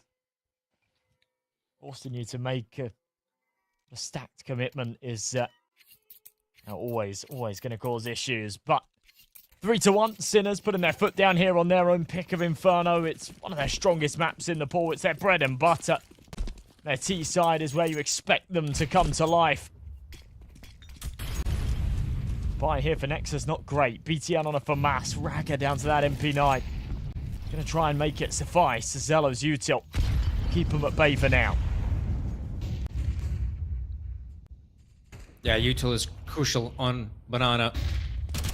But guns can also do a lot of good work. Sound is able to find two through the smoke. Surprised as well. B-Stick still attempting to try and recover some of that Banana presence, but I feel like that is already lost ground. And look at this, BTN and Raga doubling up. Lonesome Shock remains unaware of what to do. Knows how to pull the trigger, but cannot save his team even if his life depended on it. So Nexus able to pick up a second. And obviously in a map like Inferno, we know how Banana control is important for both sides. And right now I feel like Nexus has been doing a much better job when it comes to controlling Banana.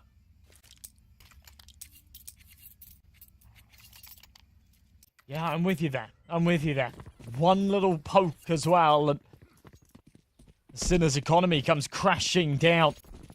From AKs across the board and an AWP to all of the contingencies that come into round number 6. A beautiful shot at a Zello sniper, but overwhelmed on the B site. Nobody finds a kill. The Sound and BTN drop the retake. They don't even want to go for this. They're just going to cut their losses. Inferno, man. It's painful. Nexus experiencing that. I do want to touch upon one thing, because it's something that it's kind of irrelevant because they're all, long in the past. But it's very rare that you get two teams with so many sort of historical matchups. These two teams and their cores have actually been together for 4 years. Sort of on and off. There have been changes and then players coming back in and whatnot. But there's actually matches that go all the way back between these two sides to September 2021. These two teams have played 17 maps against each other.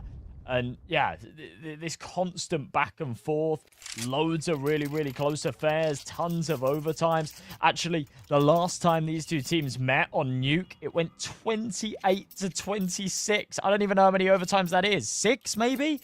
It's just, a real sort of long-standing rivalry between these two sides, and you love to see it. You don't get that at this tier of Counter-Strike all too much. Rosters are very flaky. But yeah, these teams with a lot of tenure and a lot of chemistry.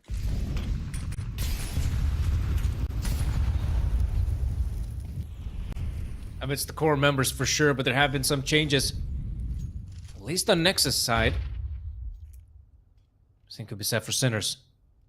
Laux, new kid on the block. Still knows how to aim. Good shot for him. In terms of opening frags, I feel like Nexus has been actually winning out the majority of them. But this time it's again looking quite difficult for Sinners. They might consider hitting the B bomb site once more. That has been their bread and butter. If all fails in brackets. I will admit though, in some of these CT setups, Nexus have sent out sound behind the sandpit position, and I feel like, yeah, that is, playing behind the sandbags has been so difficult for him in general. That is a very uncomfortable position to be at. The way Banana has become a lot more open, it's so difficult to get out of that position alive, because one nade or molly, and let's say even a flashback comes through, that's it. And Sound has been caught out of that position more than on a few occasions. I'm sure Nexus will be able to rectify it. However, Beastick, I mean, Sinner's not out of the fight just yet. Those have been some 2 massive entry frags. Onyx is super low. It still feels doable, but look how spread out they are. This next duel will be key, and Zello has missed a very, very important shot. Still alive for now. No util to get rid of him, but that is the final nail in the coffin. I'm not sure why they spread out the way they do. Beastick, yeah, converts onto Zello's AWP there. He'll be thinking, if my teammate was with me, we could have actually got into this A bomb site. I mean, to be honest, if he had his teammate with him there, it would have made all the difference, but I'm not sure what the call was, what the plan was with that one, but it didn't work at all. 4-3, Nexus back in the picture.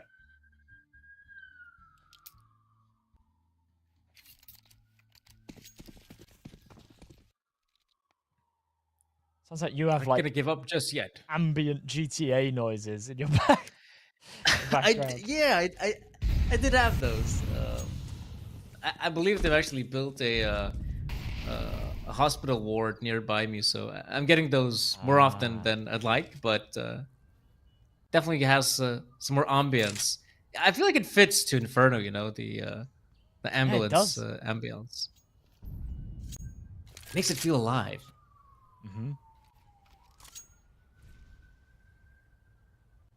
I'm with you. With a Spider-Man sticker craft on the Mac 10. Wanted to try and pull off some shenanigans with it.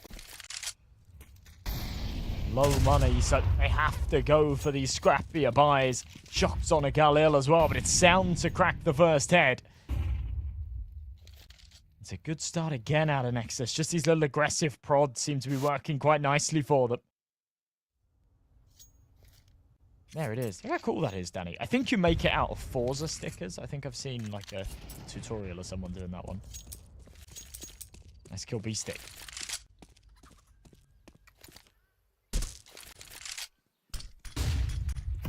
Sound in a great position though. Has been smoked off. They could go very easily for the 2-man boost, but that wouldn't be necessary. The smoke was way too deep anyhow. Lunks and Raga, the only defenders on A side, and he's already out, leaving Lunks all by his lonesome. Did not expect to be the player so close by. Otherwise, that would not have been a wide swing. BTN, what?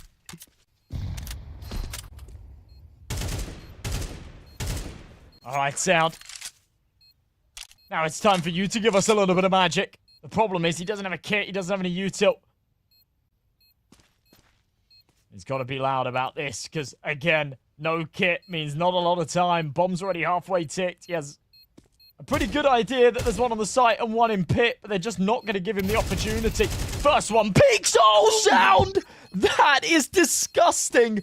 But he doesn't have time for the defuse. Oh, my goodness. Absolute cinema here on Inferno. What is that adjustment?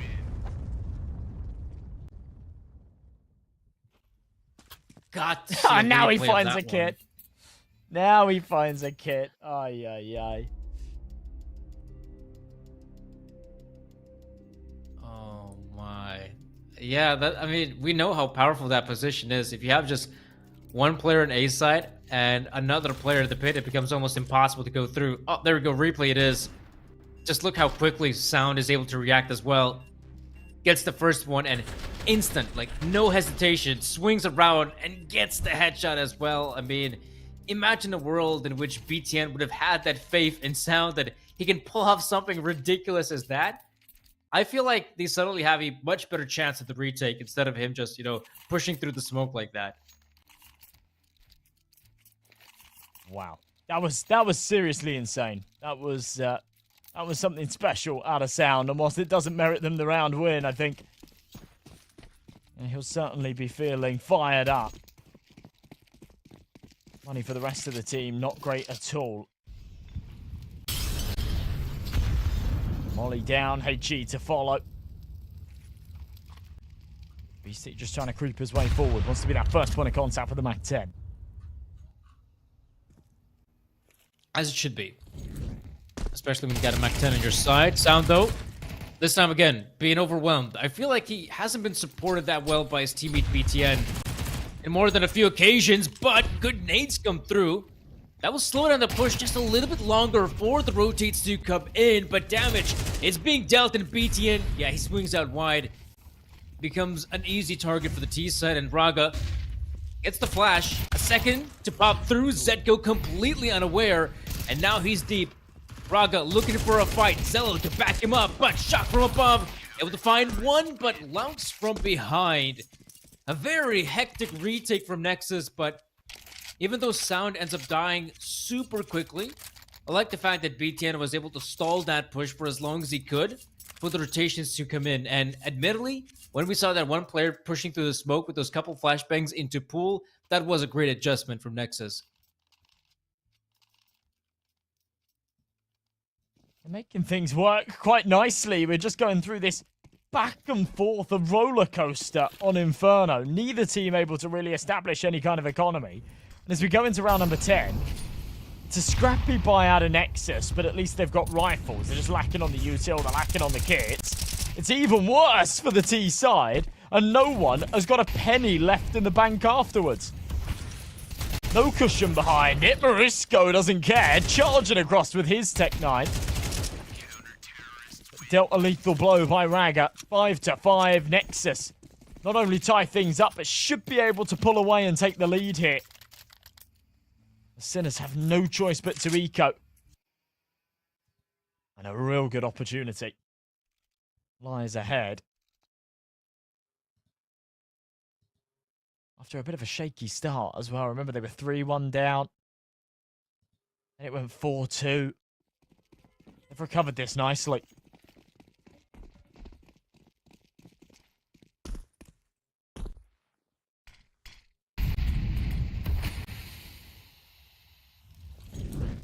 Solid rebound from Nexus. Yeah, the first play in the previous round. I don't know. I'm not sure that was the right play because this will grant Nexus an easy 6th. Sound has got the back of a BTN, but he's just not able to deliver. Hold up. Not 2 Glocks. Oh no, they've recovered 2 okay weapons. Zello tries to go for the mastermind play. Nade isn't good at all. That's a bomb plant, and we suddenly have a good round on our hands. However, Zello's alive, and as long as he's alive and is able to drop the bomb planter, Nexus are back, and they're back at it again, winning rounds. Oh, I like that Raga actually goes and checks that. That's a smart little micro there from him, saying we only have info of one on the site. You just have to be wary that perhaps there's a flank in play. And for Zedko, not gonna happen. Risco's Glock might just have the last laugh here, but it's not going to be for a round win by the looks of things. An opportunity to perhaps grab one of those 2 rifles. With 30 seconds left, that might be the best option. They're going to be on a buy in the next anyway, but as long as he doesn't die after time, he does, come out a little bit better off, I think, by holding on to this rifle. So that's what he'll do. Interestingly, Nexus, at least in their recent games, actually have a bit of a history of losing to ecos. There was one game the other day where they lost to 2 full eco rounds. In fact, sorry, not one game. It was 2 separate maps, but it was in 2 separate maps they lost to full eco rounds. And I asked about it afterwards, and they weren't happy about it. They said, it's sometimes something you got to take on the chin, but. Yeah, it shakes you up a bit. It knocks that confidence when you lose or sometimes even almost lose to a round like that. Yeah, I feel like even more so in MR12, you know, every single round counts so much. And if anything, you don't want to be making those mistakes. Because up against an Eco, I mean, you're expecting to win 99.9% of the time.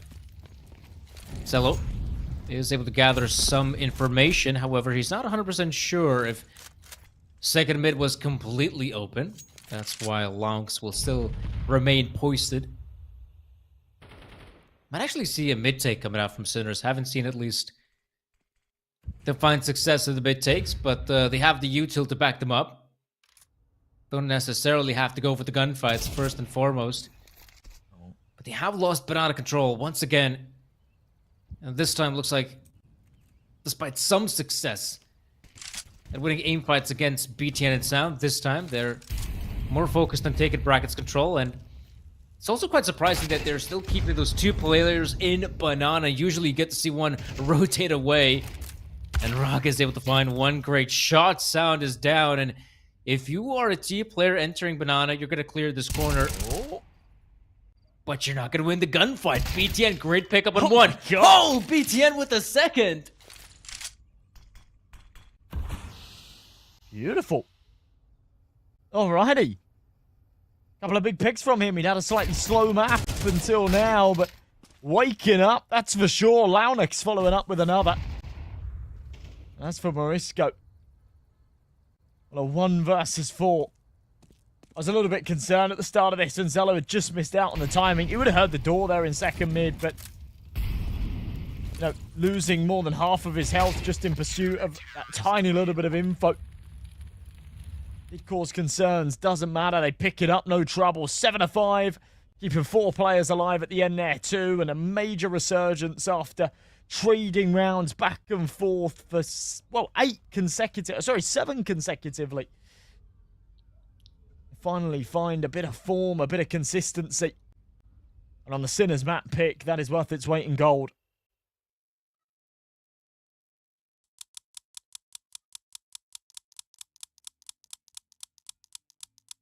And now, let's see who's gonna get it. It is going to be a Violent Daimyo going straight to the hands of Bernova. So congratulations with the skin win. And if you guys, I have been seeing you in the chat. Every single one of your nicknames, some of which I approve of and others I despise completely. But whatever your nickname may be, you could always type an !Galaxy in the chat for your chance to also participate in the giveaway and perhaps win out some nice skins. Some days have been better than others, but you could always give it a shot at least and see how Lady Luck will decide. I've been saying it all day as copium because we've had nothing but blues, really. But someone got a Deagle Print stream last night, which was pretty cool. That's pretty sick. Yeah. USP. Creeping down mid, all B-stick. Not able to connect the shot. It's a 1-for-1 to get things started. Now they're going to group up and hit towards B, where it's only Zco to defend.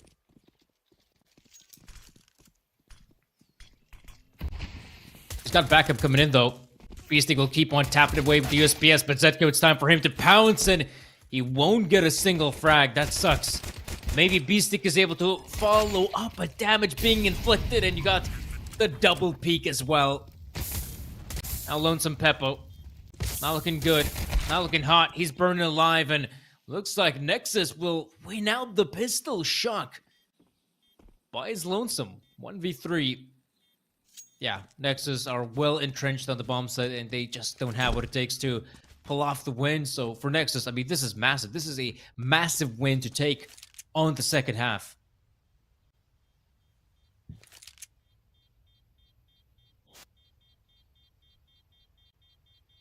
Yeah, that puts it in the right direction. Pistol rounds just have so much weight here nowadays. They weren't able to convert the first, but now they've got that momentum, taking this second, especially on the T side as well, of all places. Did them so many favors. A strong buy into this second round. Sinners with a force up. You know, I'm not the biggest fan of these CT force buys, but we're seeing them more and more. We saw it in the first half as well. when Nexus went for it, remember, they didn't have any relevance whatsoever. They didn't even rotate. They stacked up on a site. They gave it up and went for the 5-man save. See what happens here. Beastic. Oh, man. Not getting the same level of success as Nexus might have had in their force buy, but again, they had 2-man players pushing and a 3rd man flowing a flashbang, so that was super successful. This time, though, they might be lucky in second mid to get a frag on Raga, but if he goes down here, oh, timing is everything. Yeah, he's able to spot out one, loses the gunfight, but that really doesn't matter. If anything, this will prompt the remaining players to just push on B side, expecting the B side to be ill-defended. And right about now, yes, we do have one player coming through, and I'm not sure if that's going to be enough. Zetko, sure, he's good for one, but Zello and Sound is just a little bit quicker, giving them control of the site and essentially winning the round because of it. That's big. Could have gone the other way, especially with Sound getting tagged down as low as he was.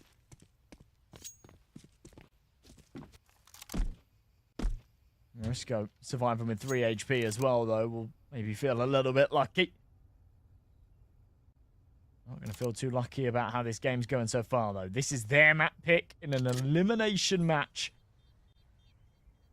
And right now, they are trailing Nexus, about to be 4 away from the finish line. We did see in that first series of the day, the one that I mentioned before, it was Monte Fireflux. And Monte, first map, it was Fireflux's map pick. It was Monte's worst map in the pool besides their permaban. They absolutely smashed them. It was 13-7. And then they got reverse swept. They lost the second map, their pick, 13-5, and then 13-7 in the last as well. So sometimes you can't lean too heavily on those stat lines, but Nexus are definitely in a good position here. They'll be looking to take advantage of that.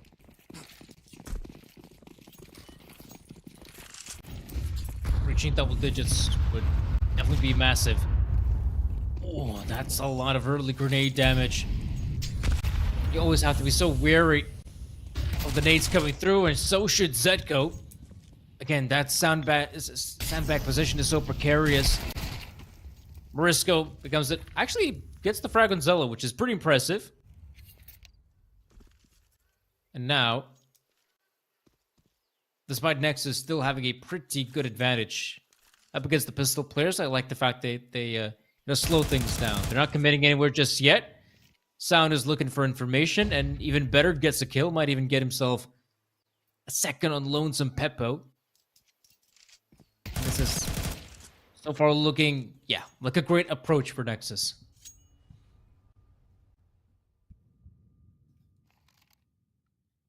Shock can't really do anything here. Other side of the map as well, even if he wanted to have a say in the matter. No prospect that he will face. So it'll be 10 here for Nexus. The money on Sinners is okay, or at least it will be going into this next round. They could somewhat buy around that for Mass, but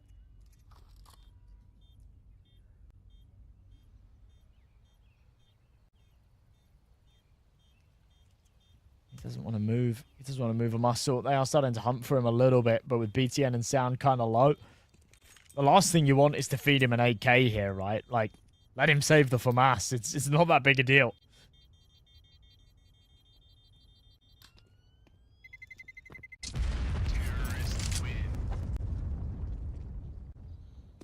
Yeah, Long's just checking out the apartment.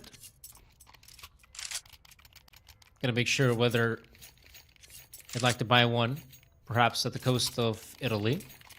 I mean, an apartment on the coast of Italy should be nice. I mean, especially if it's as nice looking as the one in Inferno. I'd take it. Give it to me. Yeah, man. You know, they're you can get especially in the south of Italy, some super cheap apartments and yeah, little sort of they've run this initiative, the Italian government, for a while, and it's not as good as it sounds, because you do have to sort of sign a commitment to say that you're going to put a certain amount of money into the renovations and things. But yeah, there's certain little Italian towns and villages that will let you buy old derelict houses for like €1. And yeah, €1, Ooh. you own yourself a little Italian apartment, little Italian townhouse in a village like this. But yeah, as I say, it's not quite that simple. Otherwise, you just buy up all of them, right? You have to sign something to say you're going to spend at least like €50,000 renovating it or something like that. That's kind of the whole point. We could do it, Danny. You want to go halves? Sure. I chip in 50 cents. You go in with the other Yeah. 50. All right, we're winning. Anyone else want to get in on this? You let me know in the chat. Looking for investors.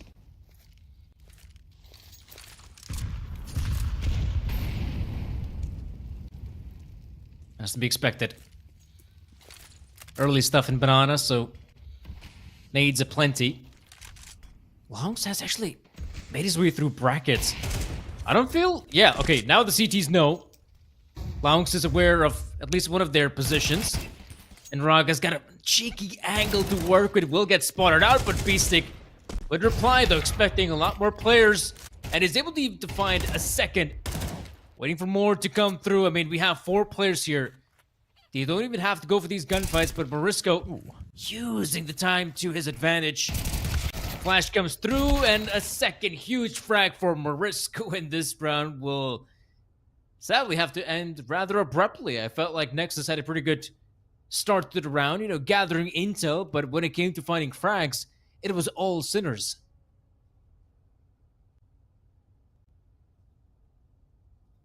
It's a key time for them to step up as well. This was a round that they couldn't really afford to lose. I don't like saying, you know, must-win rounds all the time, but this really did feel like one they needed to take their way.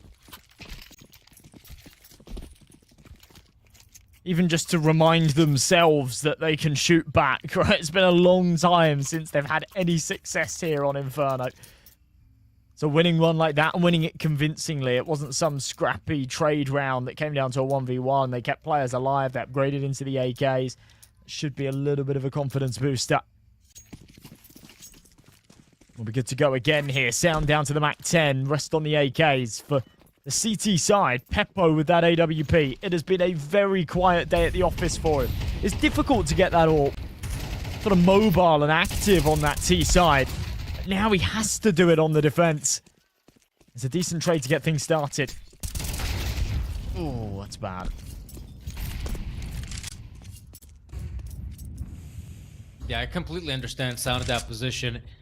He has been fragging out of his mind, so he thought with the pace he had that he might just find another opening on B side, and that would have opened up the side. In this case, though, Nexus now looking for opportunities elsewhere, and one of them presents itself. That's Peppo going down, Shock with the off angle. Should be good for at least one frag, but his flank is unguarded. He has no idea of what's happening in long, and if he gets caught out, and if you're Nexus, you know what's up. However, Shock replies with a big frag. Now BTN, can you find some good timing? Sinners is looking for information, and that's a big frag for BTN.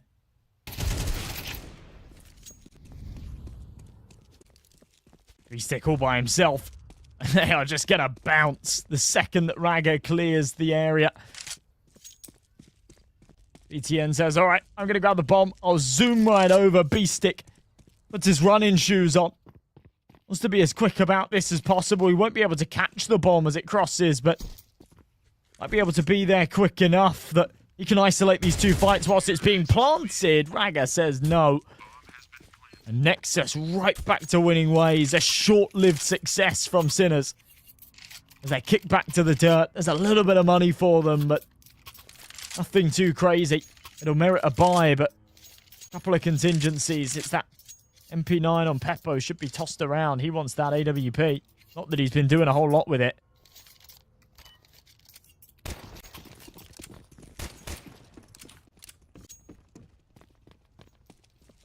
Yeah, I feel like he hasn't really had the chance, to be fair. Not even on the first half as well. I felt like the first half, Sinners tried to be as much mobile as possible. Sound is able to find it.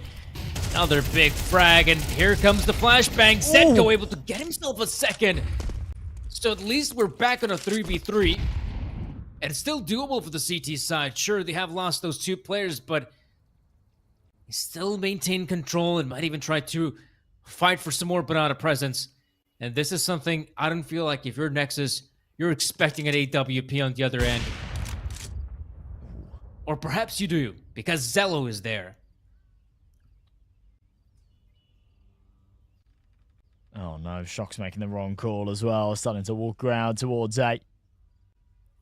The right idea to just group up and play this together individually with an MP9 and a FAMAS. They don't stand a chance, but the safety in numbers strategy is still a 50-50, a coin toss. And one that it looks like they might just lose. Nexus executing a ghost bomb site. Nobody's home. With 30 seconds left, they should start to realize it.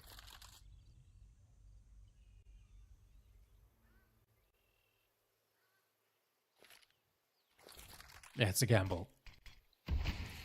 Setter's just maintaining post on A site. They could hear across the map that util has been thrown out, mollies and whatnot, and that bomb is about to get planted. So for them, I mean, it's not the end of the world. They would have loved to know if it's actually an A site commitment. Maybe they could have actually dealt some damage, got a kill here or there, and maybe win the round, but that right now feels like a far-fetched dream. Reality is this. It's 12 for Nexus. And Sinners, they have their economy completely broken. Maintaining that 1 MP9 and FAMAS is actually a good thing. And that is definitely a scary prospect because 12-6, Sinners... I can't even say that they have been struggling on this map. I feel like the scoreline is a bit deceiving. I feel like we've had a pretty close game on our hands. It's just that Nexus have been winning some of these more important rounds, and when it comes to getting frags, oh, they've been looking a lot better than Sinners. Yeah, I see what you mean about that scoreline being a little deceiving, but there's no doubt the Nexus have just looked better in this second half, that's for sure. Even in the second portion of that first half, I'm surprised that Sinners aren't calling a pause here. This might be their last opportunity to recompose and talk things over before their map pick blows away in the wind. 3 MP9s, 2 M4s, early nade damage into Banana, but it's insignificant. Ooh, that's not insignificant though. That's Zedko. On to smithereens. Look at the confidence from BTN as well. He's been on his aim. Peppo seeing so many players not able to get a single one, but B-Stick, all right. He slows down the push, maybe goes in for more, waiting for a chance of his own, but as long as he's alive, that's already great. Minute and 10 seconds left on the clock, so if you're Nexus, I mean, they have plenty of time to work with. They don't have to commit to a bomb site through a smoke. They can still wait it out. BTN's position is key. You know, not only is he in a position to maybe get a frag, but he might be able to spot out player movement, which is also huge. But now Sam Porzello has been relatively quiet this game and barely evades the bullets. But he has revealed his position as well as the bombs. They're still going to play in for this, despite the fact that there is 22 points of help between them. BTN has to be quick. And yeah, he is not quick enough. So for Zello, he should just try and save here. Easier said than done. He does feel pretty exposed, but I don't think anyone's going to come hunting. And yeah, now he'll cross and just tuck himself away in a nice little corner. Hold on to that AWP. And this gives me a perfect opportunity, Danny, to pitch you my new business idea. So our wonderful observer, Wanda, messaged and said that in Portugal, there is an entire abandoned town for sale for €9 million. So if we can get some investors in, I think there's a real opportunity for Land Town. And it's, you know, the paradise getaway for gamers. An entire town, you can rent the houses there, and we have all the pro teams. You have all the pro teams, and they all come and live out in Land Town. And we do that. And it can be a big Counter-Strike hub for all the teams and players. What do you think? Something tells me Saudi Arabia has beaten us with that plan. But we could Have our try. own one, I Danny. mean, we can win. exactly. Live out the fantasy of Portugal Monarch. on the map, on the esports map. Yeah, there we go. Put Portugal CS on the map. Literally. We might be able to pull it off, Josh, but in order to do so, we gotta cast some more games. We need that extra capital as much as we can Start get. saving. Start more saving. expensive purchases. No more Bugattis, Josh. Not anymore. I'll try my best. Ooh. Okay, well, Sinners might be prolonging things a little bit here on Inferno. Whether or not that materializes into a true comeback. Zello wants to try and nip that in the bud. We will see. A flashy no-scope might not be enough to convert the round. It just puts it back into the 2v4. Morisco playing a very passive stance on the off angle. BTN loses that fight. It all comes down to Zello's sniper. He doesn't really fancy saving it again, but I don't know what other option he has. He really just got to throw himself at this. He will. That is bonkers. Hits another shot. Realizes that the 1v3 is maybe a little far-fetched, but he's still going to have a crack at it. Wants to die, I think, was really the plan there. It's interesting, because I'm pretty sure the team have got enough money to buy into this round anyway. So, yeah, having that AWP would have made sense, but I don't know. Yeah, had they have ecoed in this round, like, you know, then it starts to work out. Then it starts to make sense. You say, all right, well, yeah, he wants the same amount of money as everyone else, but I'm quite surprised that he just runs into the blender there, because I feel like an AWP would have done them some favors here. Yeah, it definitely could have been useful. But the way Nexus has been playing their T side, I mean, they have been rather mobile. So I would assume that having an extra AK wouldn't hurt as well. But what definitely hurts is getting grenaded to 43 points of health. And this round, I mean, Sinners, they're putting a lot of hope in Zedko to hold on to B bomb side. I really hope he's got another smoke grenade there if needed. Because right now, he is the only line of defense. Whereas the remaining players out here in A, trying to look for some gunfights, and they actually get one. Shock is able to get the frag on Raga, and Zello tries to reply, but he did not expect the op.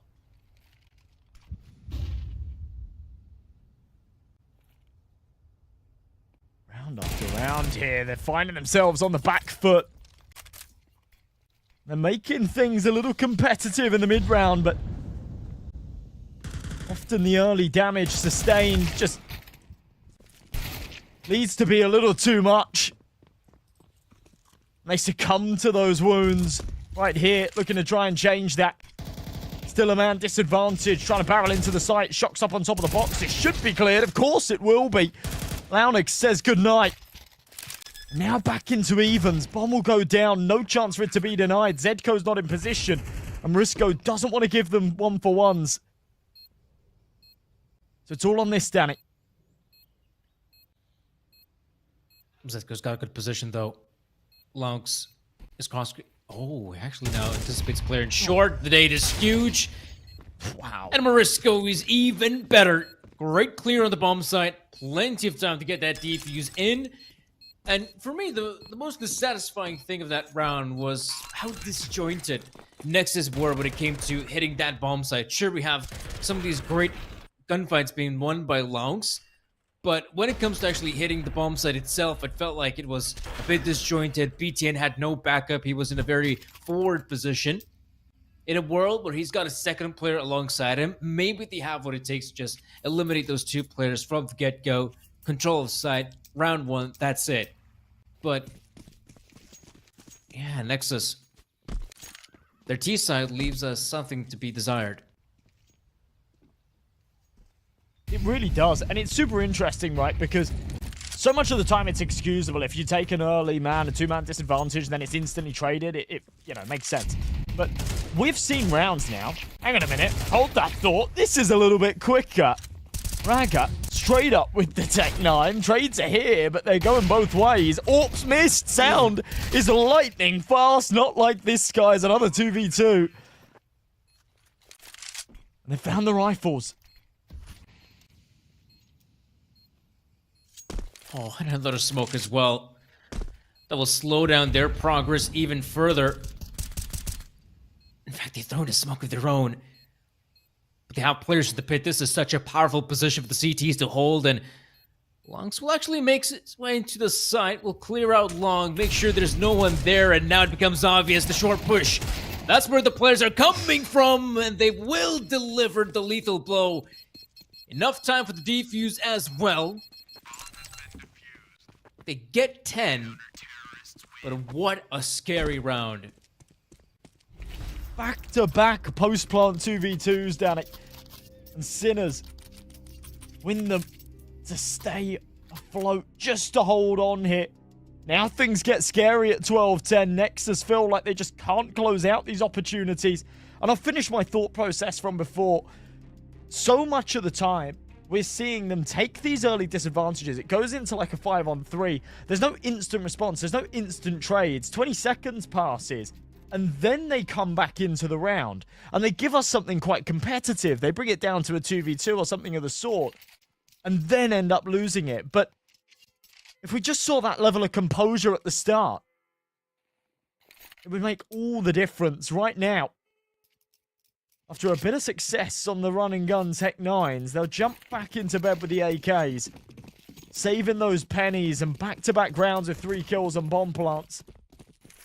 That's what wonders for your finances. It's kind of all or nothing here.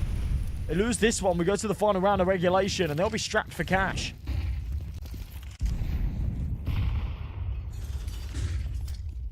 Eight as well, B-Stick.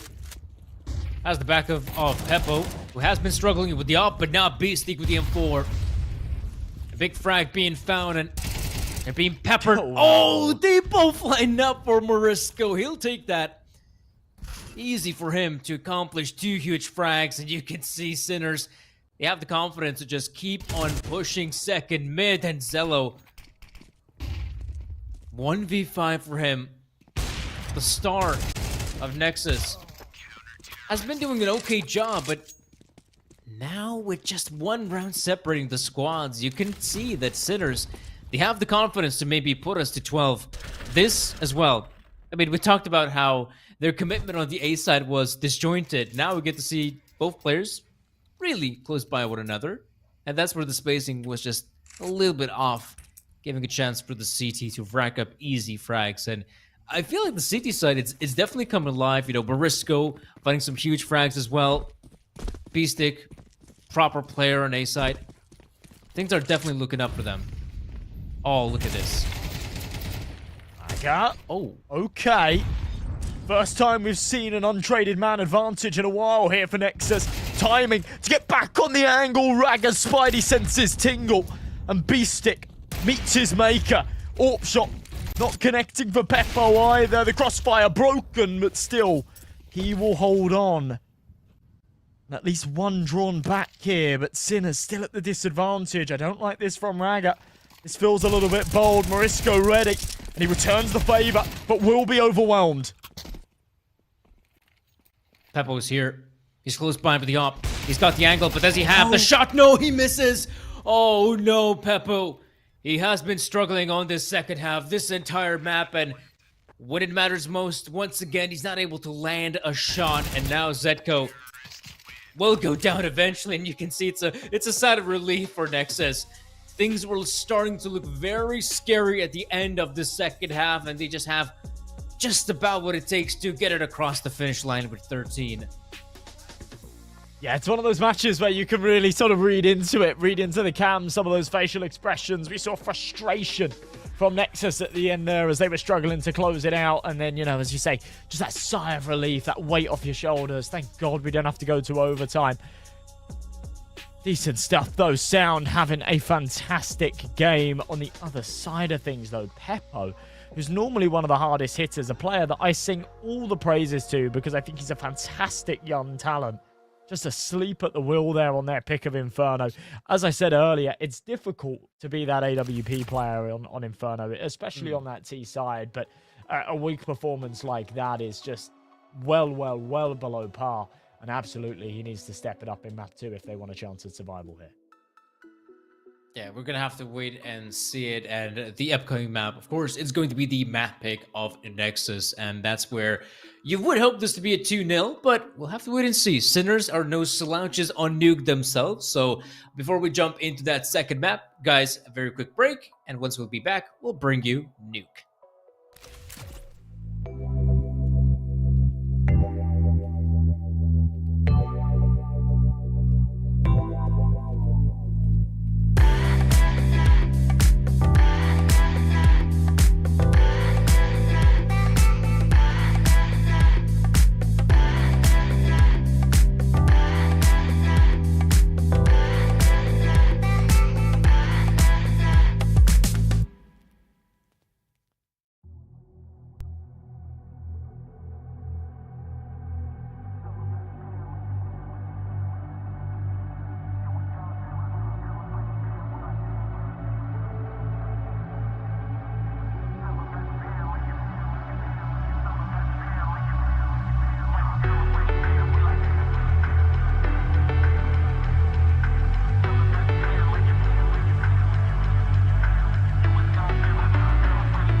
Wow, Guys. we didn't coordinate it. We didn't coordinate it. Welcome back, everybody. Galaxy Battle Phase 1.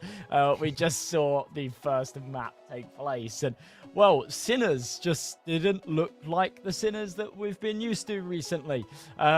Especially not at this, in that kind of weird middle portion. They came out the gates really hot. They then just went completely absent for about 10 rounds. Then gave us a little bit of a comeback towards the end, but it was too late and it wasn't enough. Nexus got it over the line 13-11. But I don't think that scoreline really does it all too much justice because, yeah, as we say, Nexus felt like they were in the driver's seat for the vast majority of that one. I don't want to call any crazy predictions too soon because whilst winning your opponent's map pick does normally mean that you should be able to take out the series 2-0, I keep seeing these reverse sweeps and these traded maps recently. I said earlier, even our first best of 3 of the day followed this exact pattern. It was teams trading map picks and going down to that third. I think these two sides are very good teams. They play a lot of every one of the maps that are in this veto, and we certainly could see things turn the other way. Yeah, especially with our, second map being Nuke in this case.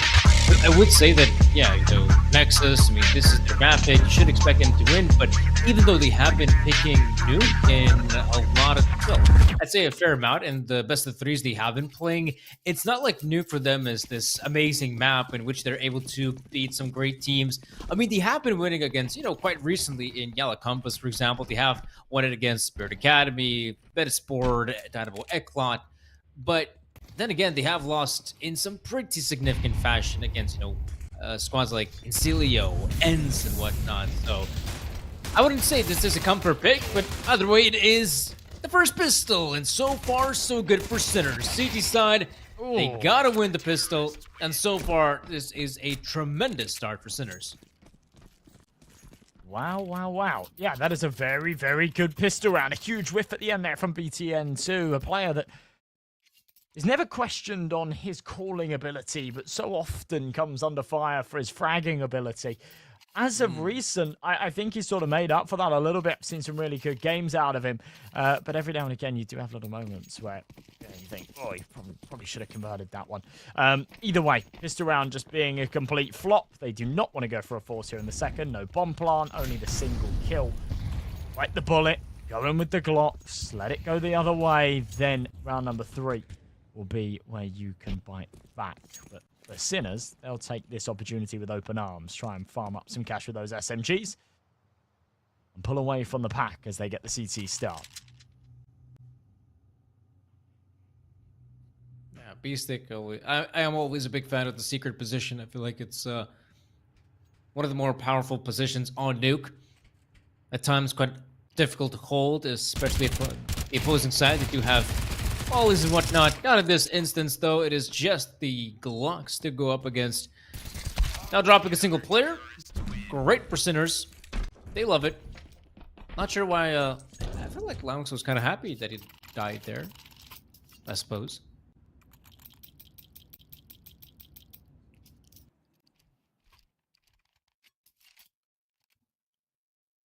Yeah, I mean, he should be. You don't want to be surviving in a round like that. That's the last place that you want to be bringing anything into that next round. So, Nexus with the guns out, and a real opportunity here because Sinners are playing a little bit of a bonus. 2 MP9s and a FAMAS in play. No longer the advantage with the firepower. I'm expecting to see a better game out of Pefo here. He was really quiet on that AWP on Inferno. It's a little bit excusable. When it comes to that map, I feel like it's the only map in the pool where you really can say, the AWP's allowed to be quiet. Maybe not that quiet, but a little bit quiet. Nuke, absolutely not the case. Slower stuff, though. Minute 10 on this clock, and Nexus still just patient. As the wall of smokes goes outside, they're not even going to commit to it. It's all an illusion. They're tacked up towards ramp. Oh, look at the crossfire as well. Got Pefo on the high ground. MP9 up close if needed. Morisco as well. Kills being found outside. It's already a dreadful mid-round for Nexus. Unable to take any control at outside, let alone in ramp. in this position, I feel like you have to make the ballsy play the A side. A push through Hut. Maybe someone from Squeaky as well. But apart from that, there's not much time remaining. Rog will try to move on through the smoke. I guess we're going to see BTN and Long's checking in some util. There we go. There's the molly. There's a kill. And with 15 seconds, they actually book it towards B. That's a sick changeup. There's only one player on the side at the foremost shock, but he's able to find one. Knows the positioning of the second player as well. And 5 seconds. Lonesome Lounge will have to say goodbye to this world after the timer as well. Ouch. Yeah, quite literally. That is rough as well. That's such an error there from Nexus to be running down that clock like that. And, you know, it's no position to save. You're playing for the round right up until about 10 seconds left. And then you're sort of making this call to save, but you can't really. They're surrounding you. They're swarming you. Flashes over the top. Just the eco here for Launex. It'll be an eco in the follow-up too.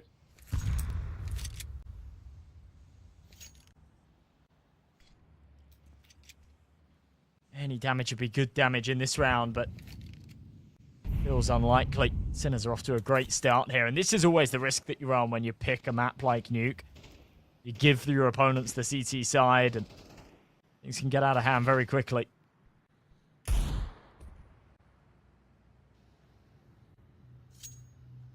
Yeah, CT side Nuke, this is still where comebacks are possible, or in the case of Sinners, a chance to rack up a lot of good rounds. They themselves no strangers at a map like Nuke, so they know how to go about it. Marisco is able to spot out the players crossing across. Might actually see that bomb plant though, but Marisco's still alive at contamination. Sound is able to get one, but that's all he shall get. And right now, I mean, 4 rounds have gone past this in a blink of an eye. And just look at the amount of money they've managed to rack up here, Sinners. Loads of cash. That's good for the CT side. Now let's see what the T set has got in store. Zello, straight to the op. Fair enough.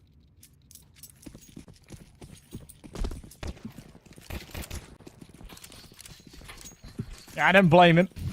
We said before, Launex would be on a low buy here because of that issue that we saw earlier where he died after the clock. So he is onto a Mac 10, but hopefully for his sake shouldn't be too much of an issue. Peppo flash turned. He's had a much better start here. He's actually hit the kill count that we saw throughout the entirety of Inferno in just the first 4 rounds of Nuke. He looks to add to that tally further. 5-1 he currently sits comfortably on that pedestal. Nexus want to knock him right off of it.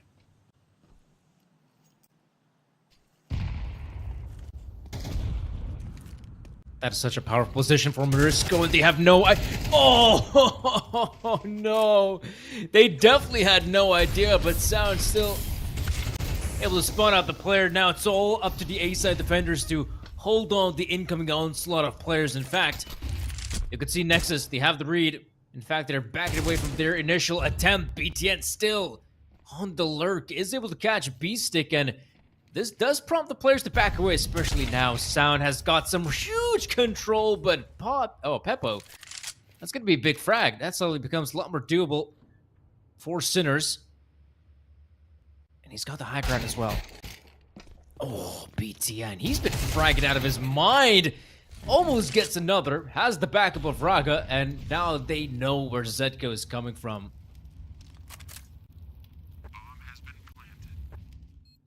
Yeah, there's surely no chance for him here. I mean, Zello's holding main, but Crosshair's in a position where it would only be a quick flick to deal with the last. Nexus with their first on the board. It's felt like a long time coming. It felt like a little bit of a must. As they're able to convert it, it comes at a good time, doesn't it? You know, T-side, you're only really looking for 4 or 5. The opportunity is still very open for them to convert that. They do have to do it on hard mode, though. Not only have Sinners won the first 4, but they did so in such a clean fashion. They barely took any casualties. They have got tons of money to fall back on. But first, they need to get Shock back in the server.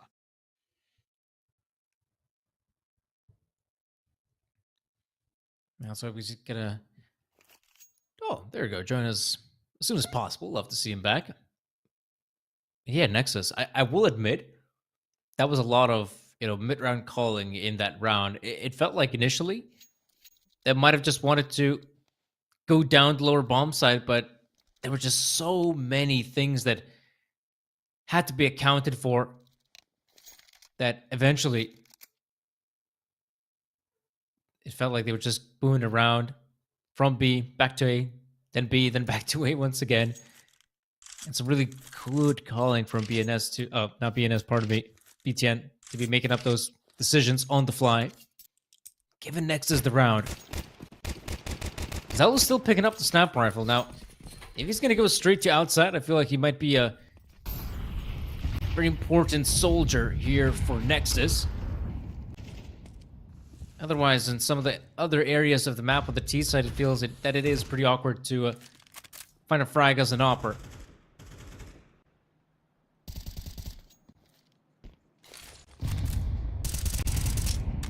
Oh.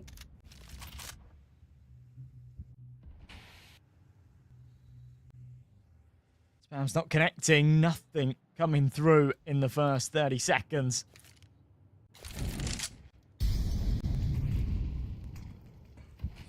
Had a slight stalemate.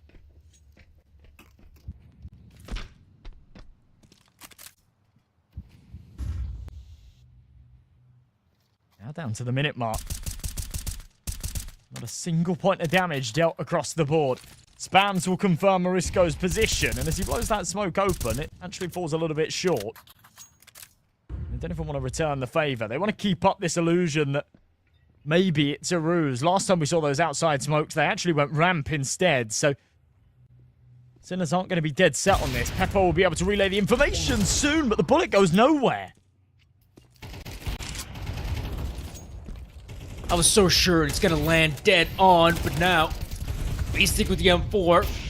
He's got the backup of Zetko as well. This is turning out to be a very solid hold for Sinners once again.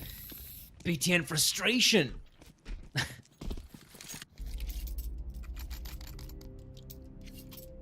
And you can see already it's the tactical pause, even though you could say it's still 5-1.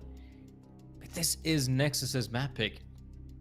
And right now, they have been struggling on the T side, slowing things down for them. It's not really gone their way. And I always feel like, if I'm seeing Nexus play on this map, the one thing that... yeah, that's a cool highlight. The one thing that I always am a bit confused is, what is the style of this team on this map in particular? Because I feel like they don't really have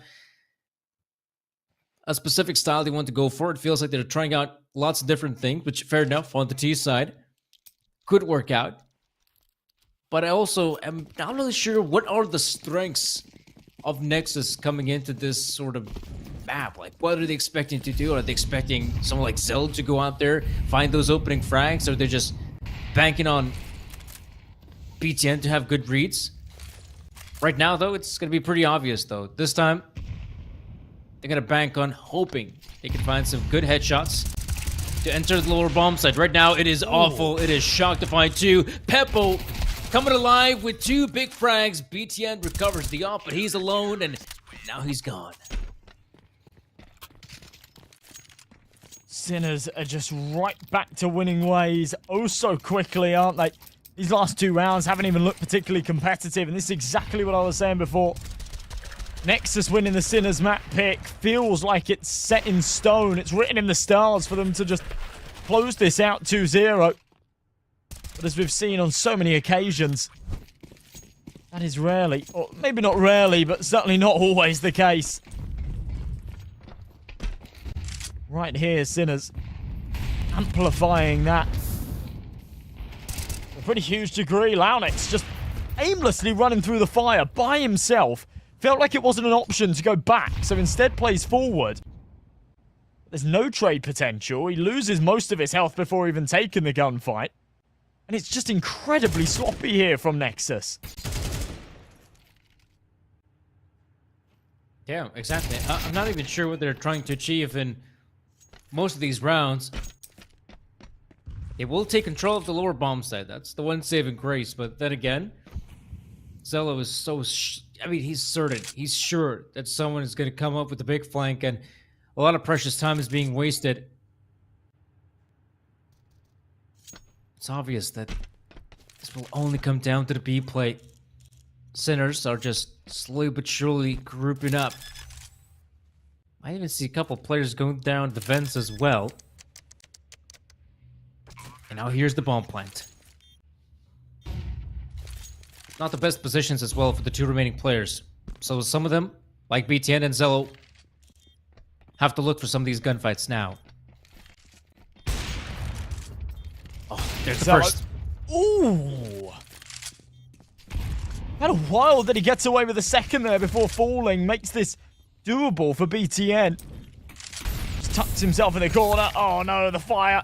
A little too hot to handle. That's a real shame. I don't think he'd have won that, but with the time pressure mounting, there was a world that perhaps he could have got the diffuser off the bomb and maybe made something interesting out of that situation.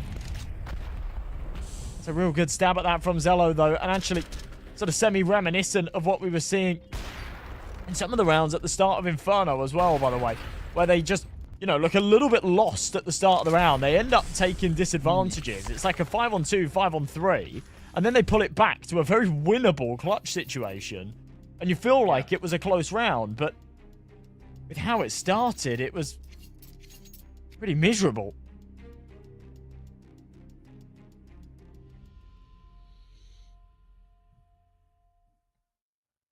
BTN, though, is given the talking. Making sure the players know what to do next. But like I said, I feel like even though this is the map pick of Nexus, I'm just never really sure why they're really picking this map, because I can't really say that they seem to be a very strong team on it. Now, though, we will see a bit of a change-up. The usual wall of smokes, giving a chance for T-side to take control of outside, as to be expected, but don't think the CTs will just sit back and wait. They could always spam through the smokes, chuck in a grenade, blow it up, see what's on the other end. There you go. Spam's coming through. B-stick hoping to dish out some damage. Looks like they'll safely get down secret. Shock though has been pretty solid in this position, but it's sound to come alive. Big frag being found. B-stick aware of his position. Awkward gunfight and sound to win it again. Best bug. It's a big shot. It's us back into a winnable situation. Sound is low.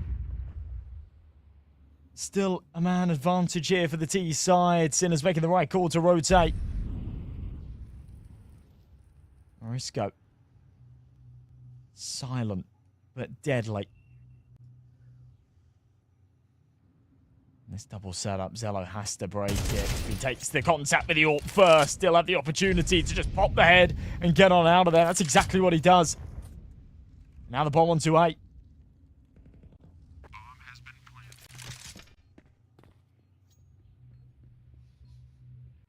That's a really solid recovery from Nexus, though. This time it felt like once Sound is able to find those 2 frags outside, I mean, they can basically do whatever they want. As we saw, I mean, they could have very easily put a player in heaven. That is such a powerful position to hold, especially on the CT side, but even more so in a post-plant situation. And yeah, they get themselves a second, but I feel like if they want to maintain some semblance of a competitive game, they need to get at least the next 2, maybe even the next 3. If that's the case, sure, we got a game in our hands, but right now, I'm not too confident of Nexus's gameplay. Yeah, me neither. They have not given me really anything to get excited about so far. But at this point, you know, T-side and Nuke, it does really feel like you're just begging for 4, maybe 5 rounds in any fashion that you can take them. If of the next 3 they can convert 2, I think they'll be very, very happy with that. especially if they can then get that ball rolling on the CT side, maybe win the pistol round. I don't think they're too phased by their lack of structure, their lack of composure here on the attack. It's just about getting them across the line. Launix draws first blood. Big kill, but obviously Shock will go unchecked. And we're quite quickly back into a 4-on-4. He's getting pretty aggro here. Oh, I expect him to deal a lot of damage, but looks like Zetko will be a little bit faster than him. And now you can see that even BTN is kind of aware of it, and he wins such an important gunfight. Launix comes out on top as well. And now it is all up to Lonesome Shock, but looked so good for, Sinners just 10 seconds ago. Leaves it all up to Lonesome Shock in a almost unwinnable 1v3. He does take the high ground, though. Powerful position on any retake, but sound. He's been hitting some great shots. And he shouldn't be able to miss this one as well, so... There we go. Nice and easy. Yeah. Nice and easy. There you go. This is how quickly the turns can tide. No. It's been a long day, Danny. Tides can turn. Sinners, after just a monster start, right, going 7-1 up and looking unbeatable. Nexus take 2. They break the CT economy. It's now going to be 4 up against the Eco. And at that point, it's already a pretty serviceable T-half. If they can then take the 5th, then it's a pretty good T-half. It doesn't feel like they're all too deserving of it, but they'll take what they can get. And Launix wants to deliver them there with a first-class ticket.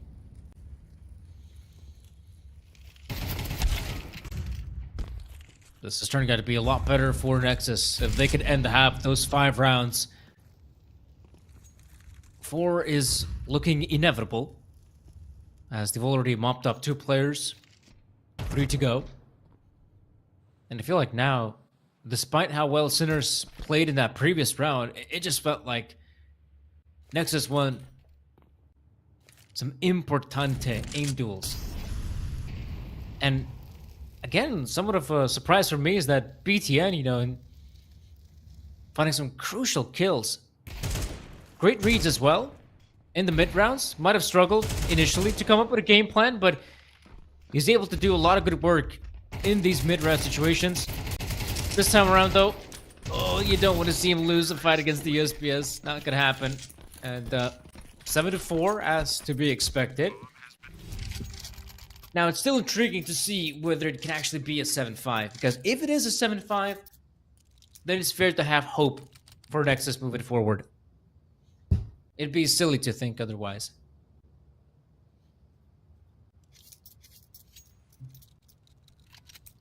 I mean, if they can take a 5th, as I say, this is actually a good half. But Yeah, they are going to be kicking themselves a little bit that they got off to such a slow start. You feel like you probably should have taken more than this. But playing in front of the smoke and the fire is absolutely nuts. But I love the initiative. I love the fact that he just feels he's got to go balls to the wall and give us something special in this round. The no-scope Banazello is a fitting and poetic way to trade it back. And a man advantage here for Nexus as they'll get this bomb down on the B site.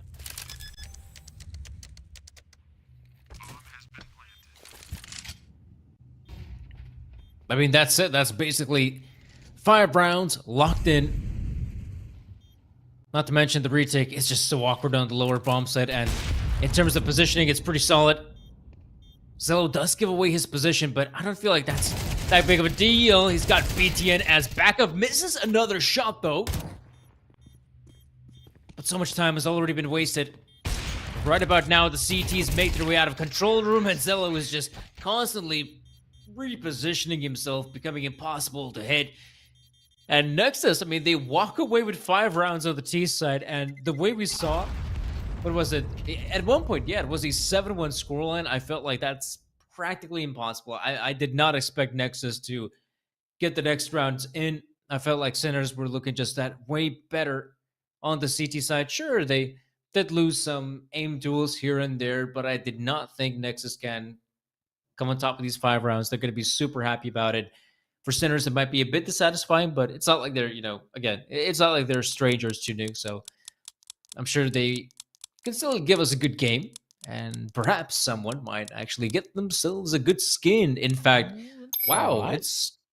that's going to be all right. That's going to be Husari winning the M44 Living Color. Congrats. Wow. It's actually mid. It's all right. Easy. Congratulations. Claim your prize. Post your trade link in the chat. We'll get that sent over to you. 7-5, though. And as we say, Nexus going to be rubbing their hands together, thinking, well, we have been given a real opportunity here. Let's seize it. CT half. Should be that little bit easier. And the pistol round is where it all starts.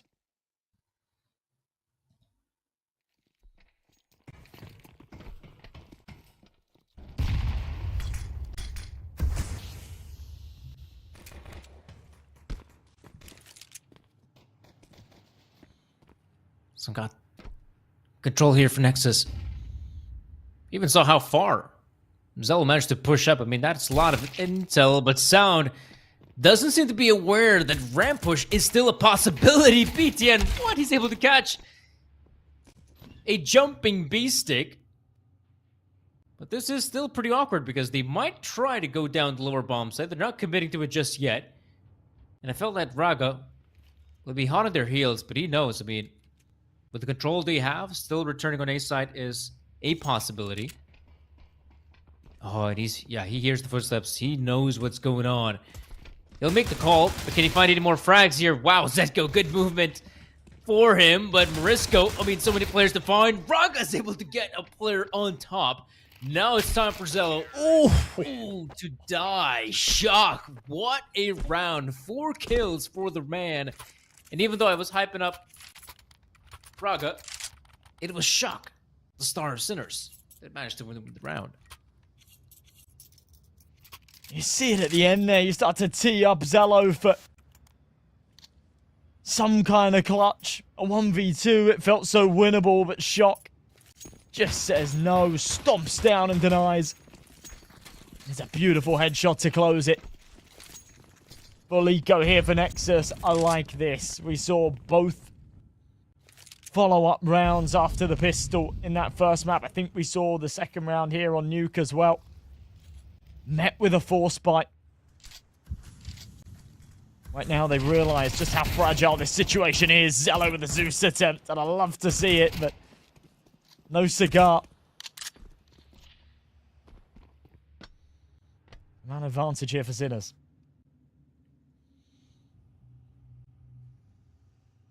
And you want to see them finish off this round as clean as possible again. We saw from Nexus POV how difficult it is to get these rounds on T side, so every little bit helps. Especially if it's a Mac 10 player to get some frags, but he has to be quite careful. There's still a player in the vents, though doesn't seem to be a big of a problem. And Longs goes down as well. No chance to win that gunfight, so Sinners, okay. They win the important, all-important second pistol in the second round of the half. And if Nexus want to mount a comeback, this is where it must begin. Not buying any kits. Okay, Longs looks like, yeah, he'll have just enough money to pick up the defuse kit. A peculiar choice of weaponry, though. The UMP. I haven't noticed some players actually now, again, picking up the UMP, even though I feel like the MP9 is the go-to SMG nowadays, right? Yeah, that, you know, I've seen this more and more as well, and I have actually asked a couple of players about it. They said it's partially personal preference, but also to do with, yeah, just like a little bit of extra stopping power that the UMP has and slightly less damage drop-off, I think, at range. But yeah, I'm an MP9 lover through and through. I would never choose the UMP over the beloved MP9. I think that's just because I'm a noob. I think you have to be a little bit more accurate with the UMP. My ability to just run and jump and spray the MP9, that favors me. It tailors to me really well. It's like that gun was made for me.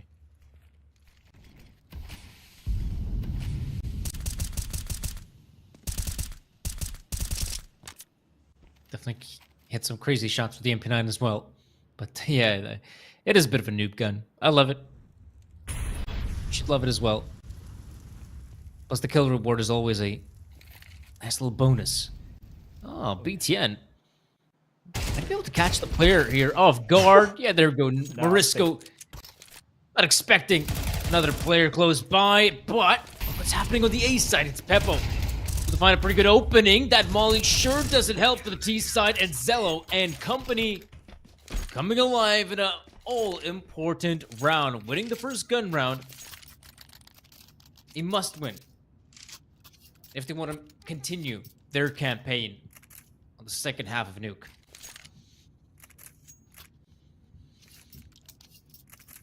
Step in the right direction. And a much-needed one. They lose that round, it's 10-5, and you might as well wave this map goodbye and start preparing for Mirage. But they don't have to turn the page of the strat book yet.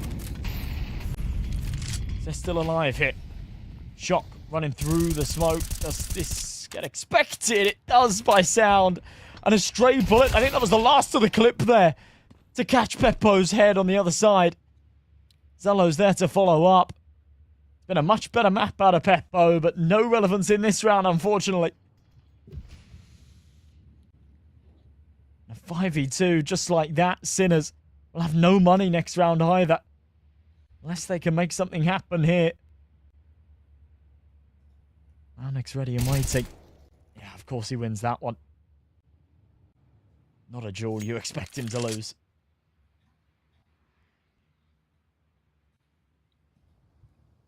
Yeah, Morisco will just try to back away and save that weapon of his. I mean, for Nexus, this seems to be their bread and butter, right? Usually, you can talk about how Nuke is more of a CT-sided map in general, but for Nexus, you know, despite how bad they do on the T side, it always feels like they still have a good chance to close it out on the CT side. And it would be great to see whether Zello could... I feel like this is, for Zello, one of his better maps as well. You know, this is one of the maps where he's able to find his footing, just like on a map like Mirage.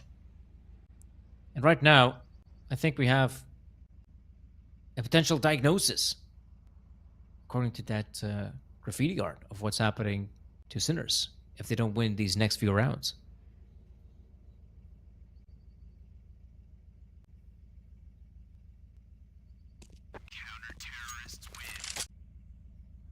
Well, Morisco holding on to that AK is a silver lining, I guess, but a bit of a weird one because he doesn't get any money, so he's on $0, and everyone else, I think, will eco here. It's kind of the only thing that makes sense. Yeah, it's that last bullet. Look at that. That is gross. So sick from sound. I love that Zello just checks as well in that little split second in case there was a timing. Whilst Sound was reloading that M4 tucked behind the box. Somebody may have crossed and, yeah, anticipates it, deals with it, no trouble. So it is going to be that aforementioned eco around the save rifle. And this is where I really don't like the call from Morisco to save in that last round. It just massively polarizes that economy. And in the next round, when everyone else will have 4.5k in the bank, he will have 2,400. So probably a Mac 10. See what he can do with the rifle here, because he needs to do something to make it worthwhile. Good positions in Mini as well as Hell, and you could see only Lonesome Shock has evaded decimation. Cannot even get across the bomb site, so good recovery there from Nexus. Exactly what they needed if they want to make this comeback a reality, is to start winning these rounds in a convincing manner. Without dropping a single player is a great boost for the economy, and right now the difference between rounds is major. It's just the one round. Again, as we know, Sinners, they have history on this map. They know how to play it. And so, yes, keep on playing that P47. South after this round, then we might see him pop out the AWP. Surprised as well that of all the players, it's actually BTN to go out there and look for opening frags. Riga. Has to have another stab at that, but does end up winning it. Zello's aggression outside pays off. Now they're going to be worried about this secret flank. Even though that's not something that he's going for, it is a very real threat. Timing up the ladder. Launex is just tucked behind that vent. You've got to be careful here with the man deficit. Sinners treading on eggshells. And this is really awkward right now. And, you know, despite the players on the B bomb site, you feel like Shock has to get activated as soon as possible. And he might actually, if he stays his ground, he might be able to find some good damage. But the problem is, oh, he hears the players. That's no problem. That's, in fact, his saving grace as he hears them both. Oh, he even gets the third. Of all the players, it's the lobby. Well, I would have loved to call him the lobby boy, but he's the lobby man, the way he's performing. And now it was this lonesome sound entering the bomb site, entering to his demise, and finally Sinners on double digits. Breaking that little bit of a curse that it felt like. Just looming over them. AK's back out, they're not in the clear just yet. Nexus with plenty of money. I'm surprised they fumbled that one. It was a good start. I liked the initiative on the aggressive prod outside as well. Maybe in hindsight would have made sense to try and cut off the blood supply down in secret. Zalo expecting the peak. It will not come. Instead, Morisco's all the way down secret. I think they should have heard this sound cue, but jumping over BTN. HG should trade it. It's a slam dunk from Zello. No need to use the pistol. And a 4v4. A pretty wild one at that. Oh, here we go, Ryger. Oh, that's sick. Like, how often do you expect someone to already be in secret on the opposite end? Oh, looks like one of the players, I think it might have been Peppo, thought that might be the case. Now that's a lot more doable. Beastie gets the frag onto the lonesome defender, and Morisco does find himself some good timing. And you can see those two frags meant so much for Nexus.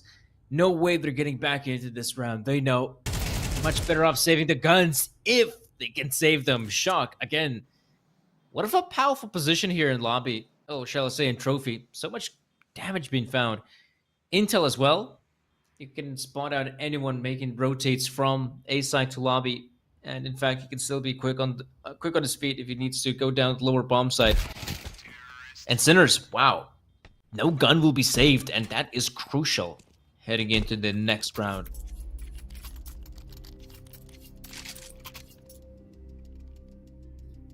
Two rounds that have come desperately close.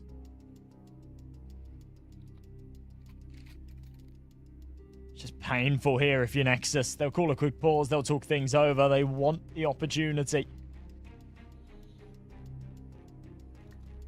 to play for the win here, to match the scoreline of that first map. It won't be in the same fashion, that's for sure. But a 13-11 still on the cards. That's why they go for the full buy. No helmets, not that they're needed. No kits either. Lacking on util, especially for Sound and Zealot. And just to rub salt in the wound, Sound's down to that MP9, but if he plays the right way, if he finds himself in the right position, it might not matter. Straight into round number 20 with a bit of pace. B-Stick wants an early fight. Ooh. Yeah, you definitely expect in a round like this for Nexus to look for opening fights. Sadly, none have gone their way just yet. And as we can see, Sinners, they know the implications of this victory.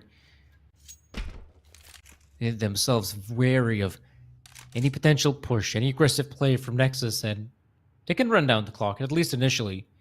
That means the CTs have to waste extra utility. And as we could see on the left-hand side, it's not like they have a lot of it, just that one smoke remains for Longs, a couple more flashbangs, and BTN with the nade. That's it.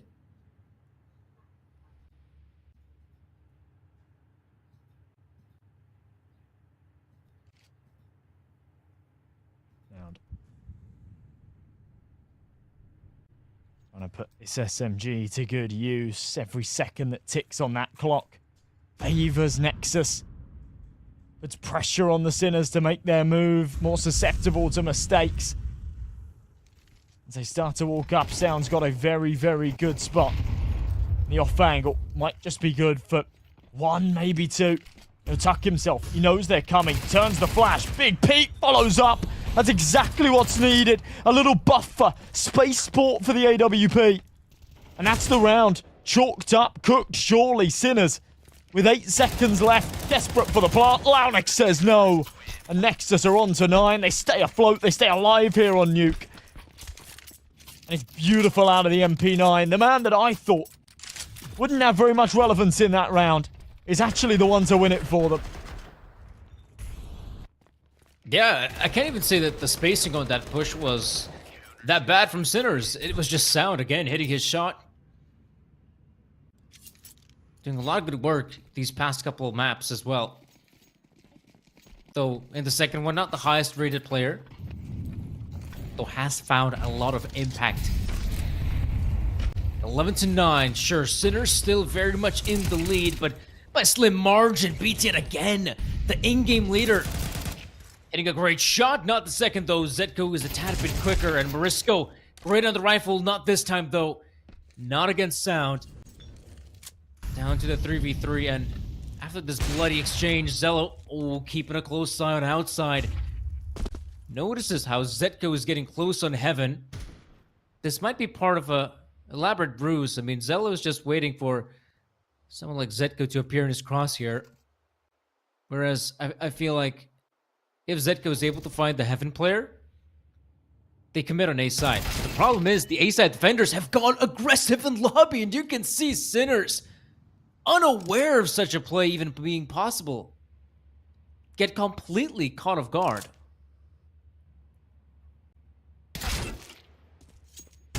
Ooh. Great. Oh, no. He's very low at HP. Oh. Broke his knee jumping down. 10-11.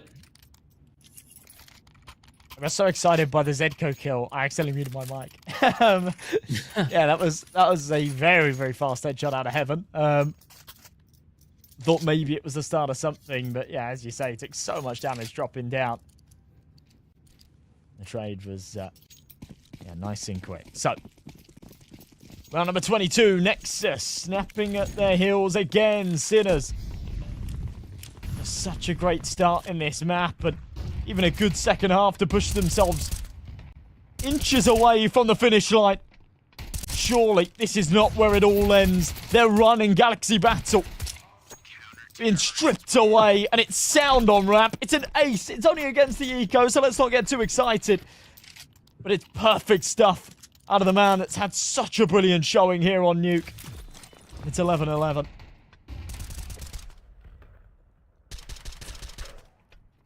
Yeah, I'd give it, as far as aces are concerned, style points, I'd give it, I'd probably give it a 6, you know. Some cool M41S shots, USPS as well, and I didn't even run out of ammo. he managed to dispatch them pretty quickly. Yeah, I'd give it a star for effort, at least. Oh, wow, that is Longs being caught off completely, and this might be the opening they needed. Cello tries to go for a very crazy no-scope. Maybe in some reality he's able to hit it, and not only that, even get a double. Both players seem to be almost lined up for it. But now, yeah, you can see this round is just completely falling apart, and they probably don't realize it as well, but some of these players, in terms of economy, are incredibly low. BTN, though, luckily he'll have, at least one of his teammates give him a drop, but man, this is still a very close game. 12-11. Sinners close to achieving that victory.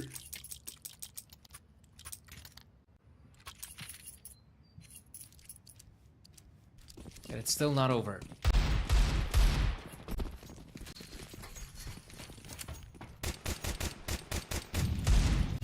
All right. AWP. Big shot from Zello. Oof. If he hits that second, then it would just be signed, sealed, and delivered. And he finds it.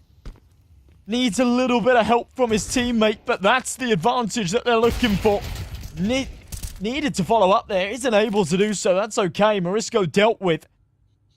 It's all on to Peppo. You see the look on his face. Pleading Locked in. for a chance to close this out, but it seems like we're going to overtime, Danny. Yeah. Peppo. He's still expecting to make his way down to the lower bomb site, and as we can see from the minimap, I mean, there's not a single player to try and stop him, which is a bit surprising. I feel like right about now we should start seeing some sort of rotate from Nexus, but I also appreciate the fact that all three players sticking together. And Peppo, he will be granted that bomb plant, but again, he's with the AWP, meaning that if we see a couple players coming from the same angle, it's going to be so hard to get it across. And yeah, with that, he wanted to fake it out to make sure there's no one pushing through contamination, but he wastes valuable seconds, and now he has to isolate the aim duels. It's the only way, but he does get the first, but Raga is that quick on the trigger. So it will be Nexus delivering us overtime. And again, I feel like this CT side from Nexus looked way better than what we saw from them on the T side. And remember, they also ended up losing the pistol round, which could have been crucial for them. So in terms of gun round wins, I mean, these wins have been pretty impressive for Nexus. So them reaching overtime, they're going to be quite happy about it, I feel like. Oh, absolutely. Yeah, with the... I mean, there was that marginal opportunity for them to take it in regulation, but yeah, that would have meant no mistakes allowed, and well, that does not materialize at all, does it? Wishful thinking, but Nexus, yeah, 12-12 overtime. They're definitely going to be happy with that outcome. You lot watching will be happy with that outcome as well.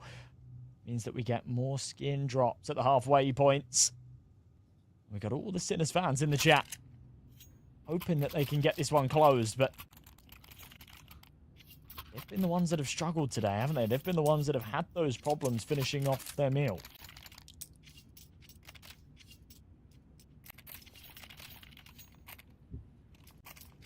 Yeah. It feels like, again, kind of repeat from what we saw in Inferno, how well Sinners played, initially doing a lot of good work, but it feels like, in these late half situations, they start to struggle a bit. And that's when Nexus finally comes alive, though here we get to see Peppo has been somewhat silent with the AWP, is able to find a massive opening frag that might activate someone like BTN to play aggressive, but even he knows taking his current position on A side is probably more valuable than an attempt to go for an opening frag.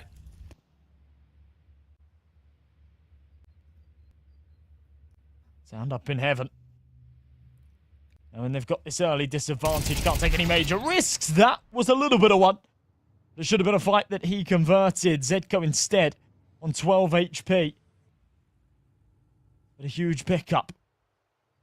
Now just below that heaven rafter. Raga pushed all the way up into Squeaky. This may not be anticipated, but should still be checked, just with how little control they've had and how much time has passed. Instead, he'll expose himself. This is all just timing. Oh my god. Oh no. Missed opportunity. Huge timing, though. And even so, I mean, on the back of that one kill, that might prompt the remaining Sinners to just simply push on A side. Raga has no idea what's about to hit him. So many players will come his way, and right now he is able to get a second. Oh, but Peppo is there with the sniper rifle, so nice attempt from Raga. But Peppo comes alive. Huge frags being found. And luckily, this is OT, so despite Nexus losing that initial round, they still have a chance to bounce back. Zello is picking up the sniper rifle, which is a great addition, though I feel like he probably hasn't been, as impactful as in some of the other maps he enjoys playing. I feel like, yeah, Nuke is definitely one of the maps he seems to have a good rating on. Mirage is also up there with probably one of his best maps, but it feels like Sound has been that one player to go out there, look for some of these frags, openers, and if they're both able to step up, Zello and Sound, I feel like that is such a dangerous defense to go against. And Morisco, I kind of hope that he might have actually spotted out the player, but I guess not, though he is expecting Zello to be pretty close. Doesn't want to fight, though. He'd rather take the intel instead.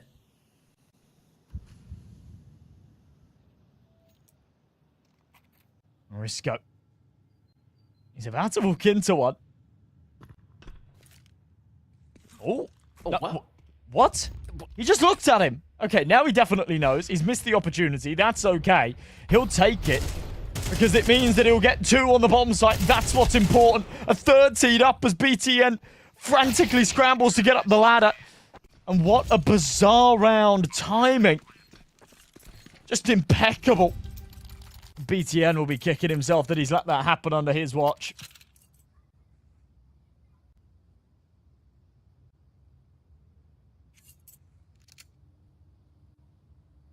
That is unbelievable.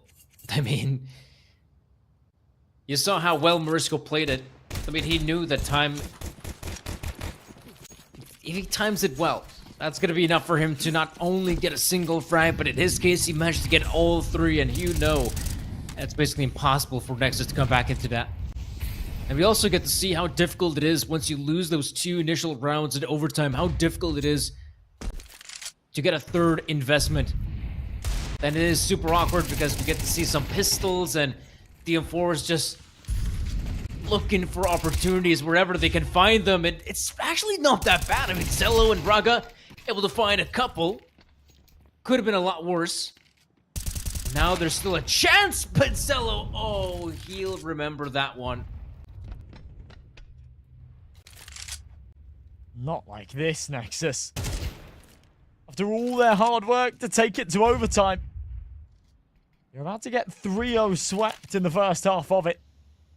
Maybe proof in the pudding that Sinner's worst enemy was the economy rather than anything else. Elbow spotted, but that goes both ways. Morisco just a little bit quicker. So, all on to Sound. 1v3. Nothing to lose, all to gain. Drops down to this lower site, spots 1. He doesn't have any util. If he had a HE, it would do so much for him. Or Molly, anything of the sort. He realizes he's being played. One will go down elsewhere. Up 1-8. We also have a player in heaven, so a retake for Sound seems nigh impossible. But a bullet to the face is all he will get. 15-12. Now this is massive. I mean, in OT, you expect the CTs to at least get that 1 round, preferably 2, and in a best case scenario, all 3. And for Nexus, who have showed us a really solid CT side, this will definitely hurt them. They'd have to give us a flawless T side in order to get another set of overtime and then even think of being able to close out the second map. However, of course, it's an intermission we have here, a bit of a break before we jump into the second. Oh, wait, whoa. Alrighty then.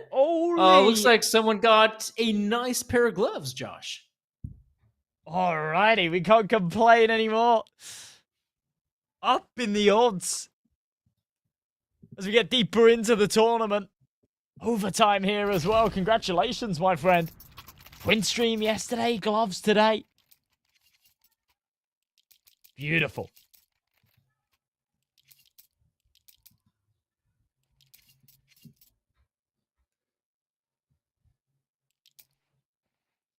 And of course, another set of overtime would mean another drop. Or worst case scenario, I mean, a 3rd map is still looking plausible in this best of 3. And if you want to participate, again, !Galaxy, you know the drill. Oh, that is a terrible, terrible start for Nexus. 2 players going down to a lonesome Morisco. who does incredible damage with the spam. And this, to me, spells the doom of Nexus or Nuke.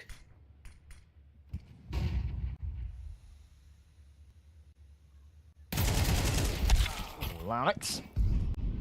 I needed two there, didn't he? This is all chalk up, surely. Morisco hammering the penultimate nail in the coffin. Azello is all by himself. AWP 1v4. Does manage to beat the smoke, but he's been spotted.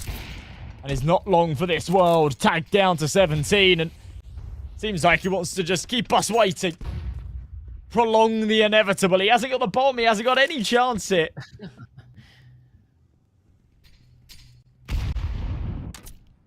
I'm not even sure where exactly is the bomb, but it probably is swarming with CTs. Zello. Yeah, I'll try to move up secret, and that's how we will meet his demise. So, Nexus. They go down on the second map. No chance to get a 2-0 victory. It's going to come down to Sinners to close it out in OT 16-12. They're going to be happy that they still have a chance to participate in the best of 3. But I will admit, even though Sinners, again, look like they had a hot start, it feels like even in some of these late round situations, these late half situations, Nexus is still able to find a lot of good work. Yeah, to be honest, it wasn't a bad map from them. I think, you know, that's easy to say when it went to overtime. It wasn't a bad map in bursts. You know, there were huge chunks where they weren't in control whatsoever. I think it was pretty impressive for them to take it to OT the way that they did. But, yeah, disappointing end that they weren't even able to take a single round there. Shock had a monster performance. We just saw that MVP flash up, 27 kills. But more importantly, the impact of a lot of those kills, they came at crucial times, especially late game in that overtime. You know, so much of the time we have players at the top of the scoreboard, the MVP with high ADR, but a lot of it is eco frags and, you know, unimpactful, like late round exit kills and things like that. Shock really felt like he was doing a lot of the lifting there and well deserving of that MVP prize. But we're going to a third map here, Danny. I said it's been happening all too much recently. These teams have been trading map picks. Yeah, it looks like this case is no different once again. And I mean, we're going to go to a very peculiar battleground in the form of Mirage, where I feel like that is, you know, for a team like Nexus, that is their bread and butter. Like, that is a map they enjoy playing. That is a map they've played loads of in the past. And it always feels like they should be able to give us a good performance on that map on any given day. Is it going to be enough to win against Sinners, though? That's a question. That is a team, but a lot more experience, I would say, battling it out against tougher opposition. But either way, definitely expect a banger of a third map. So, guys, break time it is. Follow us up with some Mirage action. But right now, let's take a quick breather.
Mighty keep roll with the wolf pack. I ain't never look back. Got a couple bands and I flipped it. Mighty keep roll with the wolf pack. I ain't never look back. Got a couple bands and I flipped it. Mighty keep roll with the wolf pack. I ain't never look back. Got a couple bands and I flipped it. Mighty keep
Welcome back, everybody, to Galaxy Battle Phase 1. It's been a roller coaster of emotions in this series and today as a whole.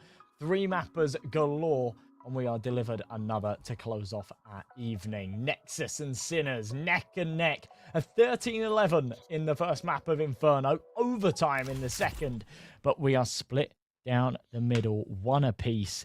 All of that becomes irrelevant. It's down to the final map here. It's Mirage, and BTN is sideways. Yeah. Hanging off the walls. No biggie. Hanging off the walls. No biggie, though. We just got off a pretty splendid, I'd say, second map for... actually, I don't even know. I felt like both teams... I guess this is the story of the best of 3, in fact. Like, both teams are still playing some good Counter-Strike. Just think of how we finished off the first map of the best of 3. It had to be, what was it, a 13-2, 11 scroll out of Inferno.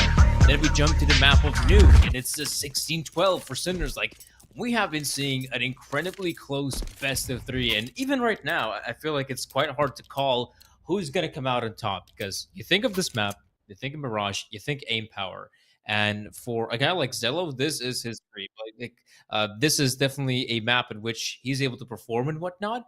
Though, at the same time, I feel like when it comes to aim power, it looks like Nexus has been actually doing an okay job, a fairly okay job in this best of 3, because we can wax lyrical about guys like Zello, but for the most part, he has been more or less absent in this best of 3. It's been guys like BTN who managed to find more impact. It has been, in particular, someone like Sound who has managed to find loads of impact. He's had his moments, that's for sure. Sound was fantastic. They're on Nuke. Now, Sinners won the knife round. They get to start off on the CT side. It doesn't make all too much difference here on a map like Mirage, but a slight comfort zone that I'm sure they'll be happy to accept, given how contentious things have been.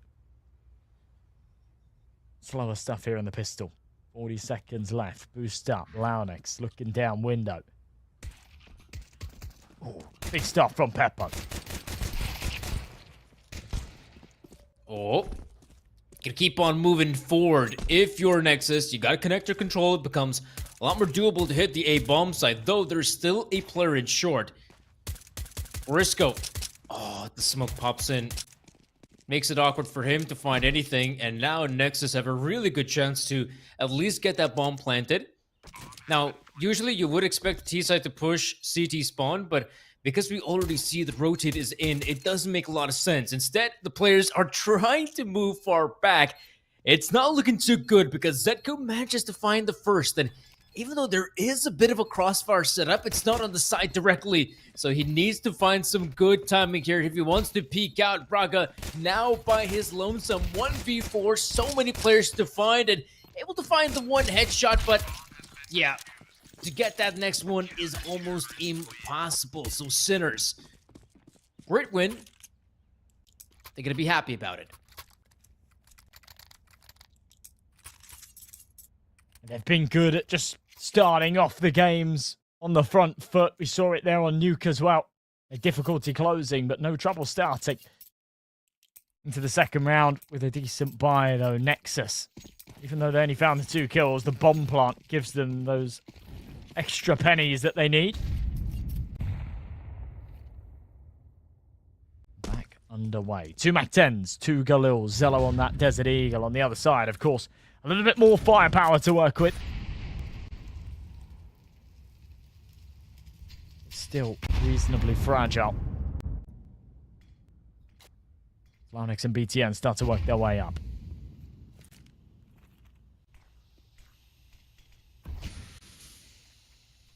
BTN, yeah, sideways, fragile position, and at least they're going to take some of that connector presence early on. Surprised that Sinners, even though they did win the round previously, they're not really even going for a gunfight.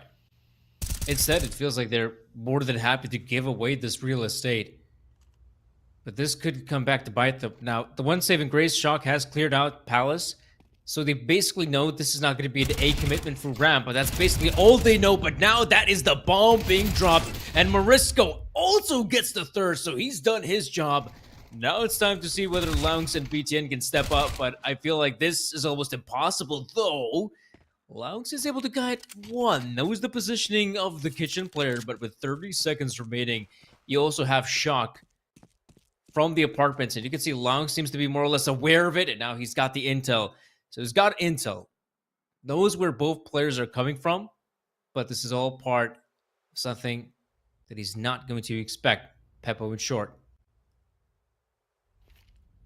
Still feels so doable for Launex. Oh, almost caught on the timing. That smoke will give him a little bit of space to maneuver, but he doesn't have time is the problem. Has to just try and press out of this. Jumping up, Mac 10. He's going to die after the clock. Oh, it's brutal. We saw it in the last map as well. We'll see it again here. Launex needed to just commit to the plant. You know, when he got across, the smoke was down. Hold it down. If they end up spamming you, then so be it. At least you die before that clock expires.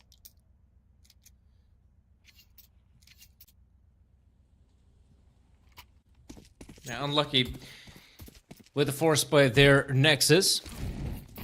I felt like as well, like one of the big mistakes must have been the fact that we had the bomb carrier moving in first and short. Now, it does feel like it's a rookie mistake to make. Because once that bomb carrier goes down, I mean, it's so obvious that this is the B play. We could see full-on rotates from Sinners. And now at a round like this, it becomes mega easy to get some more cash in. Because, you know, Sinners, they did win the previous round, but it wasn't convincing. And economy is still looking pretty precarious early on at the first half. And the remaining players of Nexus, I mean, they're looking for some opportunities. I mean, they have slowed down this round, forcing the CTs to waste some utility of their own. But now Marisco is able to get some valuable intel, knowing the positioning of BTN. He'll be going down swiftly. Sinners, a great round. Not losing a single player. That's going to give them extra cash moving forward. Thought maybe that Desert Eagle was teed up for something there, but doesn't materialize at the end. A flawless round for Sinners, but a bonus round to come. Not too crazy, but B-Stick still on an MP9. Shocks on that for Mass, so a slight firepower disadvantage as the T-rifles are out on the other side. Zello and BTN yet to put a kill on the board. We've got to try and change that here in number 4, and Zello certainly will. Enters the round with a bang as he cracks 2 heads. Will eventually succumb to the burns. The flames at his feet. In fact, 2 players will. Zedko traded back. The 2v1 for B-Stick. A much better start out of Nexus. And yeah, Sound will finish that off without complication. That is a good response. The first on the board for the Romanians. Yeah, we just saw loads of trade frags across the map. A very fast round as well from Nexus. I was wondering whether Sinners might consider playing a bit more aggressive on this gun round. Usually that seems to be the case on a map like Mirage. You get to see CTs fighting for top mid control, not giving up that easily. The short player as well, if he's feeling like it, he might even consider pushing up aggressively alongside the mid players. So this time, Mollies and flashbangs will force the CTs to play just a little bit safer, at least initially. They can always wait for the smokes to fade and then make a play. But Zedko doesn't want to risk it. Doesn't really have any good timing, and I believe he was playing in that same positioning connector the round previously, so try to back away. Let the T side waste as much utility as they have to if they want to take connector control.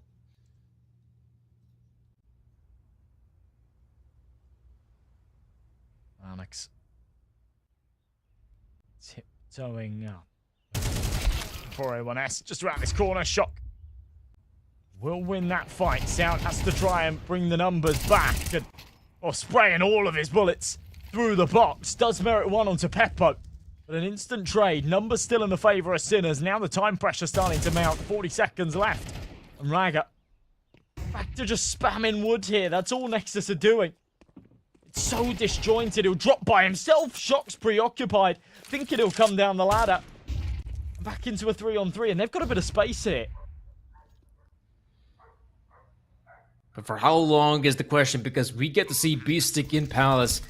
That is such a powerful position, especially with now Morisco picking up a frag. They need to wait for Beastic. Once he's able to pop out of Palace, he'll have a bird's eye view of what's happening, and he can at least kill BTN, if not both players simultaneously. I mean, this is his round to take. Langs, oh, okay, that is a beautiful headshot on one, but he is incredibly low on HP, and that'll be enough time for the defuse, and Sinners will get themselves a fourth. So I feel like that was a nice attempt from Nexus in this round, how they managed to take control of the map, but eventually, for them, the biggest problem was absolutely Beastic, going for that long flank. A very powerful position to be at in that post plant.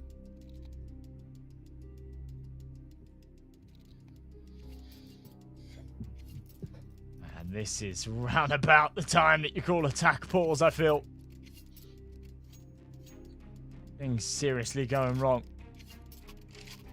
You can't convert situations like that. They had a great advantage. They had all the room on the bomb site to maneuver. Take those post plants, it all just come crumbling down. Bomb going down does give them a little bit of extra cash, but we will still see 2 Galils in play. The Sinners, that AWP in hand. The Zello, he has to go without. He's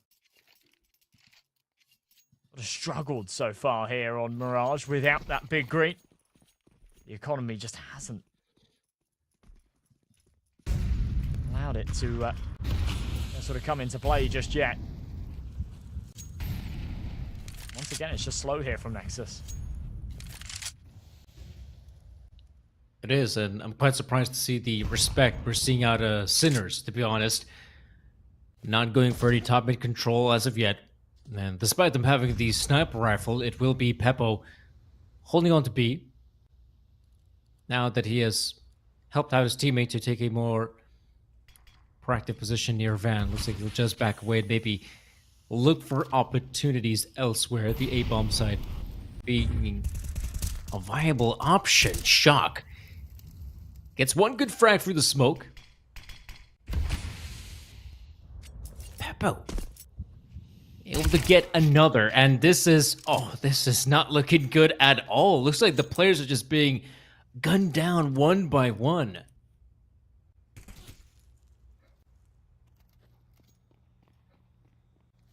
It's only human to look for patterns in the chaos, the randomness of this series, but I'm not getting too worried just yet, purely down to the fact that Sinners have had good starts to both of the prior maps, and they've not been able to finish them off. We certainly saw that on Nuke. They had a 7-1 start. It ended up going to overtime. More importantly, it ended up going 7-5 at the halfway point. Whether that being Nexus having a drop-off in performance after those initial few buy rounds, or whether it be Nexus just being slow to warm up to the map. There's definitely something there. We're both staying alive here. They want to go for an investment in the next. So, Sound and BTN will go without cash. Ragazello and Launix surely have to jump in with Galil's hit. I'm not the biggest fan of this, because again, I said before that, Zello's gone without that AWP, and it's been a little bit of a problem. We're now going to see another situation where it's a scrappy buy like this, and then next round, it'll be 3,400. Sound and BTN will be on Galil's again. And yeah, maybe Ragazello and Launix can have those AKs out, but it's not going to be all the bells and whistles. Feels like they're desperate for something more here, a second on the board. Oh, and just as they decide to take some of that top mid present, Sinners, they are about to realize what's happening here on B side. It's a full-on commitment. Peppo trying to survive for as long as possible. It does go down, and an up recovered could be huge for T side and Beastic as he moves through the smoke time, because everything, and Sound is able to get another. Oh boy, this is not looking good for the remaining CTs, though positions, they're not the worst, but again, they have the sniper to work with. And in Zello's hands, that's a dangerous instrument. So for Shock, you can see a bit. He's not winning this. Yeah, you feel like, I mean, now it looks like, Josh, you're going to have to eat your words because the Hero AK-47 buy was exactly what allowed him to take control of this round in the first place. Fine. Yeah. I'll take that one. I'll take that one on the chin. I think, you know, you get to a point in a half where you just get a little bit desperate. You say, all right, we can't sort of play an orthodox approach to the economy anymore. We do just have to piece together whatever we can, hope we can convert around. But they've found a vulnerability there towards that B site. The majority of this half so far has been very mid and A heavy. Perhaps that beta bomb site, the Achilles heel of the Sinners' defense. Maybe they fortify it now that that weakness has been exposed. Because Nexus are just barreling right towards it once again. And we're seeing the basic repeat of what we saw in the previous round again. Sinners fighting for that top mid presence, but the problem is, because they are heavily in middle, you might think rotating towards the B side is a breeze, but not necessarily. Players, as they make their way through short, it is pretty awkward for the CTs to make it plausible, though this time Nexus definitely slow things down. And instead of committing on B side, they might even reconsider a middle approach. And we still have the CTs well entrenched, and I'm not sure if the T side is, looks like they're not ready for it. They will go for the changeup though. 1 minute left on the clock, and again it comes down to a B execute. It is just only Lonesome Beastic on the side. He goes down, but Peppo's still in short. That's a very powerful position, and despite what BTN is trying to accomplish in top mid, the CTs, they will regroup. They will hit B bomb side, but they haven't really dispatched the BTN, so maybe his position is key and could play a huge role in this retake. It certainly could. Peppo bouncing around with this AWP, timing everything because there's one coming in behind him, and they will be relaying this information. BTN saying, nobody face short. I've got him in the back, and executes. Cruel, point blank, back of the skull. Shock's there for another, but it's a 2v2, and the time pressure mounting as the molly goes on the bomb. There is surely no chance. They have to cut their losses, try and escape. It's a nice shot from Zello. Morisco will get out of there alive, as will the T-sided AWP. But 5-3, Nexus back in the picture here. And this is good work being done. Sinners, very similar to what we saw on Nuke. A great start, and then they lose control. Yeah, you gotta wonder as well, why didn't the Sinners players in middle just dispatch of BTN once they realize he is in top mid? I mean, he will absolutely try to find some good timing and make sure he comes in with a big flank. I mean, you dispatch of that player, and all you have to worry about is the defenders on the side itself. So I feel like that was a bit of a mishap from Sinners, though it is quite cool to see that of all the players, it's Morisco to pick up the sniper. I was kind of hoping that Peppo would actually pick it up a bit. He has been putting up some good work with it. Shock. Can reply with one USPS headshot. I feel like now, with Peppo on that AWP, he's already missed another shot, so he would be way better off to try and back away and save that weapon of his. Beastic will work as the human decoy, so that Peppo could hide in safety. And by the looks of things, even the remaining Nexus players might even, once they get that bomb planted, they will absolutely try and go for the hunt.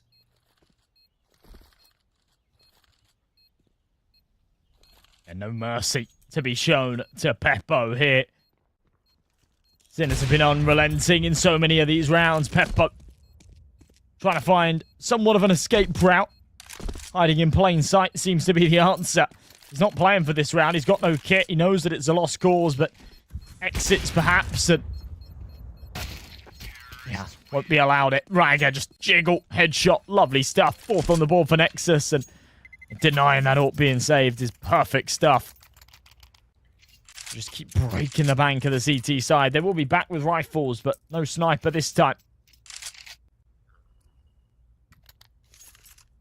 It'll be the last buy for them if they can't win it. They'll be back onto an eco. That's where things get super awkward to end the first half. Because despite the early success of Sinners, that would put Nexus in the lead.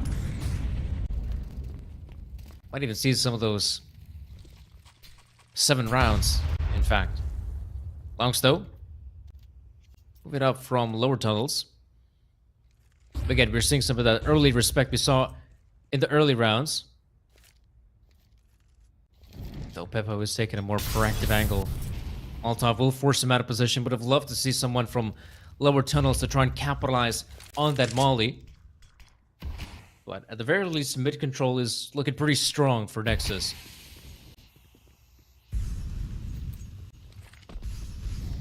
This.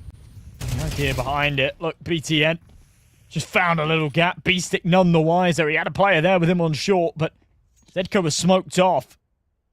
Presumably relayed that information, but they just decided to play the gamble, hope that BTN wasn't getting sneaky. But the snake in the grass is still biting.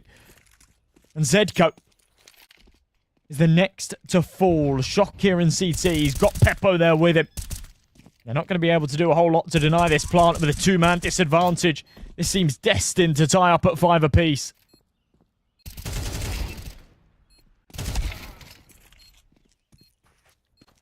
They're not giving up that easily, but I feel like they should.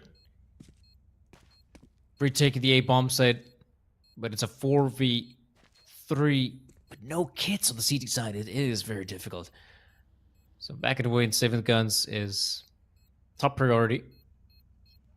Actually, now that I think of it, haven't really seen a lot of saves from Sinners.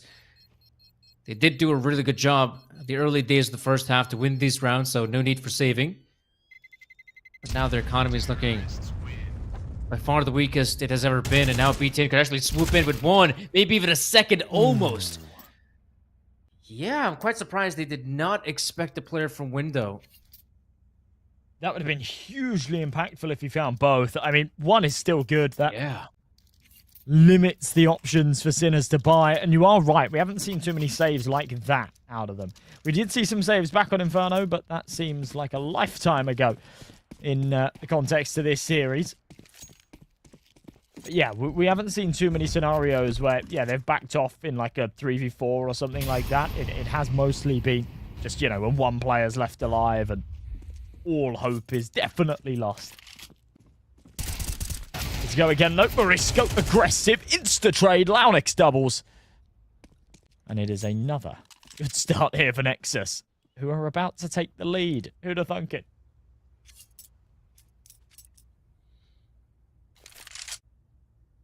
The lead and maybe even more so. Yeah, of course, we're not expecting much out of Sinners in a round like this, despite them having some weapons to work with. The advantage is clearly in the hands of Nexus, especially now 4v3. They might run into the bomb site that has the most defenders on it. Zetko. I don't think he managed to spot anyone just yet. This peek, though, will give him a lot of intel. Both players at least. Expecting a lot more to enter the site. This is where Nexus, I mean, they should not mess this up. B-Stick up close there with the MP9s. Good work. Oh no, Zetko finds 2 huge frags. Longs is trying to get that bomb planted, but that smoke is way too deep. Peppo has a good chance on the angle. Might be able to spot out the players retreating, but Longs, luckily, gets into Tetris just in the nick of time.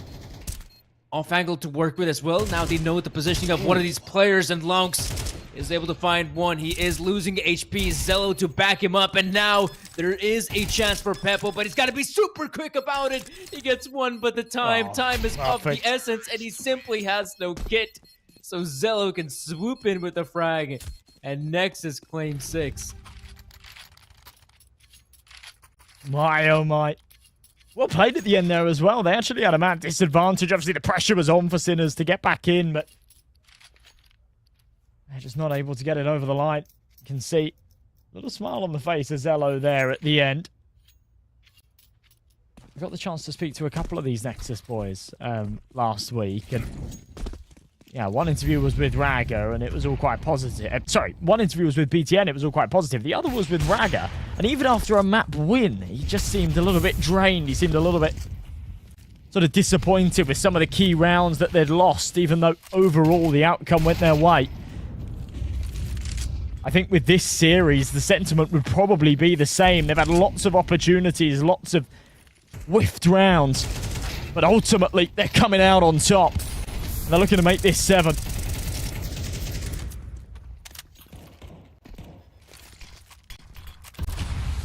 Look at that.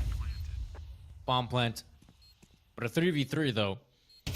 Nexus so far, I feel like they have been winning just every single post plant in this first half. I don't seem to remember Sinners actually succeeding at a retake, which is detrimental, but maybe it all can change on this last... Yes, there we go. On the last round of the first half, they finally win a retake, Sinners. It's been a long time coming, but they finally get one across. And so 6-6 scoreline, which Nexus, I feel like they're going to be quite happy about it. Whereas for Sinners, I mean, once they had that 5-1 start, you were definitely hoping for them to get more than just the 6 rounds at the end of the half. Are we about to give away another crazy skin, Danny? Is someone about to win a knife to go with that pair of gloves? I mean, you'd hope to see it. You see how that good knife is out there just teasing you. Yeah, exactly. That you might be able to win it. Maybe you might. Maybe you won't. Or maybe you're going to get yourself a nice weapon for your gloves. In this case, it's going to be an AK-47 crossfade. Not the best, not the worst, but occasionally you could definitely get something nice. But a crossfade is what Mr. Kauf has won. Congrats, Mr. Kauf. And yeah, I take it as well. I'm personally more of a vanilla AK-47 guy. Do have some of those. I think I have on my vanilla AK the stickers from the very first sticker capsule. So make of that what you will. Like to be or not to be. I feel like that's a banger sticker. Yeah. OG. I have a couple of those. Default AKs with very, very old stickers on them. Back when stickers just weren't worth anything. So it was, oh yeah, 3p. Yeah, I'll just whack them. Whack them on the default guns. Ollie down. BTN. Under pressure. It's actually Launix to find both heads. He's tapping away for a third, but with a 2-man advantage already. Sinners want to pull the plug, and Raga is tucked in behind them. This is cruel. Morisco seems to have a decent idea. This will definitely go checked. Oh, no, maybe it won't go checked. Raga causing him all sorts of problems. Does only get one, but he's done his job. Oh, this is a statement of a pistol round. Like, look at Launx as well, already getting himself a third and the fourth to finish it off. A clean round with the USBs. And, I mean, I love the confidence as well. Instead of, Nexus just getting those initial frags and thinking, right, let's just, play it smart, play it safe. No. Nexus, they keep on pushing. They are making sure Sinners do not get comfortable in the second half. And the pistol round, it proves how difficult it can be to get that momentum going for Sinners. Whilst we're on an eco round, we're speaking about the stickers. I have a school friend, right? This guy I went to school with has a Dignitas Cato 14 holo on his default AWP. And that is now like a $30,000 sticker, I think. At the time, I think it was more like $3. And yeah, but I love it, because if you stick it on any other AWP, it would have been gone, would have been traded, would have been sold long ago. But the default AWP, there's no getting rid of it. So I think it's a blessing, but he sees it as a curse.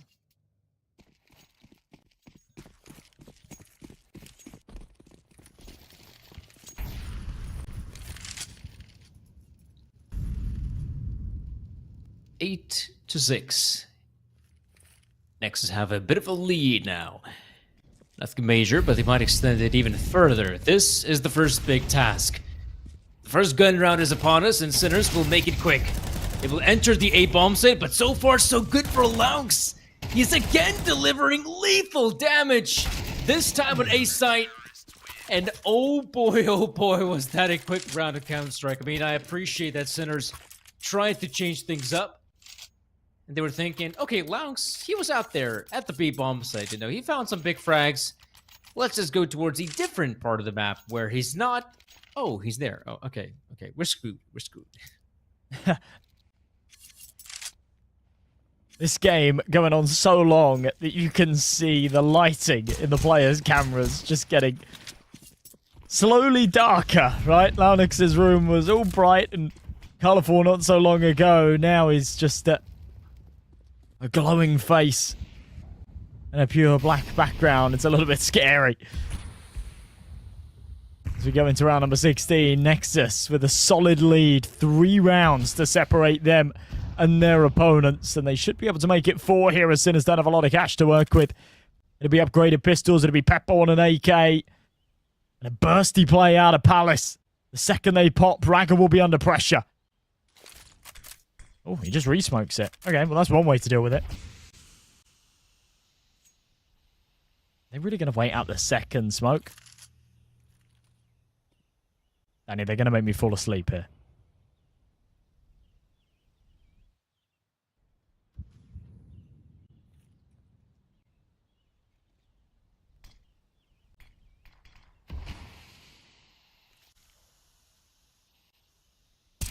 Oh. Big kill.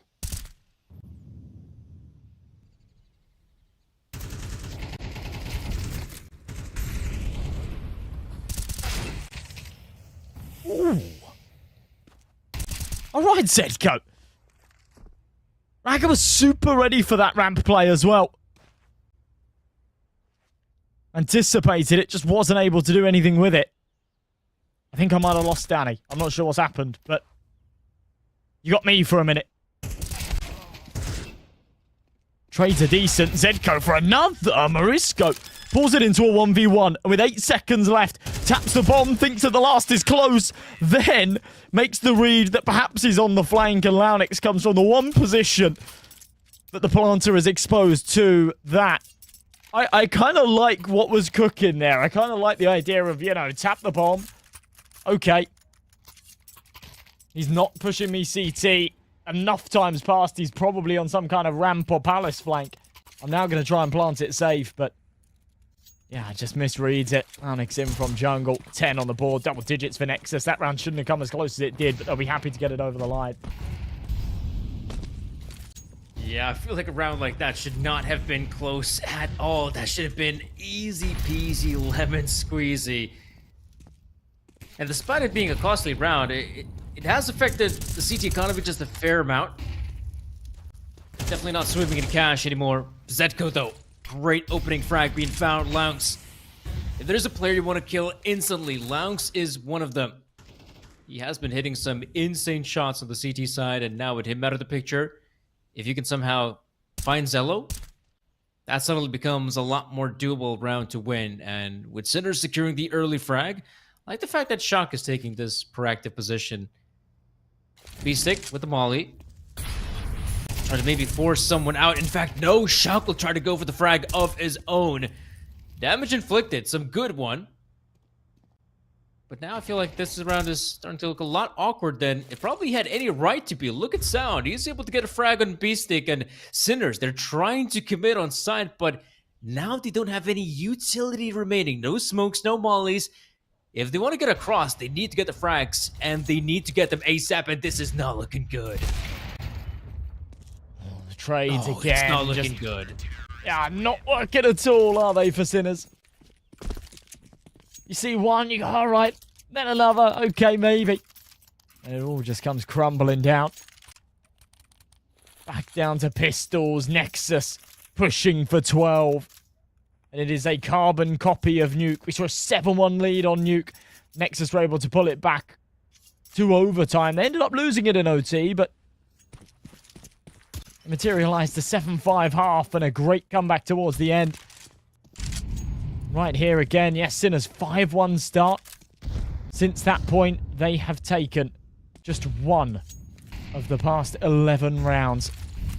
It's been all the Nexus show. Bombing it into B. It's Zello again to kill that first.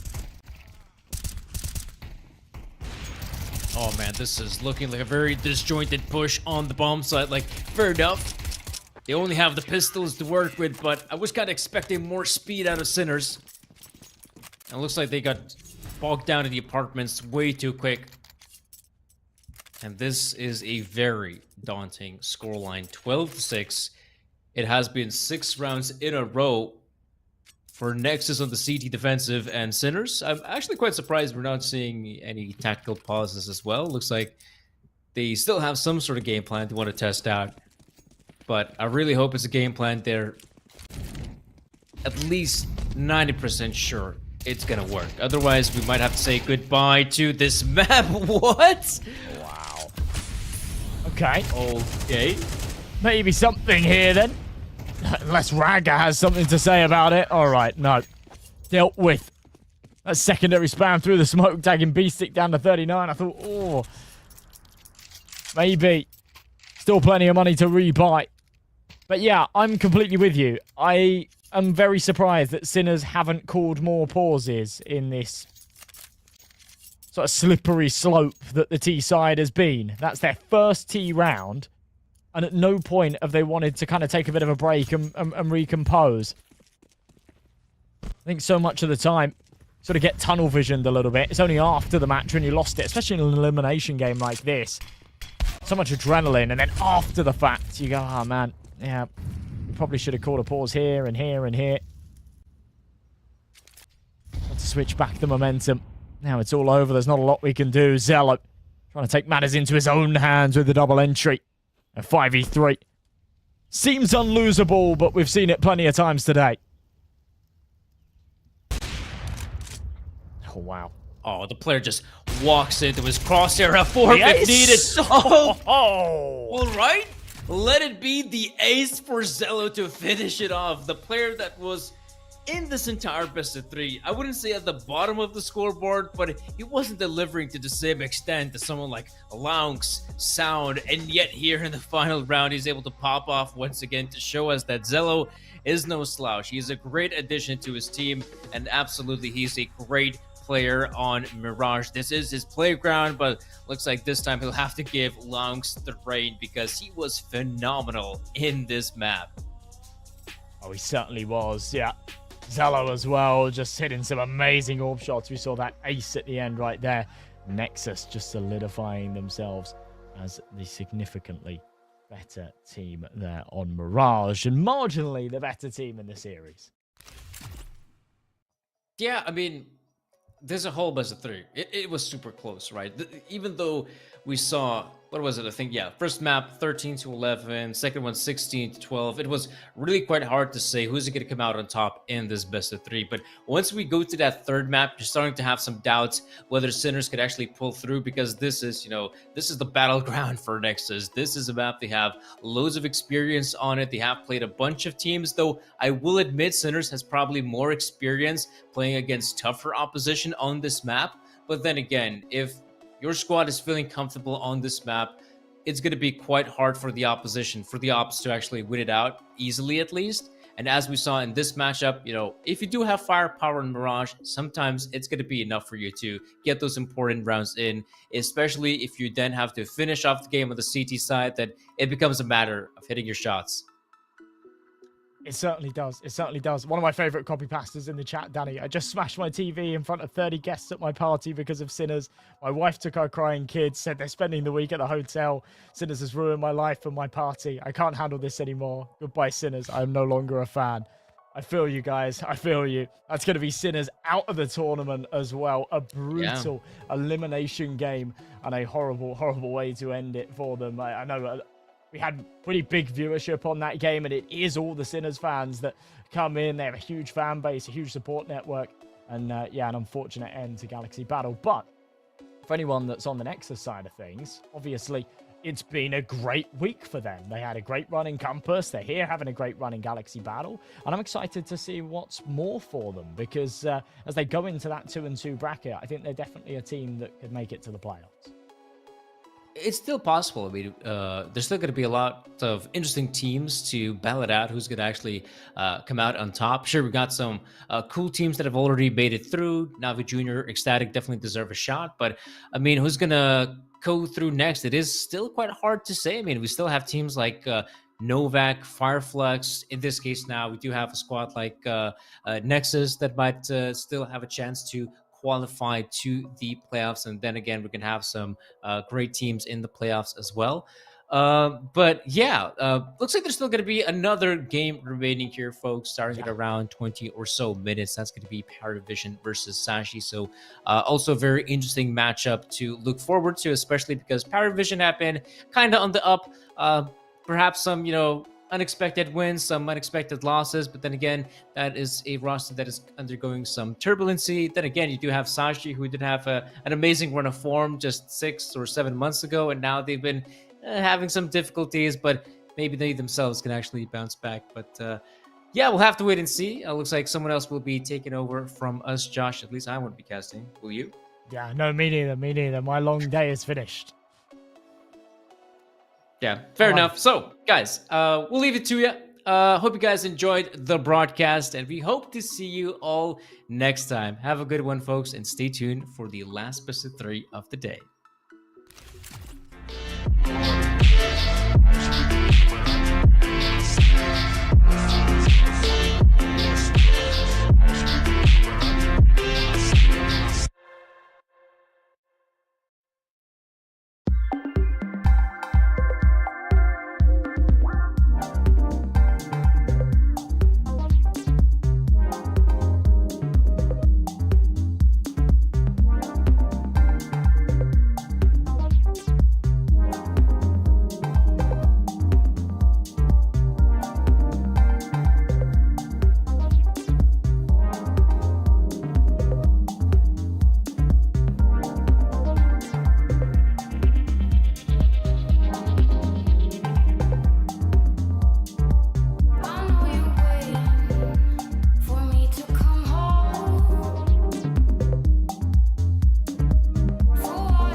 they looking for the shit.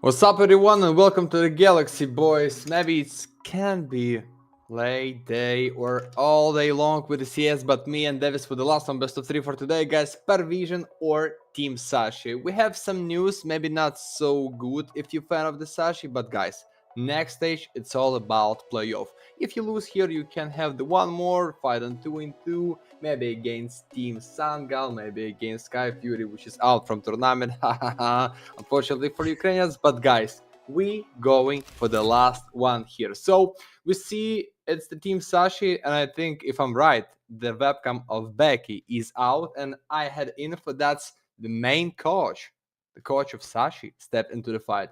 How about this one? You ready? Yeah, this is gonna be an interesting matchup because we took some time to get into the server, and this is the 2-1 Swiss round 4 bracket. So you win it, you're in the playoffs. One team is making their 100%. You lose it, well, it could all go wrong. Is he sitting with his legs below the jersey? Bottom right. Kind of looks a little bit interesting. Like, he surely doesn't have a huge stomach, so I don't know what that is. And maybe it's cold inside in the practice room of PARIVISION, but I think he's just like, it's so lazy and he don't want to wait. He just want to step into the first one map, which is Sashi pick, their favorite map to play. Not so good, because I checked the stats for the Shell TV for them. Just 3 wins, 9 times played on the train. Guys, your favorite map to broadcast, your favorite map to play with the friends in the matchmaking, but maybe not every time you see the win, because something new in the competitive map pool for us just in 2 months only. So we're going with the PARIVISION train, with the Sashi train, with the PARIVISION Ancient, and if we need, that's going to be Mirage for the Sutter, but I don't feel right for them with the stand-in, with the coach going for the 3 maps. Anyway, if we see the 3, I still believe it's gonna be easy win for the PARIVISION guys, but it's fine. Every time have a chance, and I hope today it's day for Sashi. So, train, first pistol round, Wander on the observer. As always, good to see you, my friend. Here we go. Default setup, trying to guess it in the 4, maybe on the A side, maybe trying to kill them immediately, but this T side should be tough. No, Becky's back. No coach. It's fine. Great. I like this. Alright, let's go. Glock round underway for Sashi. As you mentioned, it's their map pick. Not exactly the best win rate on it, but maybe they feel like they've analyzed how PARIVISION plays, and this is probably the best map that they, at least they think, you know, they can deliver impact. Smoke's coming in. There's 3 players towards B as they're trying to fake out A. It's gonna be the push towards B, and there's only Belchonok there. I believe named after a squirrel. We'll hit the first shot. Lucky will get the refrag, and this is a pretty nice execute. Travis is aware that, you know, somebody might come for the backstab, but at least the plan is going down. And a 4v4 retake underway with 2 still on A. There's still a player in A main. Iceberg now gets 1. And now they have to be aware of, like, Connector. They have to worry about main as well. And this just gets into a really messy setup where Jame will still hit the shot. Now Jame arrives as Jame, you know, super late. But they are catching this player off guard. The problem is it's 2v2. There's 20 seconds left. And the kid on Noda might alleviate some pressure. Now Becky trying to play around the angles. Beautiful headshot from him. And a 1v2 where all you have to do is just run away from Jame. Or I guess Jame runs away from you. Because it is going to be first for Sashi. Interesting strat. I see why they picked Train. That was a nice one. Yeah. It's all about Jame time to save his first ammo, guys. So Great start for the Sashi. As we know in history, it's all about take more rounds on the CD side, not on the D, but maybe not when you play against Team PARIVISION. It's not so bad for them on the train, guys. Last 1 month starts for them. It's 1-1, but if we check the last one in 3 months, it's 6 wins against Bait, which is qualified for the major. Against Sashi, they take a win just like 3 weeks ago. Against Fnatic with a new roster, but they good on the train, guys. We make the record on the Galaxy when they play against, not the Keyboard Shock guys, I forget the team which they play against, but it's not the big deal. It's Iceberg and Lucky for the open on the A side. Travis with a double kill, 5-7, stop it. It's 2-3, Scout is ready, but behind the smoke, Giggle of Vilchonak to the face with the Galil now. It's easy, and that is no win with the risky force. Should be 2-0 so easy, and no money for the next. It's 3 on the line, Davis. Sashi, really nice start. Yeah, big start. I love what they're doing. I think you can see that, you know, this is why they picked the map. And I'm not too keen with the force buy here from PARIVISION either. I think, especially knowing how conservative James is with the cash, like there wasn't really any reason to go for it other than confidence, which is it's a fine reason for sure. Unfortunately, it does not work out. So we'll see how it goes. I played 2 Premier matches today. Both were on train, and I was like, let's go, because I actually like playing train a lot. I lost both. I actually D-ranked as well, so... yeah, that's going to be the 3rd time I see this map. Fortunately enough, this time I'm not going to be on the losing side. It seems like PARIVISION might be, at least for the start of the matchup.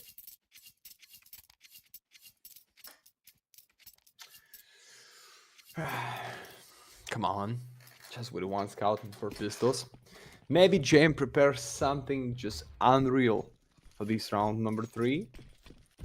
But it's nothing like the big guess for the A side. With the smoke, with a nade, but with a second timing to go in. We know that Sashi used to play slow. And that it's not only on Inferno, on their own pick, that's on a train too. So that's for Iceberg. Easy double kill. And 3 guys, I don't think you need to wait. Just go and kill him. You saw that's 2 default uses in the pop. Duck and Vilchonak, no squirrel with a knife to your back, Iceberg. Oh. Okay. I don't feel right for the Sashi, but still with a chance to win this one. Even Mach 10 is going to be in the Vilchonak hands. Maybe it's a chance to reach some money with the kill with MPs. And okay, what type of sound is this? It's like the old Russian song, because we ain't depot in Russian, looks like, yeah. Yeah, I think you can hear some Soviet era music there. That's pretty nice. Well, train, I mean, this is set in the Soviet Union, I believe, given kind of the graphics and everything. Very slow round, one where, yeah, I'm not sure how Sashi have found themselves in a 3v4, but at least they found a completely open bomb site. So bomb is about to go down. Lucky watching the backstab, so Vilchonak can't really aggress. Lucky chooses like a semi-long range angle as well. James arrives, but at this point, like, they're both holding it. It's just like, you know, a suicide mission. Vilchonak switches out for the scout. They peek out in the open, meet 3, and that should be the round. With no chances to do much. James looked a little bit frustrated after that death as well. And the first rifle round is set to come up for PARIVISION, so hopefully we see them starting to lock in a little bit. Again, the winner goes to playoffs, so this would be a pretty early ticket to secure. You don't want to be playing in that 2-2 bracket. This is absolutely insane, yeah. I don't know how he manages it. Iceberg just doesn't clear it.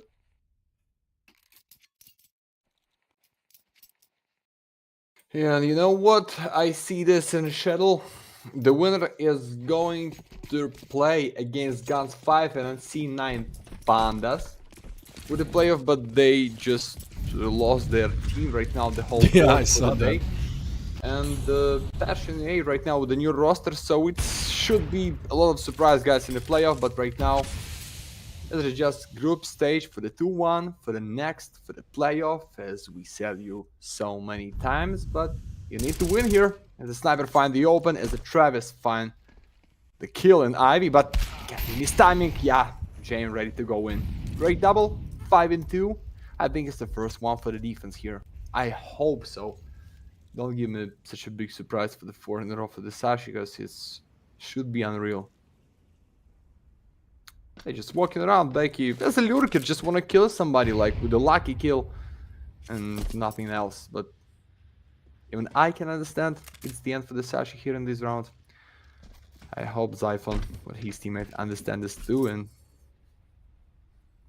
just trying to kill somebody. Great AK-47. I like this. One of my favorite in this game. Come on, Becky. Nah, they know about you. Nah, this one's done, man. Yeah. Excuse my pessimism, but I'll actually get some damage in, but Zyphon is on 1 HP, so even a flashbang, if it touches him, he goes down. Plant, though, oh, he plants it. That's good. Plant out of a 2v5, they should be happy with it. Not a clean round for Sashi at all. A really messy one. James gets an early pick, doubles it up. Travis with the 3-piece as well. Looking decent. PARIVISION bounce back immediately.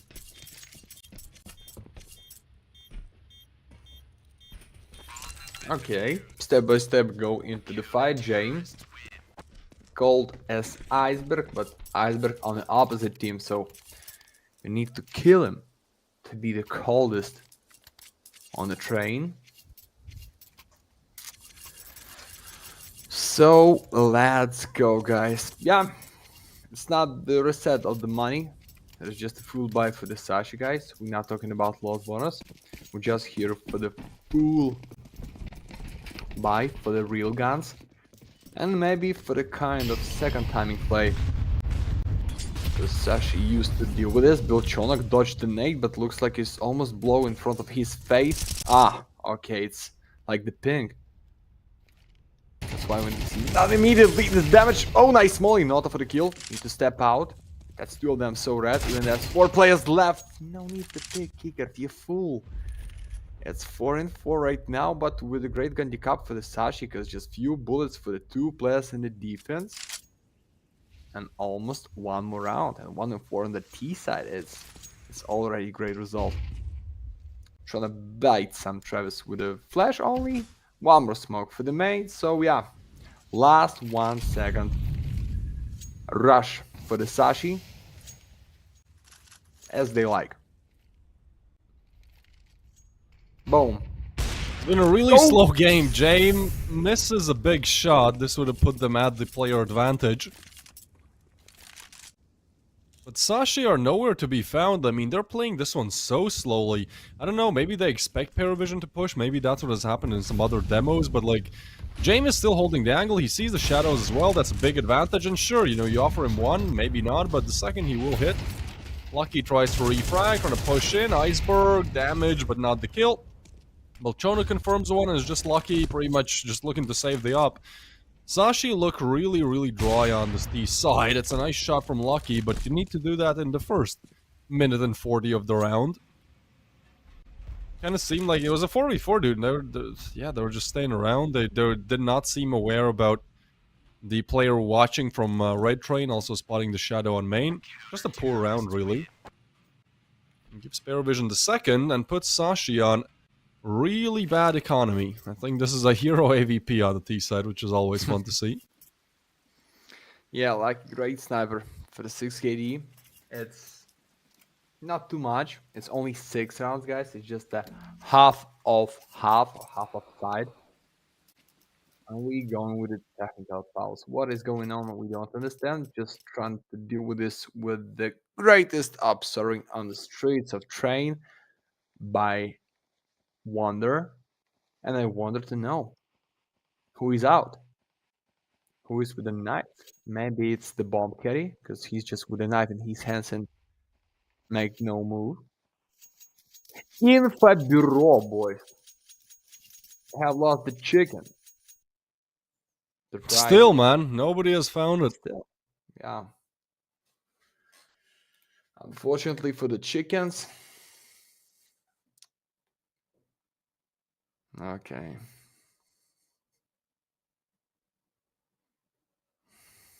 Oh, it can be long, guys. But I like to see, you know, 2 teams right now on the boot camp. It means Yeah, like it seems they, like yeah. seems like Sashi might have like friends or like a sibling or something chilling in the background, just kind of Mhm. playing with the water bottle. Attack pause is boring for them as well. Damn, everyone kind of looks tired. Quicker looks like he just wants to go to sleep, but to be honest, that's how he always looks.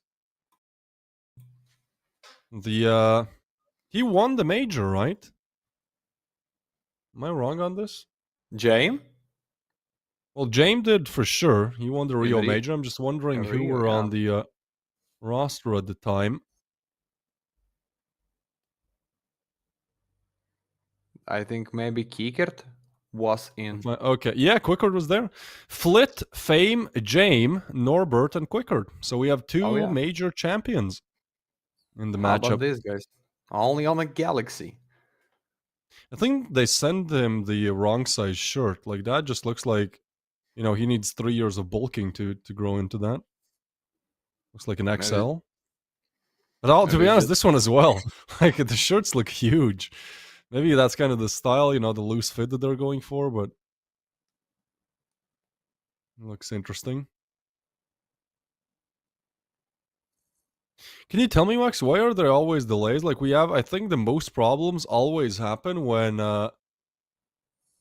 when it's the last match of the day, when it's like getting late, you know, you kind of, you know, you want to watch some CS, you also want to finish in time. yeah. Oh, we're back. We are back, baby. Let's go. Ooh, lightweight, baby, for the round. Nice one. So, the major champion Kiekert still with no kills. With the impact, but not so big. Dolchonok needs this night, it's okay. You're gonna play against 3 pistols, but guys, you know how it's going on the Galaxy with the bad buy. Like boom boom! Tum tum tum, and then 5 on 3. And a deagle for the K for the 7 for the Cold. Looks like it's gonna be on B side when they have only one player, Dolchonok, which is just jumping out in the default for the spot to spot as a squirrel for 3 to 3. And the Travis on the catwalk somehow trying to support him, but guys, I think it's no time to throw molly or flash. Just need to take the fight and immediately like find 2 or 3 on the line, because Stack and Deagle is going to push so fast. Come on. They're ready. Jam on the con. One to his flash. face. Nice. Oh. And 2 told kills, you. actually 2 kills back as well, dude. They're on the site. I don't know how. I thought it was just 3v5 and done, but somehow find 2 different players. Plan the bomb. They've picked up, well, 2 AKs. They have a NOP. I mean, this is looking great, man. Cabby holding for the backstab as well. Timing is weird though, and Cabby's shadow is seen, so they should know timing does not work out for him. Nota with the frag. They know where the last 2 are though, but you don't want to peek in the op. It's a bit of a weird setup. Lucky tries to get away, gets punished, and now 1v2 for Iceberg, where he's on non-existent HP, and Nota will just very easily deal with that threat as well. So, certainly a round that did not look easy for PARIVISION at first, but they make it happen. They laugh it off. Nota seems to be happy with it. Yeah, really not sure. 1 and 2. He's trying to save himself in the smoke somehow, but Dolchonok almost with the beautiful quadra kill. Just 2 of them on the line against Ladder, and then almost 2 of them on the ramp. We see this. Just missed his spray a bit, but thanks God, boys. From the back for the win, for the round number 3. Let them play with no money, and looks like they're ready to take the lead, even with 1 round, guys. Not on your own map pick, which is train, it's good. Dodge the nade by Dolchonok. Auk, Captain, nah. It's the back to the kill. Dolchonok from the back. Not the greatest gun to spray in the close distance. I mean, Deagle, Jane with it. Miss! Come on, jump out. Guys, what is going on? It's gonna be big, just with 1 tag. Oh, no. It's Jane time. It's jam time. He's on 12 HP. I'm surprised. Maybe he's a changed man. He actually still took a peek around. You know, this was the major winner. James, he'd be in heaven by now. Actually, gonna be holding the line. I mean, Camby should really not aggress on this. Like, That's something you do in Premiere, you know, there's absolutely zero reason to do it, and he won't, maybe in the end. But Jame by that time already evacuated. He has to be careful not to die from the bomb. I think the blast radius is not that bad, and probably he knows way better than I do. Well, that's, yeah, nicely calculated. 3 HP taken away from there. Okay, it's not the lead. And you also have the brain rot. I was wondering about the toon. I was like, wait, is that a brain rot meme from Instagram? It is. It is. When I But first heard it, I maybe... said it 50 times. I literally thought I have like a AUP in my head. Maybe can you explain me why it's getting so popular? I just don't understand what's the sense No, and what's it's the just net of brain it. rot. Like, they're just some stupid things for the youngsters, for the, I don't know, pupils. It's just Yeah, but the out of my thing is, mind. you said it as well, so you've been poisoned as well. And when I Yeah, saw the I'm meme, stupid. I wanted to say it too. So I think, you know, that's why it's popular, because it's weird and people for some reason, which I don't know. Yeah, I mean, once it gets popular, it's over. This has been such a slow game from Sashi, right? Like, it's actually Crazy. PARIVISION taking a lot of aggressive duels from here and there. Maybe that's what, again, Sashi are waiting for. They probably watched at least one demo from PARIVISION's brain. Long range, Jame. Oh, no. Jame no, time? dude. Come Oh on, my Tavi! god. That's insane. That's just bad communication. Also, the fact he doesn't hit the first shot. We've seen some bad misses from Jame today. The op is just not what it used to be anymore. Jame wants to get out of the smoke, but he can't really find an opening on the other side, so he just stays stuck in. It's Noda will have to do the heavy lifting. Instead, Iceberg finds the head, putting them in a 3v4, where again, it just seems like, especially with this being James-led team, you gotta go for the save. There's no other option, really. And I don't want to blame Jame too much, like, he still got the frag, although that was literally given to him on a silver platter, and, you know, and Sashi like, take it, please, Jame, take this one. But he could have gotten a double there. You know, you can always play better, and that should have been a double, or at least you expect it. Flash comes in, Jame hits a shot. But it's too late. This one won't matter too much, and... well, at least he's on 1 HP. Dude, he knows exactly how to save. Last round he's on 12 HP, takes 3 HP damage from the bomb. This round he takes, like, well, down to the last HP damage from the bomb. If there's one thing that Jame knows how to do, it's how to save, and this just proves it. Calculates it. Okay, let's see if he got CS2'd. Nope, that was just off. But then Cabby, what is that stand, mate? You hear, you feel, you see him on the minimap as the red point from Ivy. What are you waiting for? It's okay, guys. It's just one more round. There's lots of money to buy for the defense right now. Kicker's not the greatest stand because of Cabby flash, but the Lucky is open. Lucky today is on fire, guys. 5 KD for the 9 rounds only on the T side against Jame and the squad. It's the big score already, but Kicker is out. As I said, he was on the score like 0-4, and right now just with 1 kill, he's going down first and gives such a big majority for the Sashi. And then going play like second by second, then take just a bit part of your soul, and then boom, so fast with the bomb plant with the open like this, Zyph. And I told you not, and now need to step into this darkness, just stay behind. They know how to make it slow. Jame, the safer for the one only. Oh no. Nice movement, but Travis will still pick up a double, so that keeps the round alive for PARIVISION. Lucky and Cabby, though, on the site with the bomb going down. There's a long rotation coming in from Travis. And Belchonok just waits. Good smoke deployed as well. I don't... no, there's no way you can see Cabby from there. And Travis, well, there's no other option. You gotta push through smokes. If you wait them out, there's simply not gonna be enough time. There's one kit on Belchonok. 20 seconds left. Travis pushes through. Cabby punishes it with ease. And that's, again, the round, it seems like. Belchonok will still try to clear some of these players. Lucky does not have the peak. And Belchonok gets away. So, Sashi stringing together a pretty good T-side, I gotta be honest. I mean, they've had good rounds, they've had good executes, trades, everything really. And PARIVISION with some bad calls, bad misses from time to time as well. Oh yeah, get away. Like in this song, I like this too much when I just right to the point with the boys, like with the girlfriend. You know this one, Davis. You I should know, want like to get away. That one? no, get away, you might get away, baby. I wanna break up. You should know this, Davis. Don't break I my actually heart. don't. Ah, I actually do not. okay. I'm sorry. I guess we grew up on different music. Maybe. Although we are quite similar in age, so. Yeah. Tum tum tum tum tum tum tum tum tactical tactic.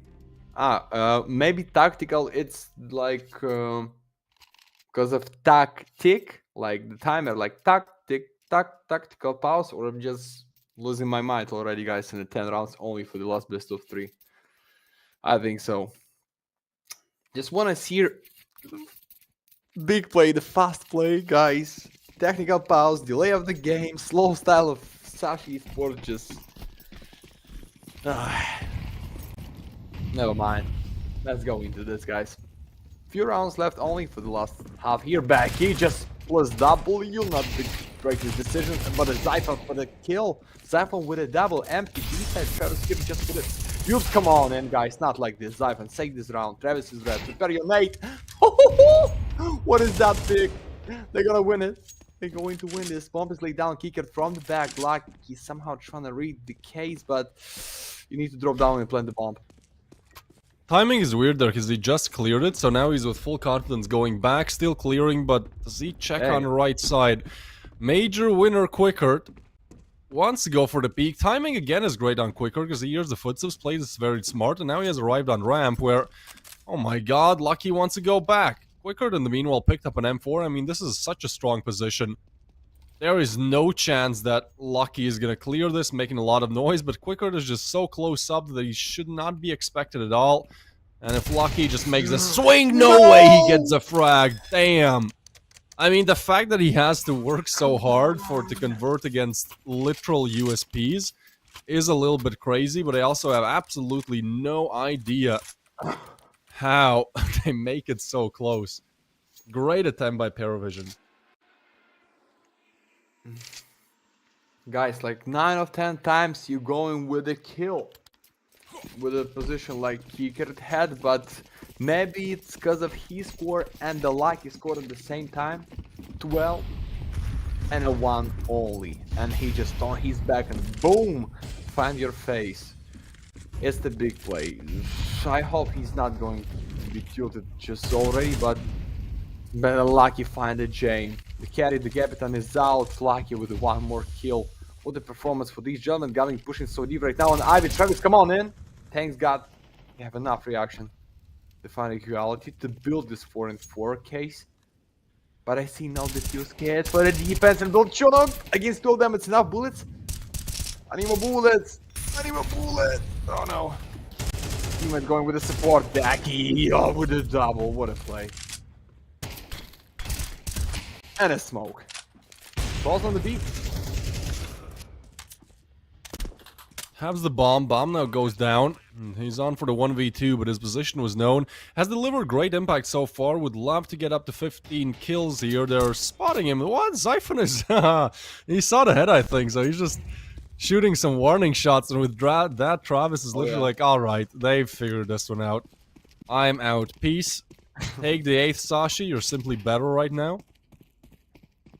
PARIVISION. Very slow start indeed. This train matchup. Now, there's still time, you know, even if this is 9-3, I think PARIVISION is solid enough of a team to get some more rounds, make it closer. But Sashi look amazing. I love what I'm seeing, dude. The Danes, hell yeah. I just almost when the Wander trying to bring camera to the face of Travis when he saved the op and he started to twitching to left to right, like don't put the camera to me, Wander. I think it's just unreal. It's can be like this, but yeah, guys, it's just the magic. It's the beautiful timing and the weird one. As always in CS. Fast play for the Sashi. Surprise for the defense right now. We used to play so slow, but then Zyphon and What a double kill, what the opener made. They too good with this play on the A side. Travis just behind the red box with the empty, with the lucky shot of the smoke, but no. Belchonok, you're the last one. So Squirrel, take your nuts with a steal and try and win this unreal clutch, but Davis, Yeah. I understand it's almost unreal. Seems that way, especially with the Molly now coming in. That's extra 7 seconds skimped out the clock. There's HP damage as well. I mean, Bolchonok is a dead man walking, in any sense of the word. Lucky. This is the shot? I mean, alright, let's pad the stats, Bolchonok. How many more can you find? 0. Iceberg with the frag, Sashi with the 9th. Handshakes, fist bumps rather, for the boys and the crowd in the background. And not to point any fingers, but major winner Quickert. I think he even has the trophy displayed there on the left side, you see? Like where you normally show your medal. You need some more kills, that is for sure, 100%. But in the meanwhile, time to think about it and time to see what we have from the roll, the spin. Let's go. So Davis, I see that you was on the first one, best of 3 for today. You Yeah. had something with the case? Absolutely nothing. Absolutely nothing, man. Nope. Come on. We see a knife go by though, Yeah. which means it probably won't appear twice. But let's go. Let's go. All right. Okay. Woo! Wildfire. Congratulations. Oh, it's the big one. What's the Schuler cost? CS. Give us cost. I'm not Davis. sure. Give I'd us say cost. in 150 to 200 euros maybe. I can check for you. Depends on the float, on the condition as always. I think for Galaxy Battle, all of them are minimal wear or factory new. So minimal wear, oh, it's less. It's actually less. I was thinking about StatTrack. My bad. It's 70 euros for minimal wear, and well, But 40, but still 40 good. for field test. But But it's man, still that's good. amazing. You're literally watching the game. You're having a good time, and you get a 40 to 70 euro drop in the meanwhile. Yeah. Big reason to follow Galaxy. Big reason to type in !Galaxy in the chat and yeah. watch the games. There are good pulls. PARIVISION, though, get on the site. They've already found 1 kill. And it's the same attack towards B that is sometimes simply too difficult to deny with the USPs. Iceberg finds 1 on Travis. It's a big frag. Now they try to push in. Bolchonok will be playing on the angle, getting a good headshot through. Becky with the refrag. But Bolchonok really is the spanner in the works here, where, like, you can't exactly clear him. It's a double setup. Oh, hello! Cabby arrives with the backstab, but he misses completely. And that could be a crucial miss that gives PARIVISION the chance to start making the comeback. Okay, guys. Even you think that there's no chance to go back on the T side on the train, looks like you didn't see the game. Fnatic against Aurora. That was really bad. I think that was like, what's the score? Like 22 to 20, if I'm right. That was Davis and Manjay on the broadcast. I can be wrong, guys. But it's still the chance for the PARIVISION back here. Nah, no risky force. No, what is this? There was knife to the back. That is Oh no. mental. Absolutely insane. They're gonna try to push in. Quicker punishes 2. Travis gets 1. And, well, that's all she wrote. Alright. Come on, Cabby. Like, push with the team here. Teamwork makes the dream work, baby. It's gonna be 5th on the board for PARIVISION, and Sashi now get their hands on the rifles. So there's still a comfortable lead, that being 4 rounds, and if you can just win this rifle round, you know, the game is still completely in your domain. The problems really arise when you can't convert this, and you lose the next, perhaps the game is equaled out, you know? Yeah. But they just let him take 1 more round after you lose pistol. You just have the only options with risky force, with the full eco, and that was for the Sashi. So even with the 5, it's 1 more step for the double digit. They're trying to make it fast, Becky. Nice timing to stop the push from them. But what about ladder side? No, they're going in. Galil, Becky. It's great one. It's Lucky from the support. 5 on 3, just a half a minute. Lucky with a double 5 and 2. Zai with 1 more. And no, Ty, you're the last one. You're the only one. And you're not the hero. You cannot win it. 1 in 5, Sashi. immediately with a win. So easy with the guns, going with a 10. I like this. They prove like they can play, and they still play for the win on this train, guys. Don't forget, you win this best of 3, you're going for the playoff. The bank is so big, 25 grands for the first 1 place in this season on the Galaxy. That's the reason. The money is always the reason, guys, okay? So 10 and 5, Nota. What is your point to save your AK? And nobody will find you, because no money in the pocket for the Sashi squad. Good one.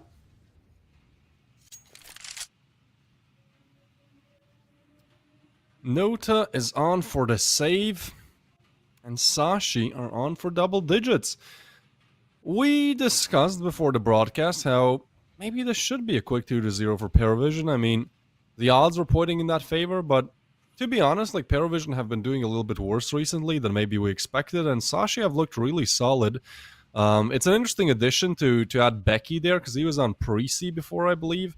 And he played well there, right? He was, I think, one of the heavy hitters of that Pre-C lineup, but maybe didn't expect him to adjust to this Sashi lineup so quickly, but he feels right at home, right? He's maybe on 6 kills, not having the best game, but at least some other performances are there to speak for him. Double digits. All right, well, if we do need all 3 maps, it would be Mirage to finish things off, but before we do that, we gotta get through Ancient, PARIVISION's pick. This being Train, 60% win rate for PARIVISION, 6 out of 10 maps won. For Sashi, they played it a lot more, 18 to be exact, and 39% win rate. Ancient is going to be PARIVISION side, and then Mirage, pretty much a 50-50 in terms of the win rates. Yeah, and maybe the last one chance to really show up. Because of money, guys. There's always no money, no firepower, no guns, just like chance with a fast push with attacks or farm guns, as I said, with the MPs for your max for the T side here. But you can let Travis be the first one. He's the carry with the 16 kills. Feeling good. But what about the open B side, which is close just for the 1 player? No, Becky play for the retake, just waiting for the boys. Okay, with this point, you can be good for the one only. Lucky from the CD side. Step out, waiting for the squad, trying to open up the smoke, but he missed it a bit. Iceberg from the CD side, nice spray, but not the double. Kickers here for the refrag. Kabi on the left, 1 and 3 for the Travis. Come on. The main carry against squad. 1 pistol, 3 guns, 1 chance. It's the first. Can be second against sniper. No, Kabi. Great angle for the catwalk with the cover, and they going with the 11. Nice try, guys. Nice try, but it's Sashi time. It's not the Jane time. It's just Sashi time here on the train. Yeah, I mean, we can talk about Sashi playing well, but still, it's PARIVISION. No matter what map is being played, when they have this matchup, you expect them to make it a close game, to, you know, certainly be the favorites to win it, but if they lose a map, you know, you're expecting them to be there on 9, 10, 11. So far has not been the case. James knows it, they feel it, attack pause called, but that's like your last chance really to get back into the game. Because their cash is really low as well. I mean, they have the force, but then they don't. It's a really bad situation to be in. It feels like a lose-lose from the get-go. The call is going to be a Galil, 3 Tech 9s, and Quicker still figuring things out. I think we're going as fast as possible here. Surely PARIVISION don't go for this buy and then just play on angles, right?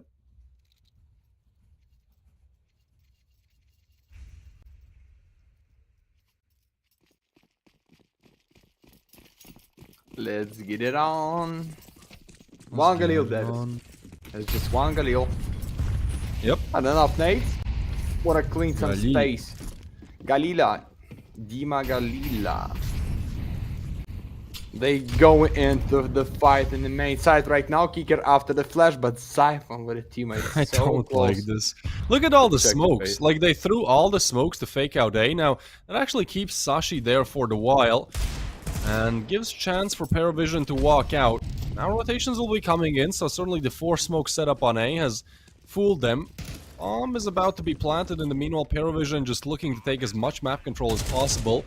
So it takes longer to clean them all out, but it is... Well, it should be just the pistols, but they still deal a lot of damage. James now picks up an M4. He's a menace to deal with. It's Lucky and Zyphon in the 2v3. Dude, this is Tech 9s. Already, Lucky, I think he's... Just, yeah, they're saving. There's nothing they can do about that round. It's the James special. You know, it's the Giga Brain of James. Figuring out, hey, surely if we just throw 4 smokes on A, for 1, they won't have info. For 2, they'll just kind of have to respect it and at least have 3 players on the side. There's 4 smokes. And I mean, it works out great. Sashi catch very late wind of the idea. Can't convert off the gun duels. And PARIVISION, crazy round to win. Keeps them alive in the game.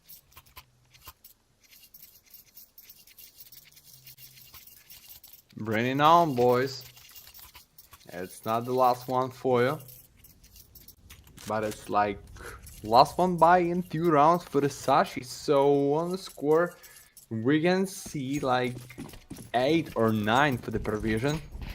Kikert is back into the game. That's good news for the T side. But if they try to make it fast, it's nice left to find the first one open. Nice kill, but not for the defense. It's Travis with the open. Not that Elchonek so fast. Lucky from the short, from the default, sorry. I need to be correct here. Have his ass behind a smoke. Prepare some nades for the Kiker's face. Okay, 23. Still not so bad, but they going for the safe already? Or do you think it's the risky chance to make them cry from the Ivy on the A side? I don't feel right. I think we need to save. Yeah, you gotta. Especially given the cash. They might be just kind of staying around to see if they can take away a rifle or 2 with them. I mean, the path to save is kind of through Ivy.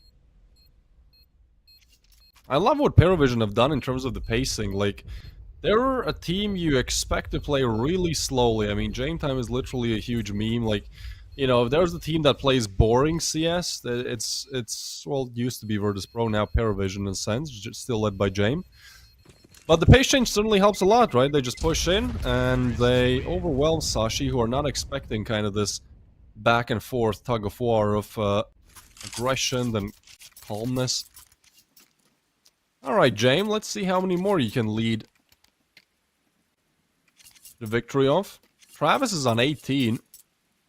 Sharing the server top frag with Lucky.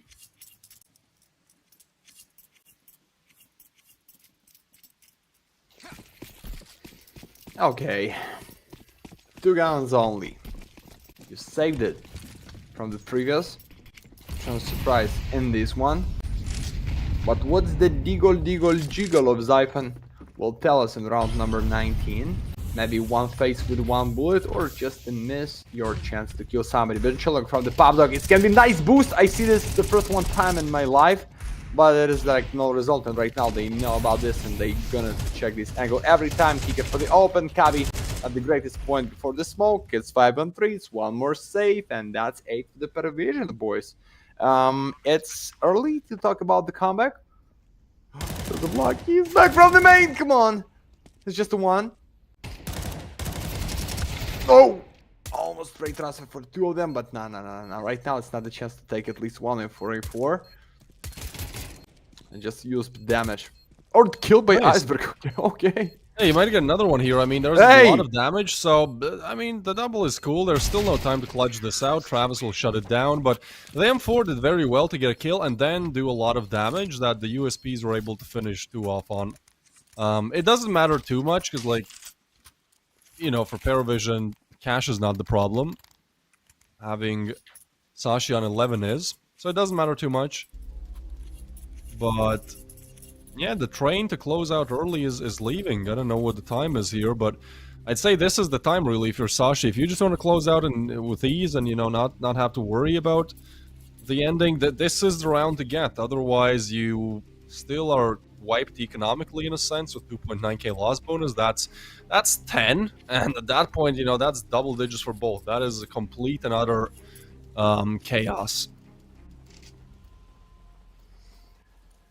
Come on, boys. PARIVISION. Looking easy. That's why they try so hard. That is no space to go in. CCTV, be careful. Guys, translate it from the Russian language. We go in. We go in, no sniper rifle for the lucky maybe. That is the problem, because they give enough, like, not enough, a lot on the first one side with the op, but right now with the Colt maybe. And the greatest weapon for him. So, slowly wanna play this time. But PARIVISION, you'll make it fast like every time. Maybe that's the key to win against Sashi Sports. They cannot ready for your fast play style.